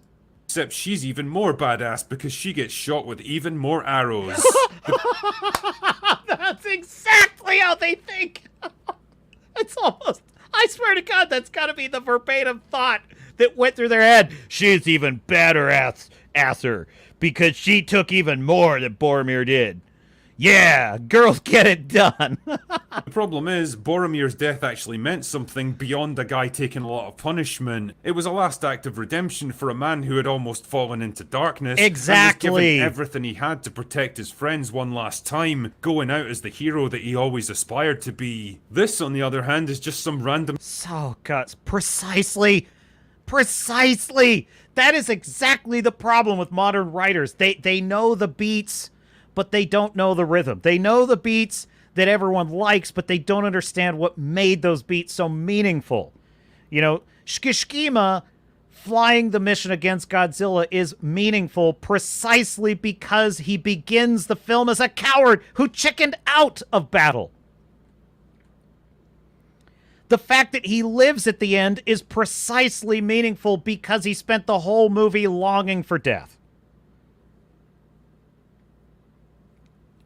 That is the whole point. It's like, it's the emotional beats that preceded that payoff that make it meaningful. But these idiots never understand that. They never understand that that's what you need to get the real, not the shill applause, red lightsaber. No, to get the real applause. You know, when Chimera reveals himself, in order for that to shock the audience, we need it to be a surprise. I can't believe I have to say this. Hello, Leslie Headland. It has to be a surprise for that to be powerful and shocking. In order for Chimera slaughtering all these Jedi to have any meaning, Osha would have to be the voice of moral authority against him. Afterwards, she would have to be the person that serves as the voice of moral condemnation of what he's done and the one who stands up to him in order for it to have meaning that he slaughtered all those people. The Shield doesn't understand that. The Shield doesn't want that. I don't know why. I do. I want that kind of meaning in my storytelling. It's just fascinating to me. It's like, that's exactly it. Like, that's why I hated Chimera. Because Manny Jacinto plays the character with all the malevolence and dread that you would need. The problem is, it has no meaning. Because the story has no moral voice. It has no moral center. There's no character that has a clear motivation. There's no one we can root for. The fact that Yord gets his neck snapped like, like he's nothing. So what? So what? The show sure as hell doesn't care. Why should I? Yeah, he's so dead on accurate about why Boromir's sacrifice had meaning is because of what happened before that. Some chick whose name I don't even know and don't care about, destroying a piece of siege equipment that seems to be doing fuck all anyway, in a battle that I don't particularly understand because it's so convoluted and poorly thought out. They are not the same thing. And lastly, there's the climax of the battle, where Adar himself leads the Orc army in a final assault against the Sitsi. It should have been a thrilling moment, but again, I was confused about the dynamics at play here because the show won't give me an overall sense of progression. Was this a triumphant general leading his army to victory because he knows he has the decisive advantage? Or is it a desperate gamble by a leader who senses the battle turning against him, like Napoleon throwing the old guard into one last attack at Waterloo? I don't know, because just like every other aspect of this battle, it's muddied by a complete lack of clarity in the writing and direction. The end result is that by every possible metric I can judge it on, the Battle of Eregion falls short of everything they did in the Two Towers, which was made more than 20 years earlier and probably on a smaller budget. It's hard to follow, the objectives are poorly defined and realised, the geography of the battlefield is vague at best, the decisions made by both sides are nonsensical, and the emotional payoffs fall flat because nothing it does is earns. And really, it's a perfect encapsulation of everything wrong with Rings of Power, how it fails to even accomplish the things that it should find easy, and it's just another reason why this story is being told by the most incompetent people imaginable. To paraphrase the late great John Hammond of Jurassic Park, our franchise is in your hands and you have butterfingers. Anyway, nice. That's all I've got for today. Go away now. Go away now. I love it. Oh, hat tip critical. Oh, could put a like on it. Awesome. Hat tip critical trigger. What a brilliant analysis. That's one of his finest. You know what I miss? I miss when he would do the drinker fixes. That was one of my favorite things he would do. It's like, oh, I'm going to fix The Last Jedi. Those were great. I wish he'd do more of those. I don't know why he doesn't. But yeah, it's sound and fury signifying nothing. You know, I was struck by this in the Crow remake. I was really struck by this. There is this scene in the Crow remake where Bill Skarsgård, as the new and improved Crow, so supposedly, you know, he discovers the meaning of true love and sells his soul, and now he's the true Crow, and he's totally invincible. Nothing can kill him whatsoever. And he just goes on this, murder spree in this opera house and just kills all these characters in all these, crazy, gory ways. And I felt nothing. I felt no sense of justice being done. I felt no sense of, I wasn't rooting for him. I just didn't care. I didn't care about any of it because it was a payoff to a setup that never happened. There was no emotional weight. He's just he's just the same character he's been the whole movie, just more of it. He's just more nihilistic. He's just more cynical. And I'm sitting there in the theater thinking, the problem with this movie is no irony. There's no irony to this character. He's exactly what he's been since the beginning. Just doing what was probably always going to happen. If he wasn't doing this as the Crow, he'd just be your usual garden variety clock tower shooter. So what am I doing here? What am I doing in this movie? Then I go and watch the original Crow, and immediately, what do we have? Irony. Eric was a happy, well-off, if a bit eccentric, musical performer living the dream with his newlywed bride. And then their life was torn apart when some evil thugs broke in, assaulted her, and murdered them both. Now, he is a nihilistic, cynical, vengeance murder machine, which is ironic because he was the opposite of that in his life. That's what makes the story work. It's so funny how all these stupid shows that we're subjected to, they have no sense of irony, they have no sense of setup and payoff, and it's so simple. It's just so simple. Deadpool has irony. It does. Deadpool loves Wolverine, and Wolverine thinks he's a dipshit and wants him to go away. It's fantastic. It's great.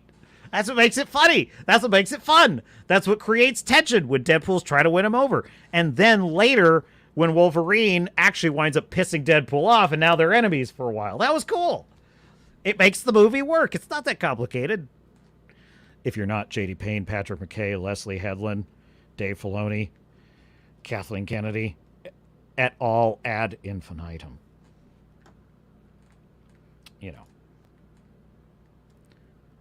What else we got in the chat? I know, Joseph. It's a damn travesty. Ubisoft CEO blames gamers after poor sales of Star Wars Outlaws. Yeah, how's that working out for you, Ubisoft? Choke on it. Choke on it, Ubisoft. You've earned it. Like that, like, screw you. Like, and by the way, screw you, BioWare. Screw you, EA. Dragon Age Veilguard is going to be shit. It is going to go straight down the tubes. You see if I'm wrong. You see if I'm wrong. I love Starfury. You're so right about this. When the long man broke down when Jabba showed up for the ugly girl, he nearly died. And I spat out my teeth. I know, it's so funny. He went full bananas. He went full bananas because he'd basically deliberately gamified, like he min-maxed his character affinity. So you like basically have in Star Wars Outlaws, you can create faction affinity. So whichever faction most likes you, it's going to affect who shows up to save your ass at the end of the game. And he sort of chose the sort of unorthodox, least popular path, which is just max out Jabba's affinity for the character. So he deliberately chose every choice he had to choose to make Jabba just have maximum affinity for his character. In fact, do I have that? I might have that clip. Because I took the time to set it up. I mean, we might as well just as a closer. Let's see. That's on the Mooler. No, that's on the EFAP minis. I know where it is. EFAP minis. No. Is it EFAP replay? What the hell do they call that one? EFAP highlights. That's the name of the channel. They have it on EFAP highlights. EFAP witnessed the solution to evil in Star Wars. That one looks interesting. Oh, there it is. I got it. I got you, chat. Okay. So this is Mahler. He has maxed out Jabba's affinity. And at the big battle at the end, this is what happened. And he says he was quite drunk by this point. So he was very happily sauced. Power deflectors. Deflectors? Are you serious? Asara, keep trying. Ugh. Not a space mission. No. Anything but... distress beacon. Calling in some favors. Oh, God. I hope. It's gonna be the rebels. No. Press some more buttons, quick.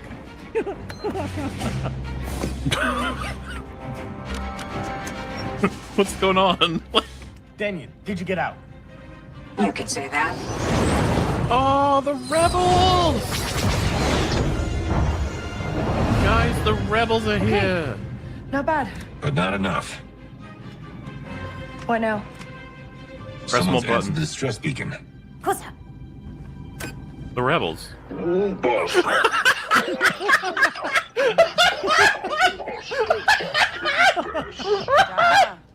missed me.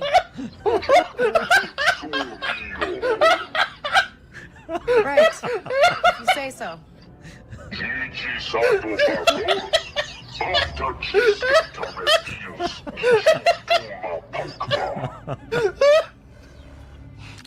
Oh, that's awesome. Jabba and his little fucking fat guy ship running around. Dude, it's so funny. When there are some people, when they laugh, it's super infectious.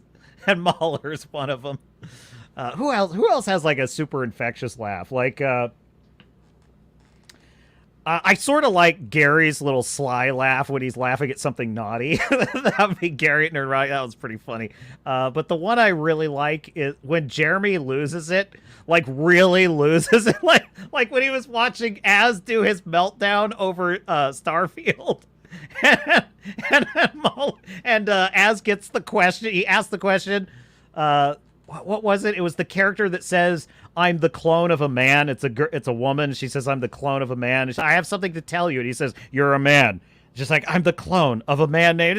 He takes off his helmet. And then there's like dialogue options. And the last dialogue option is C. How does that work?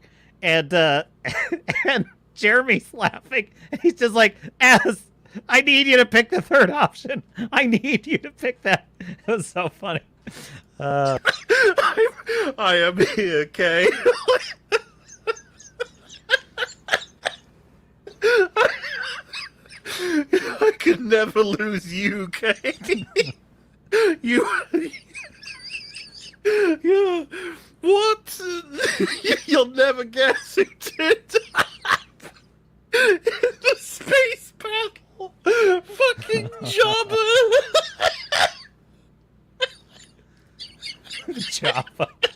I'm picturing like famous Jabba's star pilot palace, Jabba. but a spaceship. He's flying around. He's got like a Rancor and an X-wing. Like, I'm gonna save you, Kate. As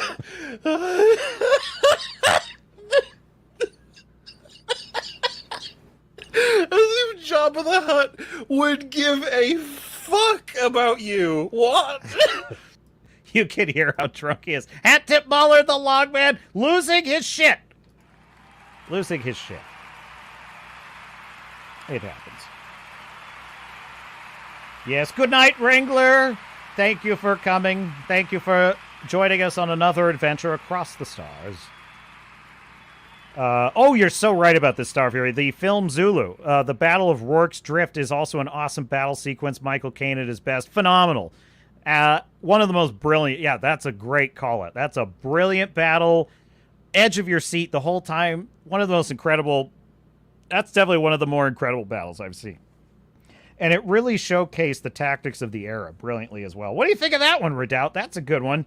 Star Fury's calling out there. I bet Redoubt appreciates that movie. Joseph saying, if anyone is a pro wrestling fan, SmackDown will be going 3 hours soon. WWE is still billions of dollars in debt. I'm not a wrestling fan, but can I be one? I want to be one. Wrestling fans, I love all their like little in jokes and all the things they know, the lore, and they seem to be having so much fun. I kind of envy the pro wrestling fans. Like, I won't lie. I mean, you could do worse as a fandom. You could definitely do worse.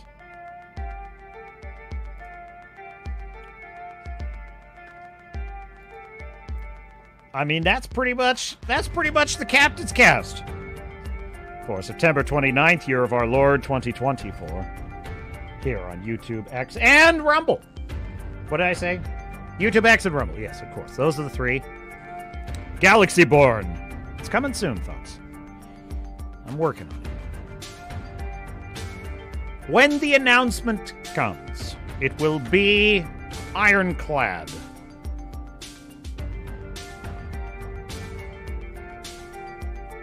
It's always fun making fun of the Shills, isn't it?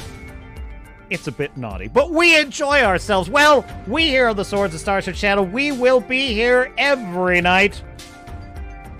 Sunday night, that is. Oh, shit! I totally forgot! All right, I'll drop it in the Discord, too. I can't believe I forgot to say this. Captain's Cast will not be on Sunday next week. We're going to be moving to Saturday, same time, Saturday, because of just a situation. I'm not able to do Sundays for probably a couple of weeks. So we're going to do Saturday. We're going to do Saturday. I understand peeps can't make it. I get it. But in any case, more in the Discord. Thank you, my dear sailors and Starnuts. I am Captain Garrett. This has been fun, as always. So good hanging out with you. We're going to take back our storytelling. Things are turning around. Check out the Penguin. I think it's looking good. We'll see. But in any case, until next time, this is the Captain saying I will see you out there.